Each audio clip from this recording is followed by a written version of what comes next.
welcome in to the Brawl house. The kick forward, the punch through, that's gonna be it! No way! We are about to head into the most competitive day in Brawl history, my friend. Are you ready?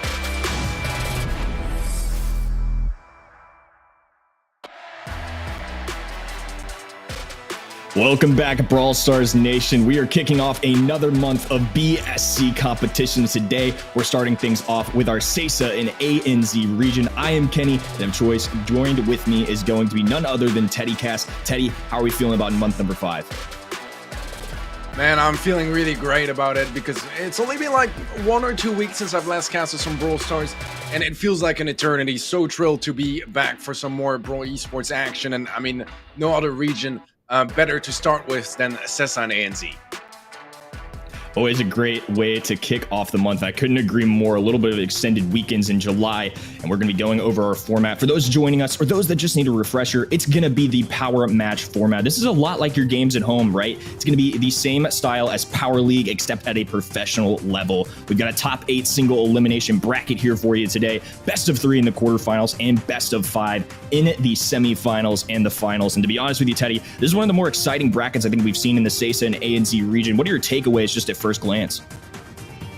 Yeah, I mean, you know, we can only start with Stalwart Esports on the top side of the bracket. The very interesting part with this bracket is that grassmuddoppin and FAT Mood are right below them on the same of the bracket, meaning that those 3 teams that are the number 3 seeds in the region are going to be facing each other incredibly early. grassmuddoppin and FAT Mood are 2nd and 3rd seed, so they will be facing each other in the first match. One of them is not going to see anything past the quarterfinals, and the other one is pretty likely to be facing Stalwart Esports unless we get an exceptional upset against Zensol. That means that, yeah, our top 3 seeds are on the same side of the bracket, and that is very, very scary when it comes to, you know, the points results at the end of the day.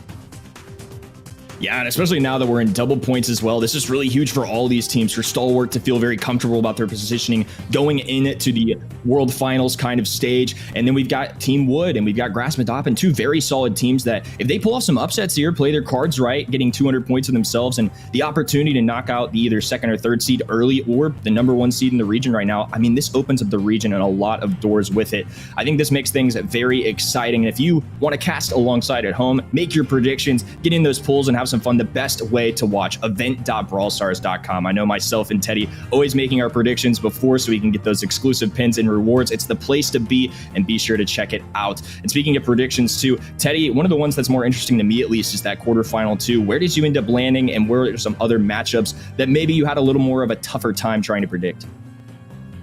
And my heart is definitely with grassmuddoppin, but I'm not predicting with my heart. I'm here for the points, you know, and I'm gonna go for FAT Wood because I feel like they're just a little bit better, or at least there's a little bit more potential. So I'll be siding with them. I think you're going grassmuddoppin, right? Yeah, that is what I'm going to go with. It's what we've talked about before the broadcast, but they had a great performance last month. I really do think that's about as 50-50 as it gets in my mind. I mean, it's the 2 and the 3 seed, right? I think that's going to be a really interesting to watch. And we've got a full bracket as well. And when looking at the entire region as a whole in terms of points, look, Stalwart Esports, formerly known as FWA, they're going to be in a very solid spot right now. I mean, they've won every monthly finals, and they've definitely been rewarded for it. 554 points going at 2nd place, FA Team Wood. But grassmuddoppin had a strong month last month, 200 points away. I think certainly some striking distance here. Again, I think this kind of just goes to show how important these double points can be. Oh, definitely. So, I mean, double points means a 1st place win at a monthly final. That's 200 points. So the gap can close. Where things get dangerous is that if Stalwart Esports win this month, well, they're going to just extend that lead furthermore. And it's not going to be impossible for other teams to catch up. But first of all, there is going to be a bit of a selection process, as not anyone will be able to catch up anymore. And even then, you're going to have to start relying on Stalwart not performing well, maybe not qualifying for a month, from a team that has qualified and won every single monthly final so far this year. It seems quite unlikely. So this is a very big month for teams like FAT Mood and grassmuddoppin that are definitely still in the running for the World Finals. They gotta perform today, and they gotta take first of all each other out, but then Stalwart Esports later on in the bracket as well. Yeah, I think this is arguably the biggest month for SESA and ANZ. And if there's a region to have some chaos here today, this would be a good one. If you're pulling for that or some upsets, this is a good one to cheer your teams on. And one thing, too, that's changed up from this month, of course, we still have the double points carrying over. That's one change since our second split for the season. But no balance changes, as the good people of Supercell got their nice break. However, the map pool is very different from last time. Although the brawlers may be very similar in terms of balancing, now we've got some brand new things. For example, all of Brawl Ball, all 3 maps got wiped, with 3 new ones coming into the meta and a few selection of others as well. Teddy, what are your impressions of the new maps so far? This is going to be a particular challenge for pros and teams, because usually we only have 1 map per mode that gets swapped out. This time around, we had way more. As you mentioned, 3 just in Brawl Ball. That's the entire Brawl Ball map pool. But yeah, I feel like we're shifting towards quite a couple of longer range maps. I mean, with, you know, maps like Backyard Ball in the mix, as well as, you know, the classic Shooting Stars, Safe Zone, Boom Canyon, Out in the Open Zone, Ring of Fire. Very open maps all around. There's quite a couple of close range maps as well, and some classics coming back to the mix as well, such as Minecart Madness. Yeah, we've got a little bit of old and even some brand new maps that have never been seen before in BSC, and I think that's made this map pool very interesting, and I'm curious to see how it does at a BSC level. This is the first month with these in action, but some of our other third-party events, such as ESL, Snapdragon Pro Series, have done it, and I think it's been really awesome to kind of get a feel for what these pros are thinking. I know I've been trying to dive into some scrims when I can to kind of see what the mindset is, what these guys are practicing with, and I think it's helped me at least get a better understanding. But yeah, I mean, even though the brawlers don't change, how they're implemented on these maps most certainly could. I think it's going to pave the way to be very interesting for this month, especially as we approach quarterfinal number 1 with Stalwart Esports and Zinsol. Yeah, I think it's a very good point. We're practicing and competing on those maps. So even though it's the first monthly final with this new map pool, the pros should be ready to bring out, you know, the highest level team compositions that we expect from those guys. Yeah, and of course, being on the new maps, Zinsol going to be facing off against Stalwart Esports in our very first match of the day. Of course, Stalwart Esports got recently signed. That is going to be FWA. It's the same fellows that have been running this region in the past, just now getting a little bit of an organization representing them. So congrats to them, of course, for getting picked up. Certainly deserving of it, especially since they're top candidates to make it to Worlds right now. But I think with the extra weekend, that is one benefit. July had 5 weekends, so a little bit of extra time in between our monthly finals to kind of get some practice in, get their reps in, and Zinsol certainly going to have their work cut out for them. This is a team formerly known as Business Proposal. They have made a monthly finals in the past, a little bit newer, not as much experience, I would say, as some of these guys who have World Finals caliber players. They've obviously won every month so far. I think it's fair to say that Stalwart Esports should be a favorite going into this one. Oh, definitely so. I mean, you said it exactly, right? Zinsol, they've been to a monthly final before. Stalwart Esports, they've been to 4, and they've won all 4 of them, you know? So I feel like right now, the stats and the trend is not going with Zinsol. So yeah, if I had to go for a prediction myself, here I'm definitely going Stalwart Esports. But I mean, as you said, if there's a month in this region where we need some you know, wildness and just some chaos, this has to be the month. So who knows, maybe Zinsol can pull off a miracle. Stalwart Esports, first match under their new colors now, as well as you mentioned as well. They've been free agents for what seems like an eternity, but they are now signed. So it's their chance to maybe get their first match win in the BSC with that new org behind them. Yeah, it is true that Stalwart Esports now getting some new names, but in the past even too, you know, we've had some close calls when we casted this region last month. Grassmuddoppin really pushed them to their limit, coming all the way down to a set 5, even though they did beat Team Wood a 3-0 in the finals as well. You know, we've seen some teams really get close with this, and especially in a 2 out of 3, anything can happen. However, just with so much experience, Stalwart Esports, I think reasonably should be favorites here. And out in the open, going to be one of our brand new maps. And again, the balance changes are the exact same. Some of these strong brawlers like Carl, Bonnie, Janet, we're going to be seeing those kind of all day long. But to kick things off, we're going to see a Piper, a Janet, and a Jean ban on that left-hand side. On the right, a Penny, Bonnie, and Janet. Very similar-minded. Jean is somebody that immediately strikes me as a good ban on this map. I think running something like Vision Gear on this map can be absolutely so beneficial for your team, especially since there's a very thin line of grass that the enemies hide on the other side. Oh yeah, I agree. I think it's a very good option. Obviously banned out here by Stalwart. Want to just get an extra layer of security as Zensol.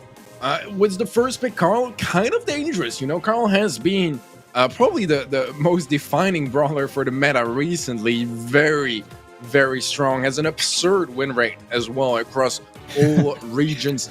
Lola as a response is a little bit of a double-edged sword in my opinion, because although I think it's alright, obviously has quite a lot of range. It's a really good brawler in general. It's not necessarily always the best against the Carl, because, you know, if you're trying to stack up your ego on top of you, well, Carl doesn't care, right? It's just gonna swing its spank axe through both, and that can be quite a lot of damage. We have the Leon second pick on the side of Stalwart Esports, and so was their second pick, Bo, being brought to the mix.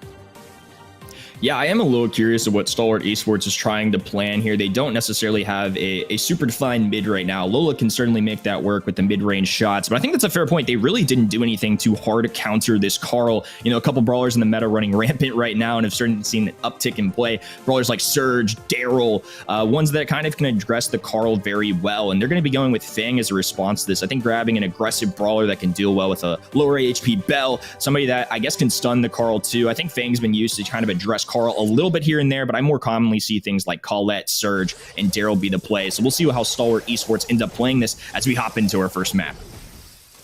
All right, here we go. Already, Lollipop Drop plays down and immediately taken care of by Zensol. Good stuff so far from Zensol. I've just a little bit more control, not too much. Though Surgeon trying to connect some of those shoes, get a super going for him, and that's really when they can start initiating. It's another one now, and it's going to get him one step closer. Some good tanks from Coop in the mid as well, and oh, that's going to be the dash in, and that's going to be the double kill as well for Stalwart. Wow, what a good start, and really demonstrating why that Fang can be valuable, even though it is not the hardest counter, I would say, going to somebody like Carl. They did a great job of utilizing that super, had two brawlers standing way too close to each other, and you really have to avoid grouping together. Zensol electing to go for an early dive in, going across the pond there, getting that gadget off. That's going to be one Carl gadget burned. As the mines go down, Coup de is going to be tripping those up on the left-hand side, while Sergeant now creeping forward and once again has a super, and he will be carefully waiting for a good opportunity to use that.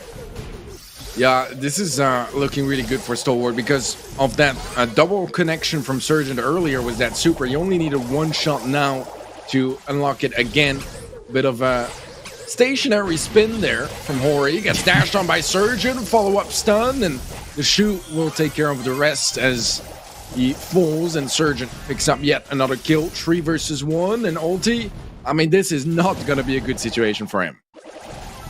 Yeah, poor guy left all by himself there, and a pretty swift takedown there for Stalwart Esports. Game number 1, seemingly all in favor of them, as we see Instinct on the cam, focused up and ready to go. They're really making it work on this new map, and especially for a composition that I feel like with 3 brawlers that are very solid. I don't often see these 3 together, but they certainly made it work in game number 1. Well, let's see if Zensol can turn things around here, or if Stalwart gonna continue a little bit of a winning streak, 2 rounds in a row. Haven't lost a player yet, I believe, in that first game.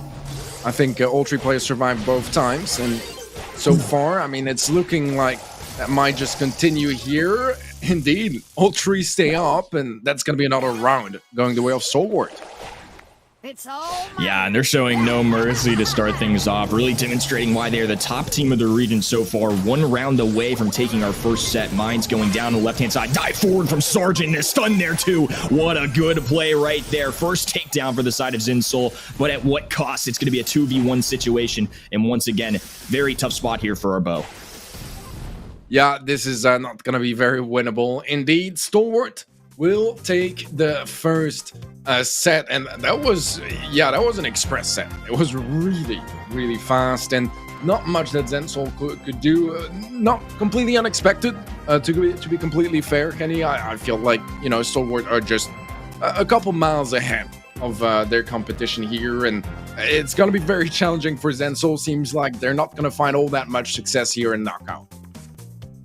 Yeah, brand new map too. I mean, they could just not be one of their stronger suited ones. And again, it's a hard task to take down any of these teams. We even saw the second best team in the region in terms of points. Free agent team Wood. I mean, they got smacked 3-0 last month. You know, anybody can fall victim to these guys, and you really have to play at the top of their game. Again, ZenSoul, one of the top 8 teams of the region. I think that we can't express it enough. That is such a hard task to do across the world. These guys are some of the best players in the entire world and in their region, but I think it just really reflects how strong Stalwart Esports can be. And now as we hop into Safe Zone 2, they're gonna have to readjust. In a best 2 of 3, anything can happen. It's such a short span of matches, but I would say Stalwart Esports looked very convincing in that first set. Oh yeah, they look really, really strong. I mean, you know, routine. Honestly, that's the thing. They weren't really threatened at any time. They were just this close from not losing a single player in the entire knockout set. You know, that is quite a dominant statement. They lost one in the end, one death on your side for an entire set. I mean, can't get much cleaner than that. So yeah, ZenSoul, they're gonna need to try to switch things up, because sure, they have the Carl, and we know how strong that brawler pick can be. I feel like, yeah, they need something a little bit less, like, you know, standard and expected at this point, because Stalwart, that's just going to be a routine match for them. And if they're playing by their books, Stalwart should win it like 99 times out of 100. Yeah, they're really going to have to pull some stuff out here in the draft, especially when you hop over into Safe Zone. This should be a map that both teams are more familiar with, comfort with, been in the game for a long time, and of course, in our competitive rotation in the map pool for quite a bit. I think things can get really interesting here. I think we're in kind of a weird spot with this map where some of the best brawlers, ones like Bonnie, Janet, Carl, they don't necessarily scream, you know, kind of the heist game mode to me. I think it's been really interesting to see what teams prioritize here. Do they go with something like a really strong brawler in the meta, like one of those 3, or do they kind of go with what's worked in the past, some sharpshooters, some wall break? I think there's a lot of different options in this map, and I feel like each region has kind of picked their own selection here. I feel like in a lot of the EMEA, for example, your home turf, they really go with sometimes a little bit of a more passive, tanky spot. I feel like I see some Daryl come out here from time to time. I do see some meta picks, and NA, I've seen a huge uptick in Max. So many options here, and now as we hop into the bands, it's going to be a Bo, Crow, Lola, and a Bonnie, Janet, and Lola on the other side. What are we thinking about those, Teddy? I mean, some strong brawlers out of the mix. There's still tons of possibilities here. We'll see the Roughs, very, very standard on this map. A very safe first pick as well, as it's not a brawler that gets hard countered too much. Sure, a couple will deal with his sandbags with ease, but stuff like Sandy or Tara or M's just not going to be expected to be played here. So it's a very safe pick to bring in early on, and it brings the, you know, the destruction factor as well to open up a couple of walls and make it a little bit of an easier time. And as you mentioned, if it gets a little bit more still, having those buffs can help win those fights in the long run. We'll see the Bell and the Penny on the side of ZenSoul, which I like both. I mean, Penny is still in a really good place. It's not as dominant as it was, but I kind of like it. You know, if they can set up and get a mortar going, it can be much, much more threatening and really just, you know, have that feeling of having almost a 4th brawler in the mix. Well, a really interesting comp being set up by Stalwart Esports. They're going to end up picking the Max and the Colette, which is very strong. I mean, I think you made a really good observation, right? Some of the things that counter those Colonel Ruff sandbags are going to be brawlers like Sandy and Tara, or ones that are not going to show up and shred through those. However, the few that were left that are also sharpshooters, I mean, Penny and Bell basically forcing Colonel Ruffs off that gadget. I really don't think they're going to be able to find much value. And now Squeak 2, that's 3 brawlers that deal quite well with Colonel Ruffs. I think the Max speed is one that's very interesting. It's been in a sneaky pick for a long time here. And of course, Colette can dish out a ton of damage on to the high safe. They just need to be careful. Colette does get outranged by Bell here, often loses that kind of one-on-one matchup with sharpshooters, right? I think that's one of the things that Colette is not necessarily built to do. But with this brand new gadget that was recently introduced a few months back, I think it's really shown how strong it can be with getting her some extra heals throughout the match. And we're going to see Instinct running that brawler and kicking things off for set number 2. Everybody kind of trekking up the mid as there's no wall break off the rip. Oh yeah, I mean, Gotcha has made, you know, Colette such a strong duelist in a straight up 1v1. It's very, very solid. And although right now ZenSoul have quite a bit of control, Coop is going to open up the wall on the right-hand side, and eventually, because of the low HP pool inside of ZenSoul, they're going to lose one player. Ori trying to heal up a bit, managed to do so a little bit, but we'll get shut down in the end. Some more walls taken out of the mix, just trying to play the long-range jukes, and the more open the map is, the easier that is going to be. And at last here, the first shot from Coop the Ace to connect on to the save. Couple overall from Stalwart here was an early 15% lead and very low HP Zensol players. One of the things you mentioned before, too, is Coupe Days running the Colonel Ruffs. One of the benefits is going to be that they can power up teammates, and throughout the match, they can get stronger and stronger. Trade going down on this right-hand side, as Instinct is now hovering over the left. A little max speed going in there, too. Phase shift to get out of a terrible situation, and Ken going to be going down there as the Bell. Finally, a penny turret going to be set up on this left-hand side, though. Should help apply a little pressure along with the Sweet Gadget that's essentially cutting off the mid. Coupe is hitting those shots so consistently on his right lane, and that's going to be a kill as well. 2-on-2 now, but HP-wise, it's still not glorious for the side of Zensol. Hori goes down, and so does the HP of their save. 28% left. That's going to be 2 Colette Supers roughly.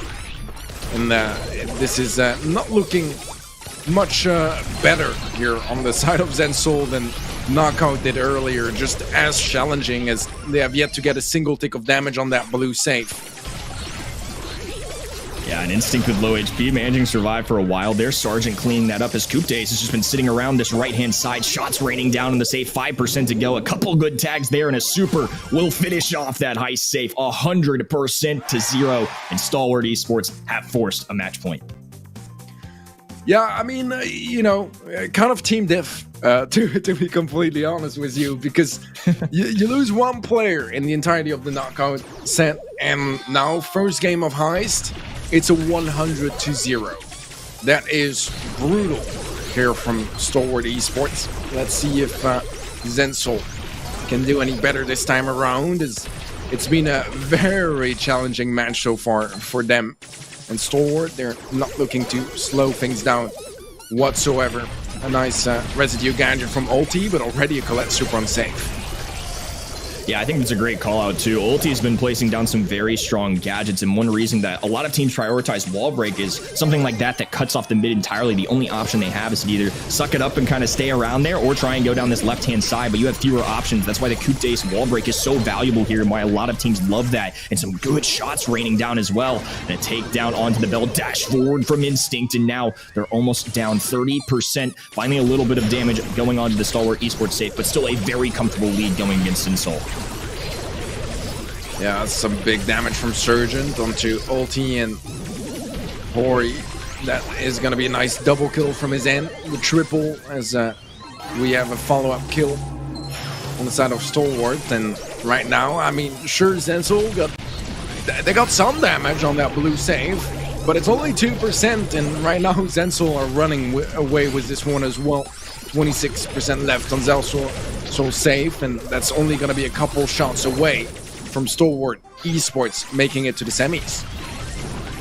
And the penny turret down, helping with a little bit of control. Ulti doing his best to land some shot there. Takedown onto Sergeant with 50 seconds to go. Finally, Stalwart Esports being pushed back a little bit. They will have an opportunity if they can keep this offense up. However, Instinct having some seriously good shots to keep their hopes alive of moving forward. Sergeant with the speed really pressing the other side as well. Barrel going down, dive forward. Instinct bringing this down to 2%. Sergeant with the finishing blows. And Stalwart Esports unfazed by this first match of the day. And exactly what we would expect from the top team in the region. Yeah, just routine, you know, a normal day for Stalwart Esports as they take yet another win in this BSC season. Just to clarify for any newcomers or people that are not as familiar with the region, they used to be free win agents. They have yet to drop a single match in the BSC. It's as simple as that. I mean, besides MSI. But in monthly finals, they've won every single one of their matches in their region. And I mean, this was as convincing as it gets, really. You know, they take 2% damage in the entire set of Heist. They have 1 death in the entire set of Knockout. It doesn't get much more clean than that. And I mean, that's going to be a dominant 4-0 win in games for Stalwart. And really, like, there's nothing that Zen could do against them here. Yeah, and again, I mean, I can't give Zinsol enough credit too. Obviously, a very solid team. No team makes it here by accident. It's so hard to get out of that bracket. You got to go through the 15 wins, then you step it up and go to the double elimination bracket to qualify for, you know, your monthly finals. And they made it through that gauntlet, and to face off against Stalwart Esports, just a very, very difficult task for any teams. I mean, this is one of the highest caliber teams in the world. I think they've got obviously a very good shot of making it there and have performed well in the past too. So I'm very excited to see what these teams end up doing against our next matchup. We're going to be having grassmuddoppin and FA Team Wood, which are the second and the third seed. I mean, I think this top bracket is just so stacked right now too. And I think a very important month, of course, for everybody, for Stalwart Esports, to just add a little extra security for the world's final spot. And the grassmuddoppin and FA Team Wood can really show their stuff here today. Maybe get a little upset and get that first win, like you mentioned, over the Titans of this region. I think really can shake things up and open up some doors for people. Yeah, I mean, it's in their control, right? That's the positive part of it. I mean, no one wants to be on the side of the bracket of the best team in the region, but at the same time, I mean, the one positive, the one pro you can make out of that is that now grassmuddoppin or FA Team Wood, whichever side you guys are on, everything is in their hands. If they win this match, it's totally in their hands. The next one against Stalwart, also in their hands. So at least, you know, they get to be the ones playing against them, try to stop each other from going further than the semis. But this is a challenging match and probably one of the highlights of the day already for this second quarterfinal. Yeah, for the quarterfinals, this was the matchup I know we talked about before a lot, and the one I'm kind of most excited before, because both teams have really shown their stuff in this region. I mean, FA Team Wood are the second team in this region. They're no slouches. They made it to the grand finals last month, and not the strongest showing. I know that a 3-0 is not what they were looking to do against, at the time, FWA, now Stalwart Esports. And then on the other side of it too, you know, grassmuddoppin made the semifinals last month. They played against, again, FWA at the time, and they pushed them all the way to the brink of a match point. I mean, a 3-2. They really showed their stuff, and I know Wiggly Spoo's always just enjoying himself, getting crafty. I really feel like I went with grassmuddoppin just out of a kind of a tiebreaker here, right? I feel like this is about as 50-50 as it gets on paper. I think FA Team Would have been really consistent throughout the year, a good solid group of players who just added another very solid one too. But grassmuddoppin were the ones that pushed Stalwart Esports to their fullest potential last month, and that's kind of what I'm going with here. They also made it out the upper bracket, so that was kind of my logic for going with this. But if you predicted Team Wood at home, I absolutely don't blame you at all. I predicted Team Wood at home, so thank you for not blaming me. I needed to hear it. I was getting nervous a bit now. Yeah, I think this is very much a 50-50, right? It's a very, very close match. But yeah, I felt like the caliber of the players to me is just a little bit higher on the side of Team Wood, a little bit more experience, and also I feel like their potential therefore is just a little bit higher. And I feel like in a very important match like this, where everything is at stake, maybe not quite yet, you know, but it certainly feels like it, because it's C2 and C3 facing each other. They are, you know, some of the few teams that can actually say that they are competing for a world final spot still in this region. There's not many anymore. So it's an important one, and I feel like FA Team Wood might just slightly outperform grassmuddoppin in that, you know, stressful and nerve-wracking setting. However, I mean, if grassmuddoppin win this one, I would not be shocked whatsoever. As I said, it's really a 50-50 in my books. Yeah, and I think FA Team Wood are probably the safer bet, if I'm being honest. I mean, just being the second seed in the region, they've got a leg up, at least in that aspect, in terms of points. Again, that consistency plays into it as well. But for me, grassmuddoppin are just kind of the dark horses of this region right now. I know Wiggly Spoo mentions a lot on Twitter that they're not necessarily scrimming all the time and playing. This was kind of just a team that came together. I think they really enjoy the competition. I mean, you can always see it on Wiggly Spoo's face. He's a very emotional player in the sense that he's showing that he's having fun at all times. He's constantly in the action. It's always enjoyable to give him a watch. His energy is almost contagious, to be honest with you. And now, you know, FA Team Wood do acquire a new player. They pick up Response as he parted ways with Stalwart Esports. Not sure if he'll actually end up starting here today, but of course grassmuddoppin still in third place. And again, the biggest takeaway for me, and what I'm going to go with for now at least, is I thought their last month performance was a little bit better than free agent Team Wood. So that's kind of where my head is at. Again, I think, you know, when you get FA Team Wood, they had CZK join their team, obviously a phenomenal player, probably had a lot to do with some of their success last month too, and kind of making that grand final finals appearance. And again, I think better days are ahead for them too, like I mentioned before. They did get beat 3-0. I believe they only took one game last month off of Stalwart Esports, but I think that was definitely not playing to their full potential. Kind of an off day in my books, and I really think this one could be much better for them, and especially at a 2 out of 3. I mean, I think this one's going to be a shootout. Yeah, I have a bit of interesting news to share. I'm not too sure what to make out of it, but apparently a player from FA Team Wood stepped on a plastic nail and injured his foot, which is why we have a little bit of delay right now. I'm not making this up. This is what production told me. Yeah. I have no more insights than that, so don't ask me any questions. I don't know anything.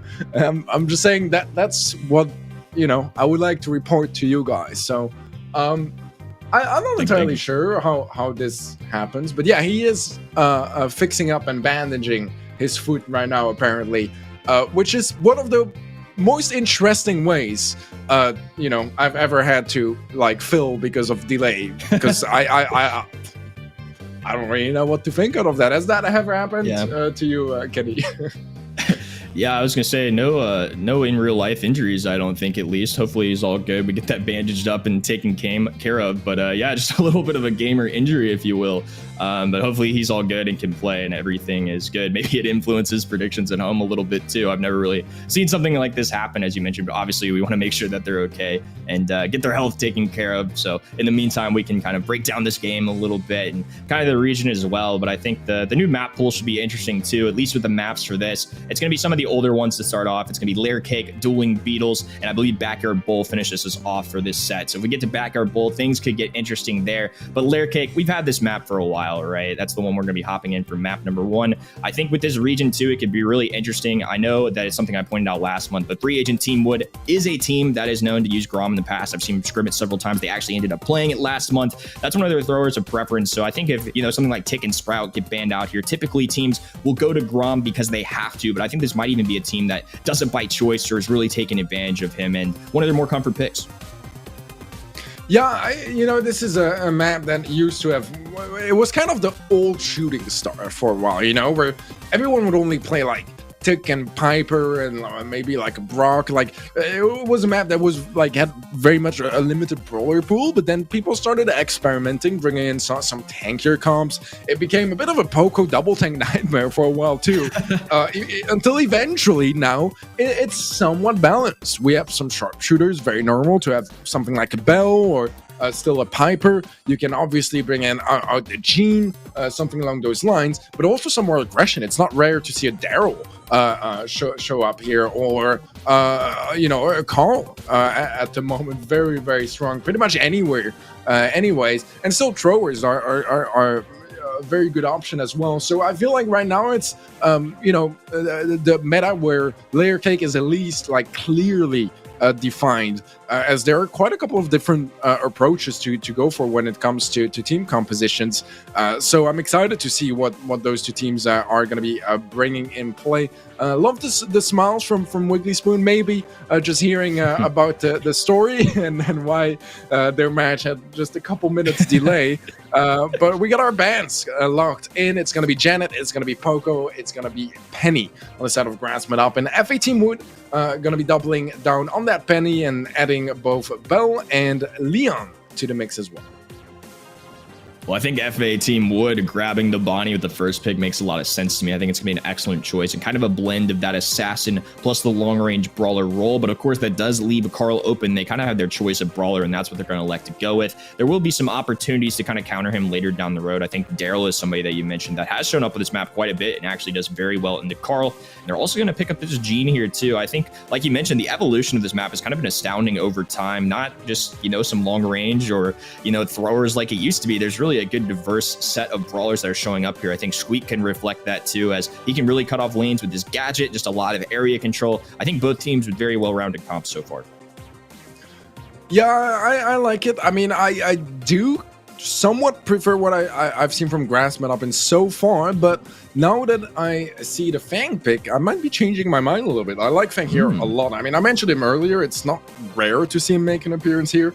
It is a little scary against a Gene because a Lamb Blowout can definitely just stop you in your tracks when you go for a super onto that Gene. So we'll have to be a little bit more careful regarding what target to go for, but I wouldn't say it matters the most at the moment. I mean, the meta has shifted quite a bit for how you play Fang. Buzz is a response that we've seen in the past as well to try to deal with some tanks, because oddly enough, Buzz, that isn't the most meta tank at the moment, deals with most other tanks quite decently, wins a lot of those matchups. Obviously, having a long stun helps out quite a bit. Yeah, I'm getting some real NA vibes from that kind of pick. It's a brawler I've seen a little bit more in practice and in gameplay too. And I think that's a good point. You know, tanks have really shown up a lot more recently. Early on in the year too, teams were experimenting with anything from Rosa. We saw BB show up at the MSI from Zeta Division 1, one of the best teams in the world. So clearly this is something that a lot of teams are picking up on. Team Wood to start things off. They're going to be sending CZK to the mid, one of their big pickups of the year. And obviously a great addition for them as he's one of the best players in the region and the world. And now TH on this right-hand side. Hope he's feeling a little bit better. Got everything bandaged up as well. Super going down. Vex going to be taking some shots here. A lot of pressure raining down to grassmuddoppin. Gadget going down for Wiggly Spoosh. CZK going to fall weak, 12 HP, but he's actually going to stay alive. However, they do get the follow-up there, and Jay getting a lot going on. Response, though, ending up winning the matchup on the left-hand side. Pull coming through, too, though, and so much action to kick things off. Going to be leading it to 6-2 for grassmuddoppin. Man, that was so clean from grassmuddoppin, keeping Wiggly Spoo alive somehow, despite being so low HP. The bunny from Jay jumping on top of it and TH tanking most of that damage. That was impressive. And now we're left with a 4-star lead in favor of grassmuddoppin, but FA Team Wood are closing the gap here. Fang super from Response, follow-up stun, and that's going to be a full-on team wipe for FA Team Wood. A 3-star lead going their way. Jay gets yet another kill before going down. And eventually here, we do have the trade, but it is a 2-star lead in favor of FA Team Wood now. And they're going to have to be careful here, too. Vex is a kind of brawler that really has to take advantage of his super and really dive at the enemies. And I believe they're going to be trying to make one last final push here with 20 seconds to go. Super going down for Vex. Jay going to be in trouble here. Takedown available. It's still 13-13. Blue star advantage for the side of Team Wood. A big pull going through, though. Vex getting a takedown. And Jay now diving in, trying to get TH taken down while Wiggly Spoo distracts on this right-hand side. They find another kill as well, 19-13. And even if Wiggly Spoo goes down, 3-star lead for grassmuddoppin, who will be taking game number 1. Wow, what a turnaround here. I mean, such a back and forth first game. Lead going blue, then red, then blue, then red, then blue. Eventually, it is going to be grassmuddoppin that take it in the end. And it's going to be a strong statement in that first game that in the long run, they are able to just have the upper hand by the end of that game. Let's see if they can do it again here as we jump into game 2. Interesting choice here to send Gene down this right-hand side. Vex was playing a lot of mid there. Gadget being popped as well. Jay with a lot of HP to work with, however, is going to go down there. Vex with some great dodges to stay alive here. 855. Going to be the magic number to keep him up. This is going to lead to a 3-0 lead to kick things off for grassmuddoppin. Yeah, Gene Pool is available as well. Gonna go for it onto Response. Ooh. Response very low. Could maybe escape. Ooh. Vex gets traded out. And Wiggly Spoo just barely gets in range here to take down Response. 5 stars in favor of grassmuddoppin. And so far, I mean, they're looking good. I love this matchup. There's just so many types of highlight reels that can come out of it with the Vex super for Buzz. Good takedown there onto TH. Wiggly Spoo now diving in as well. And a team kill there, 13-7. And grassmuddoppin just keep bringing the fireworks. So many amazing kills going down as now we have about 50 seconds to go. All right. Team Wood need to find some openings slowly but surely. Still got a fair amount of time. That Squeak Super finds a connection onto Vex. That could be a way to open things up. Wiggly Spoo immediately capitalizing, though. Going for the kill onto Jay. Should get traded out, but it's still going to be grassmuddoppin just getting more kills out of the interaction. 3 for 1. Definitely a very good position now for grassmuddoppin. 9 stars in their favor. TH is very low. Wiggly Spoo isolated, goes down. Jump in from Jay. Vex is gonna fall as well. TH might just be next. Jay takes him down as well, but still 5 stars for grassmuddoppin. Only 2 now. Can they find a kill? They have a couple seconds left. And they're going to be taking some shots here. 4 seconds to go. Super going down as Vex is looking for a kill. They find the last one in the final moments, and they secure themselves this first set. And what a way to do it. Wiggly Spoo and his teammates putting on a show there. That was such a fun cop to watch. I mean, just so many opportunities for big moments. Man, that was very close in both games, really. Both teams able to just push themselves to come back always, but it is going to be grassmuddoppin in the end that takes the 2-0 in this set, and they'll be very, very happy about that one, because I mean that's a first set in the bag in a best of 3. That's halfway to the semifinals, and it's just an extra little layer of security. They can afford to lose the next one, and they're not going to be going home just yet. Can't say quite as much about FAT Mood that now need to win this next set, or it's already time to go home. And right now, this is exactly what Stalwart would be hoping for as well, right? Because FAT Mood, they have about 100-point gap between them and grassmuddoppin. So if they were to go down, it's just gonna make the gap even bigger for Stalwart to try to extend their lead furthermore. So right now, I mean, FAT Mood, they really want to win this one if they want to stand a chance at closing the gap at the end of today in the leaderboards. Yeah, and FA Team Wood and grassmuddoppin alike are both going to be looking for revenge against Stalwart Esports. Of course, nobody has beat Stalwart Esports in monthly finals so far this year, but both these teams ended up facing them last month. Of course, the story for grassmuddoppin is they came incredibly close, and for FA Team Wood, they didn't do as well as I think they would have liked to perform. And this is certainly a team with the capability to come back, especially in a best 2 of 3. Again, the second best team in the region right now in terms of points. I think they can certainly do it. And of course, that was super competitive. I mean, just back and forth the whole way with lead changes, and now hopping into dueling beetles. I imagine we could see some of these similar brawlers. We did see Penny last time. This is a map that I think caters to the Penny turret a little bit if you can get it down. I think Bonnie shows up here a good bit. Carl shows up here a good bit. I'm sure some of the bans could be very similar as well. Are there any brawlers in particular you're looking out for here, Teddy? Yeah, I mean, I think that you still have the super strong brawlers in general, like the Carls, the Janets, the Bonnies, all that good stuff. But particularly Penny here can be quite a threat as well, because Penny is in a good place, but on a map where she is really good in the first place, and probably the only map she was ever playable on in the meta before she got her reward.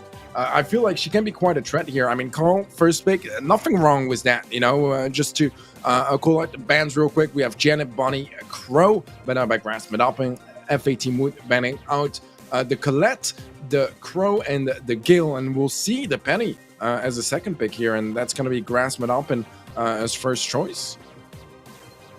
Yeah, and I think the Stu pick's going to be an interesting one, too. I think they'll likely be running Speed Zone here. They could try and change things up and go for a wall break, but a lot of the times I do see those turrets being placed down. It was kind of an old strategy to kind of pair that with something like Leon, who had the Lollipop drop. I think getting a lot of utility out of that. They need to be careful in case there's kind of a wall break if they want to go that route. But I think overall a strong start for grassmuddoppin. And again, the Penny pick going to be rocked here. The Carl in action, Bell coming in as well. This is where I've seen a little bit more on this map, and I think it makes a little bit of sense down that left and right hand lane. It's a long trek, so having a sharpshooter can definitely work there. And plus the bounce shots, if you're all crowded around that hot zone, they're going to get a lot of value out of that. And I think picking up the bow, that's going to be a strong pick to get those mines down for that little wall break aspect. And Fang once again. All right, this region seems to really be catering to Fang. Very interesting, and something I haven't necessarily seen in a lot of other regions as much. Yeah, I mean, I like it. I like it for sure, gonna make it filled with action for sure. What concerns me a little bit, like I love the Bell pick also because the boxes can potentially take care of a speed booster from this too, which sometimes you see for, you see games where the speed booster just stays up for the entirety of the game, if not the entirety of the set. So having a way of dealing with that potentially can be quite beneficial as well. Stu is a really good pick on this map too. I like it a lot because you can just barely get into range and just navigate through the zone with absolute class and ease. Right now, grassmuddoppin was the better start, and FAT Mood, they don't want to let them get away with too much of an early lead. For sure, and now Jay using his super to try and take down Vex, but the Gasic heal going to be helping him out to stay alive here. Even though he's in a pinch situation, they still get some good value. TH hanging around the right-hand side, waiting for an opportunity, tripping up a 9, needs to be careful here. Jay holding down the mid, he is charging up this super, going to go ahead and get rid of this other mine as well for the teammate, and still a commanding lead here for grassmuddoppin, as now they have a 50% hold on this hot zone. Man, Vex on this 2 is an absolute threat so far. 50% lead now in favor of grassmuddoppin, and they're running away with this one. A match point is getting nearer and nearer. TH was the dash in, gets the first kill. It's going to be low now, eventually gets dispatched by Jay, but I mean, damage is done. Over 60% now in favor of grassmuddoppin. Wiggly Spoo does get taken out. Vex trying to go for a pinch onto Jay. TH is going to be there though to greet him and take him out. Eventually a team wipe will give some control to FAT Mood, but they have so much catching up to do. Jay rushing back into action here. A lot of control for free agent Team Wood, and this can get out of hand very quickly in a map like Hot Zone, especially with the map opening up. Vex going down there too. Things looking on the up for Team Wood, as they have a little less than a 20% lead on the side of grassmuddoppin. However, the pressure is unreal right now, and they have certainly climbed back up and are in a great spot to actually take this. I would say they're favored at this moment. Yeah, but they're taking a lot of damage. Jay does pick up the kill, but he's going to burn down to his demise. Response is one shot as well. Does get an extra kill, nearly takes down Wiggly Spoo as well, but a mortar to tank here for Wiggly Spoo, and Vex coming back to the mix. This is going to be grassmuddoppin to take it in the end. I agree with you. I thought for a second that FAT Mood might just take this one, and that would have been an unbelievable comeback considering how tough their start and even the mid game really was for them. But it is going to be grassmuddoppin once more. So far, we've watched 3 games, 3 close games, but all 3 they go the way of grassmuddoppin, and that's very, very impressive so far. I mean, this is going to be a match point now coming up for them. Wow, and Wiggly Spoo just going right towards the spawn side against Jay, taking advantage of the penny barrel, but is going to fall there. Vex picking up a kill as well. And TH still holding down the mid, and once again, we're seeing grassmuddoppin take a lead very early on. Even though the kills have been exactly even, they have much more control. Dash forward from TH, stun going down to Jay, but no pickup there, as Vex is looking to do the same, but CZK and Jay end up staying alive. Response now joining in on the action. This is going to be an opportunity once again for Team Wood to show their stuff and capitalize on this opportunity. Yeah, similar retake here from FAT Mood that we saw in the previous game. The big difference is that now there isn't like a 60% lead, so they're able to catch up, take over the lead quite early on and capitalize. Have just so much more of a safety net in this game. This is looking much better for FAT Mood. HP-wise as well, this fight is not going the way of grassmuddoppin. A big pick up there onto Vex. TH has to fall back to heal up. Same deal for Wiggly Spoo, and for what seems like the first time in this set so far, Team Wood are able to take down a mortar. Yeah, that's going to be a very helpful thing for them, and I think a big factor for this second game has been how much earlier they got the bow mines down. Opening up this map is so beneficial for them, as Fang going to do so little damage from a long distance. Damage amplifier connecting to TH as well. Wiggly Spoo trying to do his best. Dash forward, though, and a triple tag right there, and a team wipe as well. 96% for free agent Team Wood. All they have to do is get the remaining 4% left, and essentially grassmuddoppin have to play a perfect match here. Jay dashing forward with the gadget, trying to get some extra damage, but a cleanup there. CZK gonna fall, and the mines being placed down. Only 2% remaining, but a team wipe once again for the side of grassmuddoppin. Yeah, final gadget from Jay. Gonna go for the spinny spin and just barely gets it done. That got a little dangerously close, to be completely honest, for FAT Mood, but it's good to finally see some red on the scoreboard. That so far, they struggled. They were not able to pick up a single game until now, and this is their chance to push things to the third set, get a clean reset, and forget about some of the messiness that we've seen so far, as it is still very much a match point for grassmuddoppin, so FAT Mood cannot afford to lose this one. All right, going to be starting things off a little bit differently here. Response going to go down along with TH. And one thing that was different from game number 1 and 2 is that Penny matchup early on didn't go their way. They need to be careful about giving CZK a super, as those mines were very pivotal in that game number 2 win. And grassmuddoppin, once again, very consistent with these starts. They're going to get the win early here in terms of positioning. Jay going to be back in action very quickly. However, Wigglysboo already with the turret placed down. That's going to be very helpful for them. And these mines will connect a little bit with that grassy area, which has been big for them. However, mostly on the hot zone. It's going to push them away 42 to 5% to kick things off. Yeah, right now that's a big lead again. TH was a big pickup as well. Gets a follow-up stun, but CZK comes out on top. Still, it is Vex in the zone, and he's been absolutely formidable on the stew so far. Gets shut down this time around, and Team would have the opportunity to get a couple more percentages. I like that grassmuddoppin are waiting for their teammate to spawn. You know, not rush things. They have a big lead. They want to push in together, and TH gets a big kill from that. Wigglysboo does end up going down. Response is 1. Vex able to take him out and get a little Gazo heal up. TH also very low HP, wins his engagement, and it's still grassmuddoppin that win it in the end, getting some more percentages across the board. And Team would, this is their moment to shut this down. Otherwise, grassmuddoppin might just take the match. And this is going to be a great opportunity for them as well. Things were looking very good for grassmuddoppin, but now Team would creeping back in it once again. Some bow mines down, some bell traps placed as well. It's going to be very difficult for them to step onto this hot zone, but first they have to get some kills, and now Team would taking a lead with a minute to go. Oh. Wow, big kill from CZK. They're so low HP across the board, but there's 2 players surviving this for Team Wood, and they're going to get percentage after percentage. TH is going to step on a mine, goes down. Vex trying his best to save this one, but a little too late here as Team Wood take the set in the end. And what an important one as well. I mean, for both of those 2 teams, potentially their shot at World Finals could be on the line here. Just, you know, because if they end up losing in quarters, it will heavily be compromised, especially if Stalwart are able to take yet another monthly final win. So a big set here to pick up for Team Wood, and you know, it took some time before we saw anything from them on the scoreboard, but now they get 2 games in a row. They're heading to set 3 with both momentum and that reset that they needed, you know, to forget like little mess that happened in Bounty and a tough first game of Hot Zone. They take it in the end, and Backyard Bowl is up next on the menu.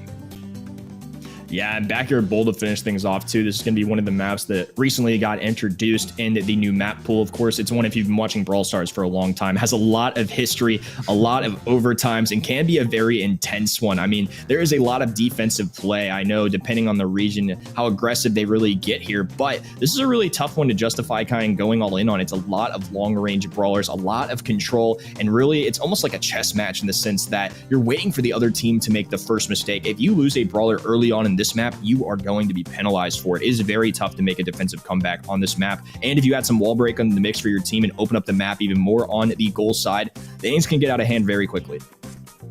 Yeah, I think it's a very good point. I mean, the reason why basketball can get a little stillmatey at times is because whenever there is a kill, or sometimes not even a kill, a player that gets very low HP, you can push forwards very heavily, and it's very easy to also help out your teammates on different lanes once you have the advantage on yours. So it can be a bit of a nightmare to deal with. That's why a lot of the time people are going to play that range and try to not give those opportunities away to their opponents. So yeah, this is going to be quite an interesting one, as you know, nerves are going to be high for both teams. We could see you know, the disappointment from Wigglysboo at the end of this one, as he knew that he could almost taste the semifinals at this point. Team Wood able to shut that idea down for now. I mean, Backyard Bowl is going to be a whole other breed here for our final set. For sure. And I agree with you. I mean, it was right in their hands too. I mean, a very close call. This has been competitive the whole way through, but now we've got Team Wood with a little momentum on their side going into a map like Backyard Bowl. And I think this map kind of caters to a lot of the really solid brawlers in the meta right now. This is a little bit different than what I said earlier, maybe for our Layer Cake map. You know, maps like Carl, or brawlers like Carl, you know, Bonnie, Janet, they're all going to like really excel on a map like this. I think they can certainly be good candidates, and they may just be all banned if the other team has the first pick. You you know, that's something that definitely races through my mind as they're kind of looking for strategy here, trying to decide what's best. But there are a lot of brawlers that are certainly viable. You also got to think if you ban out all of those very meta brawlers, you got to worry about the Pipers of the world, the Bells of the world. I've even seen a lot of Amber here just because of the, you know, long distance, the auto aim, a lot of control. There's certainly a lot of different options here, and I'm sure drafting this map can be quite complicated at times. Man, just before we get to the draft, I can swear that the Stu we saw in the map preview, that was Vex in the previous set, really. Like, he was playing so well on that, Stu. Couldn't quite make it work for grassmuddoppin. We'll see if maybe Basketball is going to be a better affair for them. We have the Janet, Bunny, and Crow bands on the side of grassmuddoppin. FA Team Wood will be banning out the Penny, the Bell, and the B. We have the first pick of the set here already. It's going to be Max on the side of FA Team Wood, and I mean, similar to everything we've seen so far. All three sets, it's been FA Team Wood, I believe, was first pick, not taking the call. grassmuddoppin taking it as their pick number 2.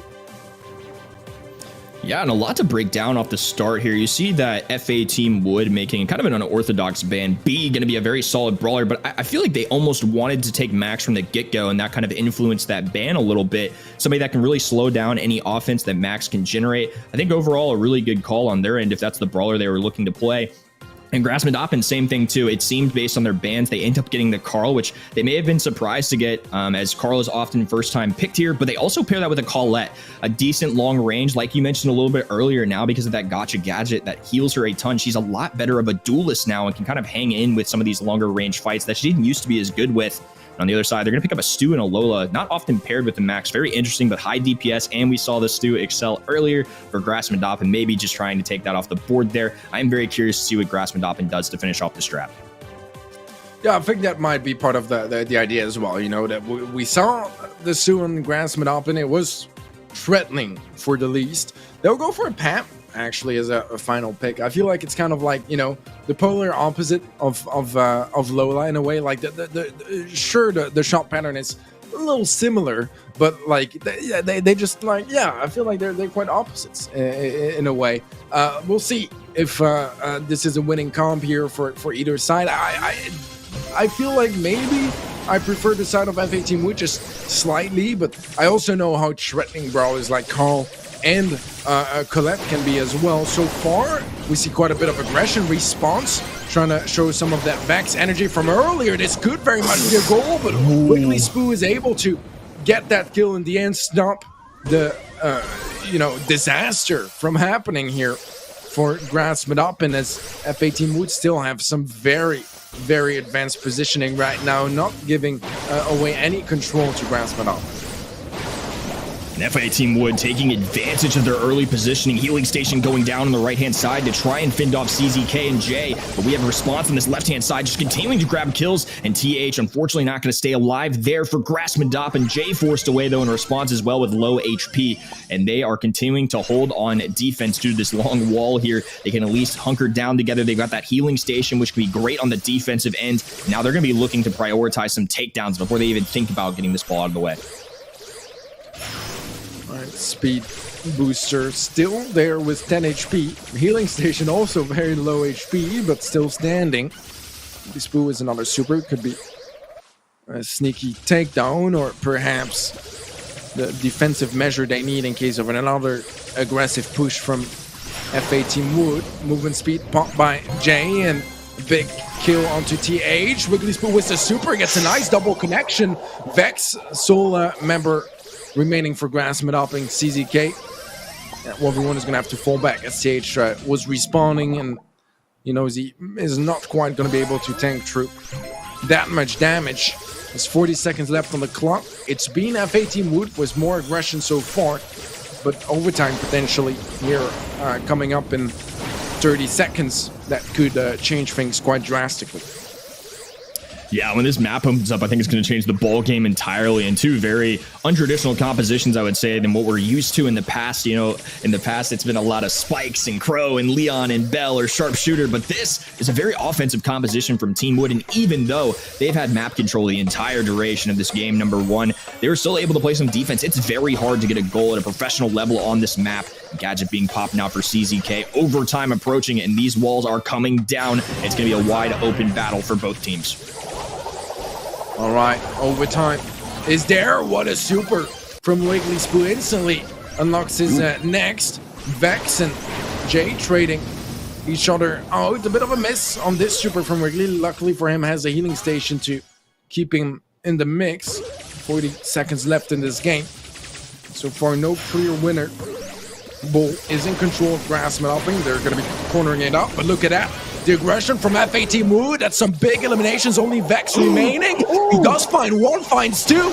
Response is able to get the takedown, but he's left all alone and low HP. And with the response coming through, he's not going to be able to score. Wow. What a defense here from Vex, just in a 1 versus 3. That was absolutely incredible, and they're going to have another opportunity here as the ball's being pocketed. Vex getting some big damage. They need to intercept this ball. They're able to pick it up, though. Jay going to be walking it in with about 700 HP, and with so many defensive efforts, they came so close. But finally, the efforts of CZK and his team persevere. They're going to be pushing this now to a match point of their own. Man, Vex did everything he could there, and that final defense as well, picking up a kill, picking up the second actually, but the ball just has time to get through the net, and this is gonna be match point for FA Team Wood. Now things are starting to fall apart for grassmuddoppin. They won the 3 first games, but now it's been 3 in a row for FA Team Wood, and grassmuddoppin with their backs against the wall. Nearly could have been a goal there, but Vex is able to dash in the left side, go back to defense, but he's solo HP. Wiggly Spoo is one as well. Trick shot, not quite gonna make it, but the team wipe will, and FA Team Wood get yet another goal. This is getting incredibly dangerous for grassmuddoppin. Yeah, they're in a really tough spot here. They got to win these interactions off the bat. That's one thing that really pushed them into a tough spot. They lost early on a lot of positioning. They're playing against an aggressive composition. They need to find these kills, and that's a good start right there. Wiggly Spoo popping the gadget as well, looking to make some connections to give himself some heals. Vex tanking for this, now diving forward, kick away. But Wiggly Spoo able to pick it up, and they're going to be looking to get a pass through. CZK intercepting away as well. A good defensive effort there as Vex is going to be low HP, and now all the brawlers from the side of Team Wood returning. grassmuddoppin are going to have to hold the line if they want their tournament lives to continue. Man, the fact that he managed to super that ball away just saved them, but Vex is going for the play again, not able to get a hold of the ball once more, but Wiggly Spoo this time around is able to slot it in. grassmuddoppin finally was a goal in this set, challenging FA Team Wood to a potential double match point, but I mean, it's not over. Far from it. As grassmuddoppin, they need another goal here if they want to push things to double match point. And we have a big kill from Jay. Does get traded out at 2-on-2, but not enough HP on response here to commit.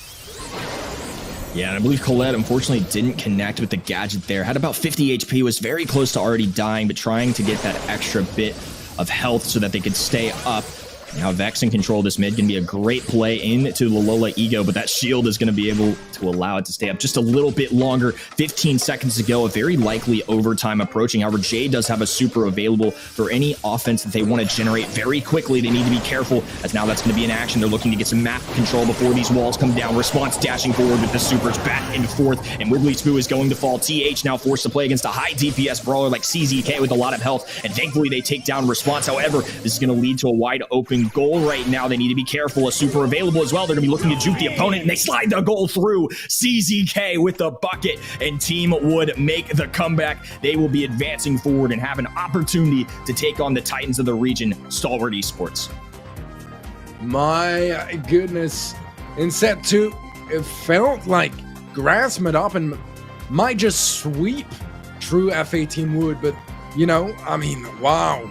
Slow and steady wins the race, I guess, really. I mean, what a comeback here. From being down to a match point in set number 2. It ends up being FA Team Wood that takes it all the way, winning 4 games in a row. They hadn't won a single one until then. So, yeah, I guess they just kind of needed to get the ball rolling, and once they did, it seems like grassmuddoppin was just not able to stop them. I mean, they avoided almost a disaster here for FA Team Wood, because right now, I mean, they're the closest to Stalwart. right? So getting to semis here, they have the best chance at catching up in points, and they really needed this grassmuddoppin. On the other hand, I mean, this is gonna make it even tougher for them to stay in the competition, as they are so far behind Stalwart, and now, I mean, you know, their journey ends in the quarterfinals this month.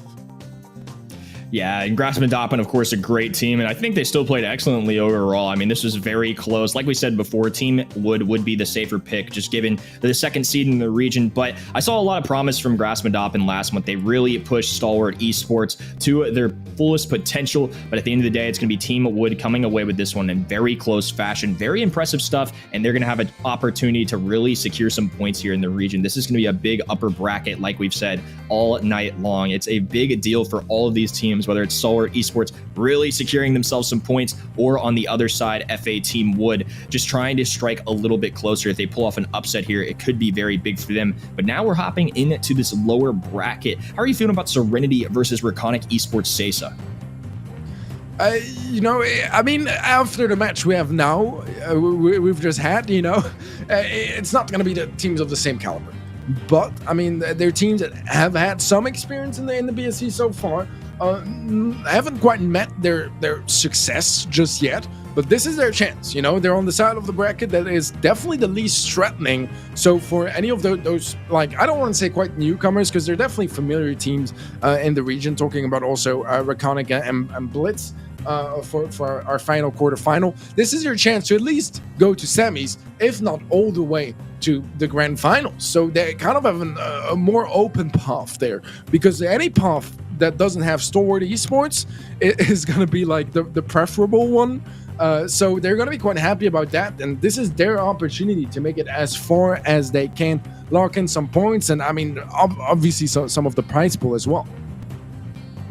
For sure, and I think that's an excellent observation too. I mean, they've got the 1, 2, and the 3 seed all at the upper bracket, which is a big deal for all those lower bracket teams to kind of make themselves known, really give themselves their best shot and opportunity of winning themselves in monthly finals. 200 points goes a long way, and like you said, prize pool's on the line too. There's a lot at stake here in general, every single monthly final. And I think one team for me that I'm really kind of keeping my eye on is this matchup here. It's going to be Serinity versus Reconic Esports SESA. Both of these teams have had a lot of roster changes go down as of recent. Serinity, I feel like it's kind of changed all throughout this season. Only Pratik and Captain are going to carry over from this roster from July. On the other side, Reconic Esports, they come into this August monthly finals with 2 new players on their side as well. It's going to be JK and Razael, with 2 monthly finals appearances for JK and 4 for Razael. They are some really strong players that they're adding into their fold. Already some very strong caliber of players as it was. I think this one could be a really interesting matchup. Yeah, I think so too. I mean, I wasn't the most certain when doing my predictions what to go for. I actually went Reconic, but it was a fairly close call to me. So I'm looking forward to seeing them at play. Serinity, a full Indian team on the side of Reconic. We have a bit more variety. Berber from the Philippines, JK and Razael from Singapore, and then Troy from Malaysia. So I'm excited for this one. It's going to be a very fun one. And I mean, I'm trying still to recover from our previous quarterfinal. That definitely delivered to its expectations. I have a feeling that this next match here might just have a similar, scenario unfold. I agree. I think this one's got a lot of potential. I also went with Reconic Esports as well. I'm going to go with their newly revamped roster, and the additions that they made are some very solid players, as we see Razael on cam and Harry on the other side. We're going to be hopping into double swoosh, and this is a map that has been in the game for a long time, but a little bit of a new flair to it, as we've got some new brawlers that are running rampant. Ones like Carl, Janet, Bonnie. I know there's one that I just keep mentioning throughout the night, but again, these are kind of ones that look to me to be very strong. I think Crow can be a very slept-on brawler here as well, that a lot of people forget, just given how many good brawlers there are in the game right now. We're actually going to see that be banned on the right side for Reconic Esports. From left to right, we've got the Janet, the Penny, and the Max on the side of Serinity. On the right, we're going to see it Crow, Bo, and Squeak. In my eyes, we're looking out for Gene as well, just given the bans. I think this is going to be a very strong first pick. I'm a big fan of Gene on this map in general. Yeah, I like it too. I mean, I love Gene in general. I think on this map it's incredibly threatening, because no matter what you have against it, except maybe something like a Mr. P or an Eve that can be quite a nightmare with the spawnables to block those spools. Something like us too. I mean, you can try to dash out. You can try to like tank the pull with your speed booster, but if it hits, you're done for. And with how close distance the mid is on double swoosh, it's quite easy to just be in the range of the Gene. Even if you're just sitting behind your wall, it can just blind pull you through. It's a very scary brawler to face. Gale is an interesting way to go here. Not entirely sure about that, to be completely honest with you. I so far I kind of prefer what I'm seeing on Serinity. I love Stu on this map as well, but I feel like Amber is a really strong brawler as well. Removing those bushes just gives you that much more information, and there's no brawler that just burns through them as efficiently as Amber. Colette is going to be the final pick on their side. A brawler that we've seen a lot in this region, I think more than in any other, to be completely honest.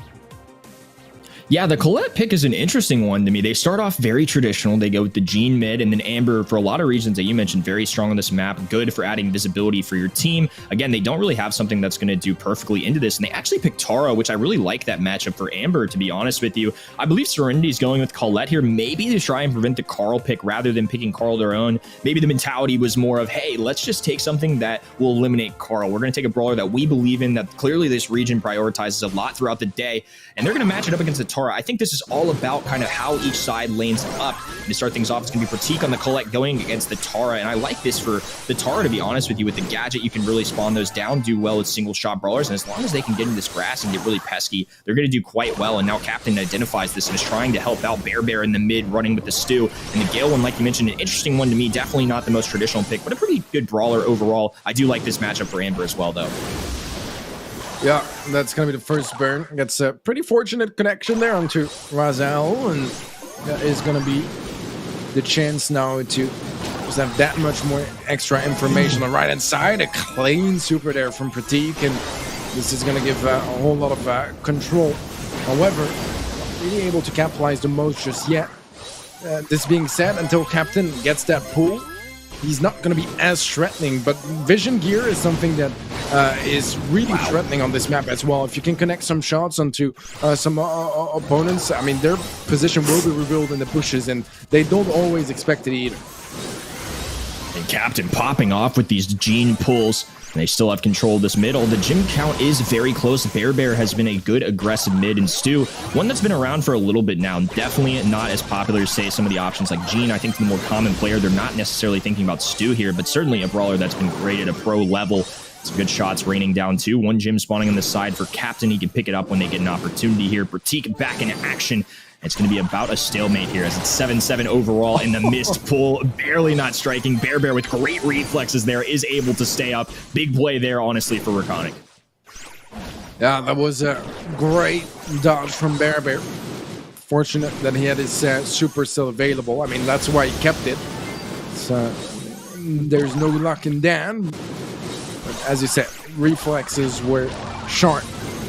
Bear has another super if he wants to dash in for a gem, perhaps. He does get struck quite a bit. It's going to be surviving with almost no health there. Gazoio just keeping him afloat. It's so close, though. There's 2 gems on the ground as well. Captain has his pool. If Bear doesn't get his super, he's not really going to be able to commit here. Invisible from Captain, though. Bear goes for gem number 10, and it is tied up. There's another one on the ground for each team. Captain goes down. This could be massive as Bear is going to run away with the gems. Yeah, and Troy going to pick up just enough along with Bear to make sure that they hold this gym lead. 14 definitely going to be enough here. A couple kills going down. Razale getting a pickup on this right-hand side. 3 seconds to go. Bear sitting comfortably. And a nice play there from Reconic. You know, they had some really great Gene pulls off the bat, but then as things dwelled on, you know, not as much. I think Captain was playing it a little more passive towards the end there. I think trying to look for a good pickup kill onto their gym carrier, who was the Stu. And unfortunately, Stu was very smart about that. You know, even though Stu is often seen as a very aggressive brawler, they played it safe, they stayed back, they got the gems they needed, and a pickup at a very pivotal time. Very competitive overall start, though, as now we're going to be kicking things off with a 1-1 matchup. Troy trying to go for pinch on the left-hand side. It's a couple tags off, not going to be too far away from his pool. Gadget does get dispatched quite easily as the egos don't last very long there. The control is in favor of Reconic. And for the first time, really, in this set, they have actually quite a substantial lead. 4 gems early on. There's another one on their side. It's a nice head start. If the game gets a bit more still and close like the previous one did, that head start could absolutely make the difference. Yeah, and I'm curious why the Colette is still laning against the Tara. I think Tara's shown that it's a pretty good matchup. Again, the gadget plus the super is really going to give Pratik some trouble. They're going to win this side once again, and Amber can kind of do well into both. I think good enough. So I would love to see that switch possibly later down the road if we get there. Now a gym count starting up for Reconic Esports. A good takedown there under Razael. However, their gym carrier is still sitting comfortably at the top. Bear now charging up a super as well and slowly backing away. 5 seconds to go. Harry popping a super, and Razael can afford to get downed here. He doesn't even do so, though, and Bear can just hang it back. A good start here as Reconic Esports much swifter in game number 2. Yeah, exactly that. You know, game 1 was incredibly close and back and forth. Game 2, a very dominant statement here from Reconic. Just, you know, doubling down on their superiority here. A big win here for them to pick up. That's going to be a first set in their pocket as well. And I mean, we can't stress it enough. In a best of 3, getting that first set is just so great. It doesn't do everything. We saw from grassmuddoppin earlier that getting the first set was not enough, but it does give you an extra layer of security, a safety net, because now Golden Gulch, I mean, you know, they go in with momentum and with a potential match point by just winning 1 game. Yeah, I mean, they're going to get to kick things off in set number 2 and knock out with a little bit of momentum on their side. And I think a great job overall. You know, it's always really interesting to me that we see the same comp for 2 to 3 straight games, but they can really change up how they play things. Things can go so differently at a professional level. Sometimes one little mistake can go a long way to change the duration of a game. Again, that was kind of something I was looking at in the draft phase as well. I feel like depending on how they lane things up could really determine how things go. I know Colette does outrange the Tara a little bit, but that gadget can do really well into a single shot brawler. They had the pulls that were on point. I think Amber is somebody that can really put Tara in a tough spot, outrange her, can still open up the map. And I know ideally we really want to put Amber on that right-hand side, but especially early on in game number 2, you could see that it wasn't necessarily working out for a matchup. I would have loved to maybe consider seeing a switch there mid-game or something like that, but overall, still really good plays from Serinity. They made game number 1 really competitive, but Reconic did hit their stride in game number 2. Yeah, I agree with you. I feel like probably Amber had a better shot against the Tara, obviously, with the fire piercing through the egos. It would not be as dominant of a gadget. Plus, sure, it's a bit of a struggle up close, so you can just kind of play next to your pedal, you know, reload your super, and then bring down those bushes, get maybe a connection on your opponent. So I agree with that. I was kind of wondering why they didn't go for the swap, yeah, it seems like their decision did not pay off this time around. Now, new set, new opportunity to you know, have a fresh start. But there's not a whole lot of room for mistakes here from Serinity, because Reconic, I mean, after that last game, they're going to come in here with, you know, a dominant mood, feeling like they are the better team. And so far, they clearly have been. Yeah, I think a really good start for Reconic Esports, too, with a little revamp to their roster. Looks like it's paying off so far. Now hopping into Gold Arm Gold Cheers, we get a pan over of our next map.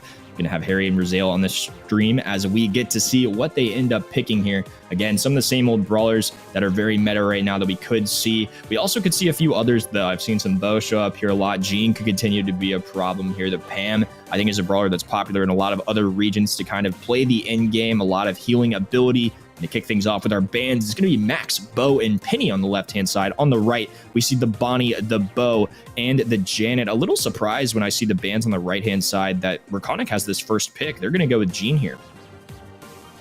All right. I mean, it's not like a, you know, shocking brawler to see in knockout or on Golden Gulch specifically. But yeah, I mean, stuff like Carl is open. Again, we don't see it picked in the first 3 brawlers, which, I mean, I wouldn't say this is his most dominant map, but Carl is Carl, and I feel like he's still pretty good everywhere. We'll see the Bell and the Ruffs on the side of Serinity. Bros, I really don't mind, but yeah, something like a Daryl is a pretty good idea from Reconic. That is a brawl we haven't seen yet today, and it is a strong one at the moment, I feel like. in a lot of matchups, it can just get some really good eliminations. I do have, in my personal experience watching pro Golden Gulch, I feel like at times it can be kind of a 50-50, where sometimes the Daryl is incredible and just gets every single kill, and sometimes he's just struggling a bit because early on, more likely than not, he's going to be playing it safe, play the time to try to get that super. We'll see the Carl as well, and it's going to be the Colette to close out the comp for Serinity. Yeah, this is a really interesting draft. We kick things off with Gene, which is very normal, and kind of why I mentioned I was surprised that the side of Reconic had the first pick. Is just those bans are oftentimes to try and prevent the other team from picking those brawlers. They also have Carl available. They go with Gene. Again, nothing wrong with that pick, but they almost dare the other team to go Carl. They pick up the Daryl to take one counter away, seemingly one of the better ones. However, when you take Daryl there and you have Carl on the same side, they leave the door open for Colette. That's going to be a perfect counter into both those brawlers. Harry can really find a lot of value here. They're going to have to be very careful, and Bear is definitely going to have to help out with that. And like you mentioned too, Daryl with that passive role kind of does have to wait around a little bit. This is a little more long-range engagement off the bat, and as that storm closes in, that's really where Daryl can get good here. Brazil finally has that charged up, and now each side looking to charge up some supers to take an advantage. All right, no clear winner just yet. They're pretty traditional at this point on this sort of map, similar to something like Knock Grande, where instead of having a top-bottom sort of matchup, you have a team on the left side, a team on the right side. Let's see if we can get some more connections, maybe someone unlocking super a bit earlier than others to engage, because now map is going to start getting closed off by the gas. A roll in does get shut down. A nice supply drop, a 2-on-2. Bear in a 1v2 can't quite get the second, and Pratik is going to take its Serinity, take round number 1. And that came down, I think, the Colette really getting some value out of that gadget. Things were looking very bleak for Harry, but I believe was able to heal up there a little bit. Captain's really been finding some great angles here on this right-hand side, but good plays from both teams. That came down to the wire for sure. Now we see Bear doing the same thing, laning very similarly once again. Mixed damage amplifier. Pratik trying to catch Bear off guard. And Troy on this right-hand side does have a super available. Again, that's going to be something they can definitely take advantage of later down the line. And Harry now with a supercharged as well. It does make me worry a little bit for Reconic Esports, as it is going to be a great matchup into both Daryl and Carl towards the later into this game. All right, Bear tanked up quite a bit. It's going to fall back to heal up. We have 2 supers for Reconic. Daryl on the car. Harry has a super of his own. Can be quite decent at shutting down any of those previously mentioned supers. And there is going to be the pull. Wow, he unlocks it and instantly goes for it. That's clever. Wow, that is really smart. Because, you know, when you know a Gene has a pull, it's a little bit less threatening because you know he has it, right? So you can be a little bit prepared. Try to stay out of range. Have, you know, your finger ready to pop anything that can help you survive it, like a rough sandbag, for example. When you don't know about it and he hits the shot, instantly pulls you, well, I mean, what can you do besides being aware that he is that close of having his super? Bear is marked off the bat now, so that is gonna calm things a little bit. That mark, I would say, ideally probably would be on the Daryl because he has a little more HP, and up close he is gonna be an absolute threat. But it is gonna make sure that Bear doesn't take any unnecessary risks, at least early on. Yeah, the damage amplifier going to be a huge advantage for them, especially in something like Knockout. That's going to last the entire round until they go down. Definitely going to be an advantage for Serinity Esports as the storm starts to close in. Bear trying to get some dodges here. Super going down to power up Harry. A great candidate. Now Troy is going to get tagged up very hard on this right-hand side. Daryl trying to play this maximum range, waiting it to use that roll in the final moments. The side of Serinity grouping up together. Bear landing a few more shots. The bounce shot kicking in as well, though. And Harry diving in now. It's going to be a 2v1 situation. Captain picking up the kill with the super. And nicely played there. Serinity Esports looking alive and well as they are taking game number 1 of set 2. Good set from them. I mean, it was still close, but it was much better than what we've seen from them so far. And it's a big one to pick up, have a bit of an appearance on the scoreboard, and start threatening Reconic. Tell them, yeah, we are still very much in this one and a game away from tying things up at this point. And Raziel going to start things off slow once again, just trying to charge his passive super up. And Pratik off the rip there actually used one of the more very fun gadgets in the game right now. I really love the bounce shot from Bell and how players have utilized it. I think in a mode like Knockout, and especially on a map like this, you can kind of take advantage of something like a Reconic and at least get a very long distance shot. He kind of 50-50 there, went for the left-hand side, but you know, in my heart might as well. I enjoy seeing the crazy geometry angles kick in. We'll see if he can take advantage of any crazy shots later down the line. However, a lot of pressure raining down on Reconic Esports right now. They're really pinned to this right-hand side as this map is playing left to right. And that is one of the unique features about it. And Bear and his team are looking to try and get some tags and move closer and closer to this mid. Yeah, Raziel has his super. Could go for a roll in. Precautionary sandbags. Plays down by Captain. Gets a couple bounce shots onto Troy, but Troy wins the matchup. Roll in at last from Raziel. Pratik falls Harry in a 1v3, and that one he can win. Reconic take the first round, and it's Serinity that needs to stay on their toes as another round that will be match point picked up by Reconic. Pratik using another gadget there, hoping somebody was on this left-hand side, but once again, Reconic Esports all landing on the right side of our screen. I think Harry, when it came down to it, barely missed that kind of dash forward with Colette there. I think Daryl's roll was just timed right to where he could stay out of that. No connection there from the final gadget from Pratik as Troy's holding down this right-hand side, and now Raziel getting back into action with his super. We have a pull available for Bear. 3 supers, as a matter of fact, on Reconic. A missed mark from Pratik is going to be a big missed opportunity. Could bite back by the end of the round. Serinity, they really need this one. And they don't have a whole lot of utility to work with right now. Reconic doing a fine job at trying to prevent feeding too many supers to the side of Serinity. A very early gotcha gadget from Harry, and it doesn't even matter. He gets pulled and taken out. Pratik gets a big pickup, but Captain is in a 1v1. The gas is going to get him low HP as well. Wow. That got incredibly close, incredibly dangerous. And it is really dangerous for Serinity because it's match point for Reconic.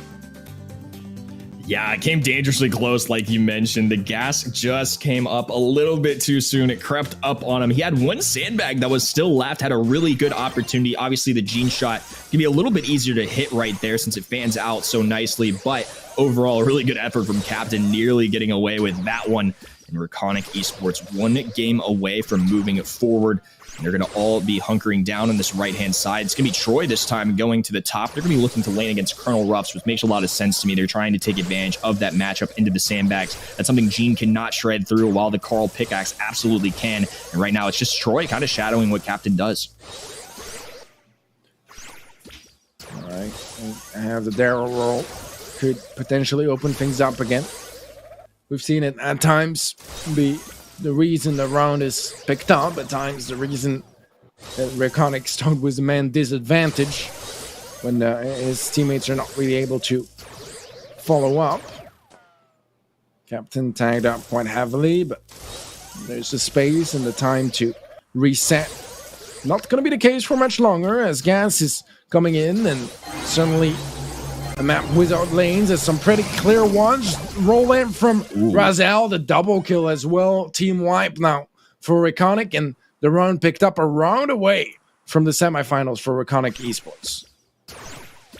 And we're going to be very close here. The Clash pin coming up as well. Happy birthday to Clash of Clans. I believe 10 years for them, which is an awesome thing to see. Another great Supercell game as Pratik going to be going in the mid here, looking for some good shots. Bear, Raziel, and Troy, though, all have supers available, and Reconic Esports won the last round and are now hopping into this next one with an advantage, even as no brawlers on the side of Serinity have that advantage for themselves. And I love what Reconic have done with this strategy. They've taken 3 brawlers. They're really pacing this match for themselves. They want to get to these end games. They want to get in spots where Daryl is up close with a shotgun against the other side. Even going into somebody like Harry can be a good counter. They're waiting until the final moments where they can try and take advantage of this. And now Troy diving in, goes down a little early here. However, Raziel able to clean things up. Harry trying to make a connection. It's actually going to be a 2v1 scenario.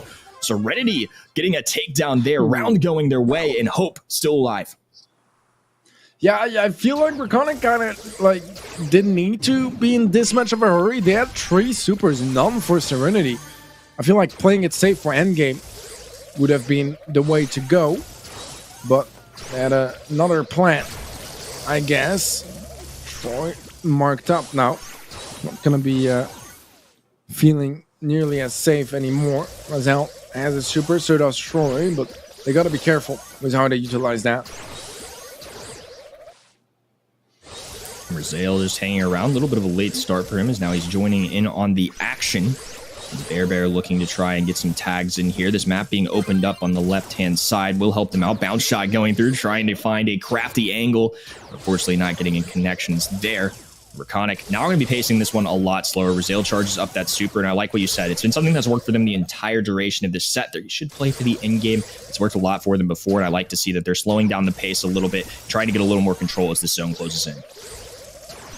Captain taking quite a bit of damage. Troy trying to capitalize. He's going to get a shot off on the sandbags, but gas comes in. Razel dashes in as well. It's Bearbrain in 1v3, and he's not going to take this one. It's going to be Serinity with the set, and honestly, I think we might have a little bit of a throw here from Reconic, because I feel like in the previous round, they should have just had it.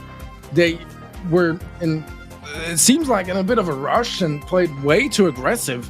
Should have waited probably for endgame and use that 3 super advantage. They did not, and they got punished for it. Serinity, I mean, props to them. You give them something, they'll take it, and that is going to be set going their way. We are going to a set 3 here, and that's going to be Kaboom Canyon and Heist coming up next. Yeah, I agree with you. I definitely think a few mistakes coming in for the side of Reconic. Maybe not as much patience I would have liked to see, but I think Daryl kind of saw an opportunity and tried to take it. But 3 brawlers, even with Daryl as much HP as he has, as quickly as he can get a kill, you're going into Colette, remember, which is going to be a hard counter. And of course, like you mentioned, this is a professional level. You know, if I make a mistake in my everyday Power League game, I can probably make a comeback from it. But these guys are not going to let up at all, especially in Knockout. If you lose a brawler and put yourself in a 3v2 scenario, it's all but over for you a lot of the times. These players do not miss. It's very tough to kind of clutch up in those scenarios, and it's why we don't see it too often, why those moments are so special. And now we're going to be moving on to Kaboom Canyon. I'm sure Reconic still have looked really good throughout the entire set. I think, like you said, they were ahead for a lot of the duration of it, and I think they're obviously still very much in this, but now Serinity with a good pickup, they've got some momentum back on their side, and maybe this plays out similarly to what we saw in match number 2. Yeah, it very much could. I mean, if there is a moment to do a comeback, it's going to be now. But yeah, dude, I'm trying to find my words, but really, I'm a little unsure, you know, about what happened here from for Reconic, because I feel like they really had it, man. I feel like they really had it, but yeah, they rushed it a little bit too much, and things got a little messy. Serinity able to triumph through that, really. Yeah, in my opinion, you shouldn't really be losing rounds when you have 3 supers, your opponent have none, you know. But Serinity, yeah, they caught on to that mistake and punished them big time, because now it's a whole new set on the menu. We're all tied up, and the lead that Reconic fought hard to build up, it's gone. Yeah, and they still have the game advantage. It's going to be 3-2, at least in that aspect. But I would agree with you. I mean, momentum fully on the side of Serinity right now. A huge confidence boost. Kaboom Canyon has been a very interesting map to see it develop. A really popular composition going around right now is one that Tribe introduced kind of to the world at MSI. It is a composition that Corey told me he picked up from a team at Navi in your home turf, one of the EMEA teams that is known for kind of some unique drafts, but they end up going with a Gale Launchpad kind of combo. Wouldn't be surprised to see it here. A lot of the times they're going to pair that with somebody like Daryl and then another brawler. We'll see what they end up going with here to see if SESA kind of carries that over, but that's something I've still continue to see in scrims. I'm continuing to see it in actual competition as well. It's very interesting to kind of see this map divvy away sometimes from that traditional composition, but there are still plenty of very strong brawlers that are already prevalent in the meta that can do well here. One that comes to mind is Crow. Playing against Crow can be very pesky here, and it's actually Serinity banning the Gale. I think for the average casual player maybe at home, they wouldn't necessarily know that. I mean, it's a very unique strategy and definitely not something you're going to see in your everyday matches at home, but I like this choice as they also tag team that with the Janet, the Max on the other side, Colette, Bonnie, and Gale as well. Yeah, we have a lot of the dangerous meta brawlers out of the mix, you know. Gil jump pads, that's not happening. Double ban, as a matter of fact. And, you know, stuff like Colette, Byron also are not going to be available. Not as popular as it used to be, but it can still do some solid work at times. We'll see the Crow first pick from Serinity, dictating the pace with those slows. Very strong brawler on this map as well. Doesn't have the most damage on safe, however, so they might want to add some of that later on to the team composition. On the side of Reconic, we have a Lola, pretty classic here as well, same with Bell. I mean, any sharpshooter is going to be expected on a long-range map like this. Lola does a great job at scouting the bushes, but also at just getting that damage on safe if she manages to get in range. And I'm curious to see if either team kind of goes for more of a wall break strategy. You know, sometimes you're going to see brawlers like Brock get introduced here, or a Piper, just for the sheer fact that they can open up those walls, allow you to get a little more aggressive. I do like this Crow pick, but when I see Lola, it's almost a little tempting to go with Carl. I think that's going to be really good to kind of go into the ego. I don't know if that's something Reconic was looking for, but they also banned the Colette. And yeah, Daryl was the other one that came to mind. I don't expect to see a Surge here, which is another good counter. They're one step ahead in terms of my thought process. But yeah, I really like pairing that Daryl right there. It's an aggressive brawler that's going to do quite well if they can get up close to Bell. Like we saw last time too, you know, you have the ability to charge a passive super and roll onto your enemy. It's one of the best features about Daryl. I think taking away kind of the final absolute counter, one thing I would say B could be an option. It's something I've seen a little bit more and could counter Carl pretty well with his higher HP and definitely do well into the Daryl. However, they're going to go with 8-bit, something that I've seen a little bit from time to time in Heist right now. You can take advantage of those walls not breaking down, which I think is a reason why they're going with this. It's kind of the only time I ever see 8-bit is when there's no wall break available. Very interesting overall. Definitely not the most traditional pick. Yeah. I mean, I love 8-bit, but I'm not too sure, honestly, because, you know, it is a map where at times you want to be able to have enough space between you and your opponents to heal up, and with how slow he runs, it's a bit of a challenge. We do see a pretty decent start here for the side of Reconic with some good damage early on safe, 11% going their way, but already, I mean, there's a Daryl on that red safe, and Captain is going to be matching that damage in no time. It does get shut down eventually. Some trades left and right, and it's a 5% lead in favor of Reconic.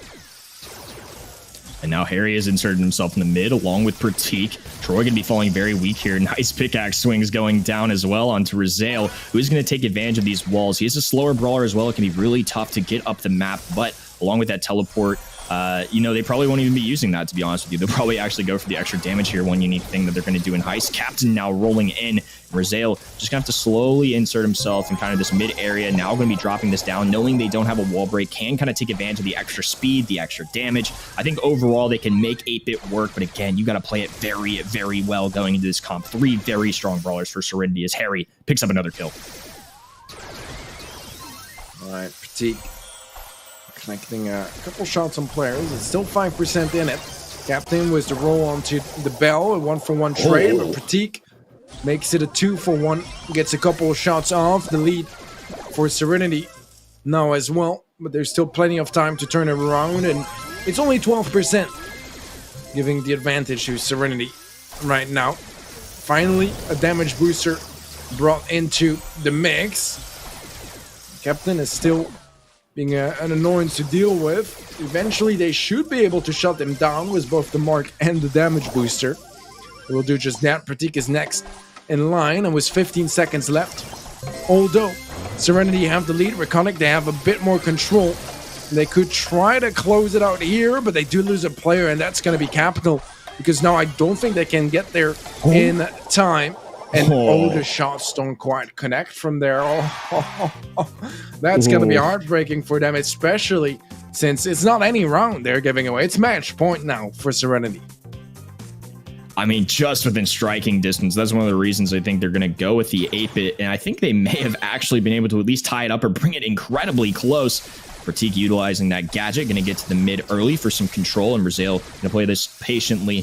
This Captain now going to be falling weak here. And the good news for the side of Reconic is they have a lot of DPS between the Lola and Rizale. They can, if they get one really good push, really make an insurmountable lead if they can play some solid defense throughout the match. Another super going down this left-hand side, which has continued to surprise me a little bit. A lot of the times when I see 8-bit play on this map, they're trying to plank it right behind the wall on the spawn side, and they're actually going to manage to stay alive there. Nicely done. Is Troy going to be popping the gadget here, the shield going down, and rather than focusing on Harry for a kill, he's actually going to go for some damage here, only going to lead to about 4%, and things could get out of hand very quickly here if Serinity pick up some kills. Well, picking up some kills. That they definitely do. As they get the full-on team wipe, and Reconic backed up in their spawn area of 1-for-1 trade here. Not quite enough range for Pratik to get any shots on save, but can try to deal with that damage booster. However, Troy is there to buy some more time, create some more space, and make sure that healing station stands. However, Captain gets a nice kill, gets the healing station, gets some damage on safe, and Serinity start catching up. Roll as well there to try to tank some more damage, and he's just gonna keep hitting the safe, trying to take over the lead, and he'll be successful at that. 2% giving the advantage to Serinity, but still about a minute left on the clock here for Reconic to turn things around. Well, heavy offense raining down from both sides. Now we get a little bit of a reset as everybody's kind of been taken down. Captain going for a beautiful roll right there. Troy actually going to get taken down. Here's Rizal stepping up, finding a lot of damage with that 8-bit booster, and now bringing it down to 50%. The other side now trying to take it down, that heist damage as well. And Troy hanging around on defense, trying to pin Captain, who does have a damage amplifier. And Captain going for a risky roll there, just trying to make anything happen. However, they don't find a pickup there. Pratik and Harry in the mid is now Rizal going down this right-hand side. Harry going to be falling weak here. They pick up a kill on the left, and now it's just Captain left standing. Great opportunity here for Reconic with 15 seconds to go. Yeah, this is looking very, very good for Reconic. They have the lead, they have the positioning, and Serinity. I don't really see a way out of here unless they instantly get a Crow Super here. They actually do, but yeah, a little too late. Couldn't have jumped there in time anyways, and damage-wise, they would have needed a roll from the Daryl too, so it's not going to happen here.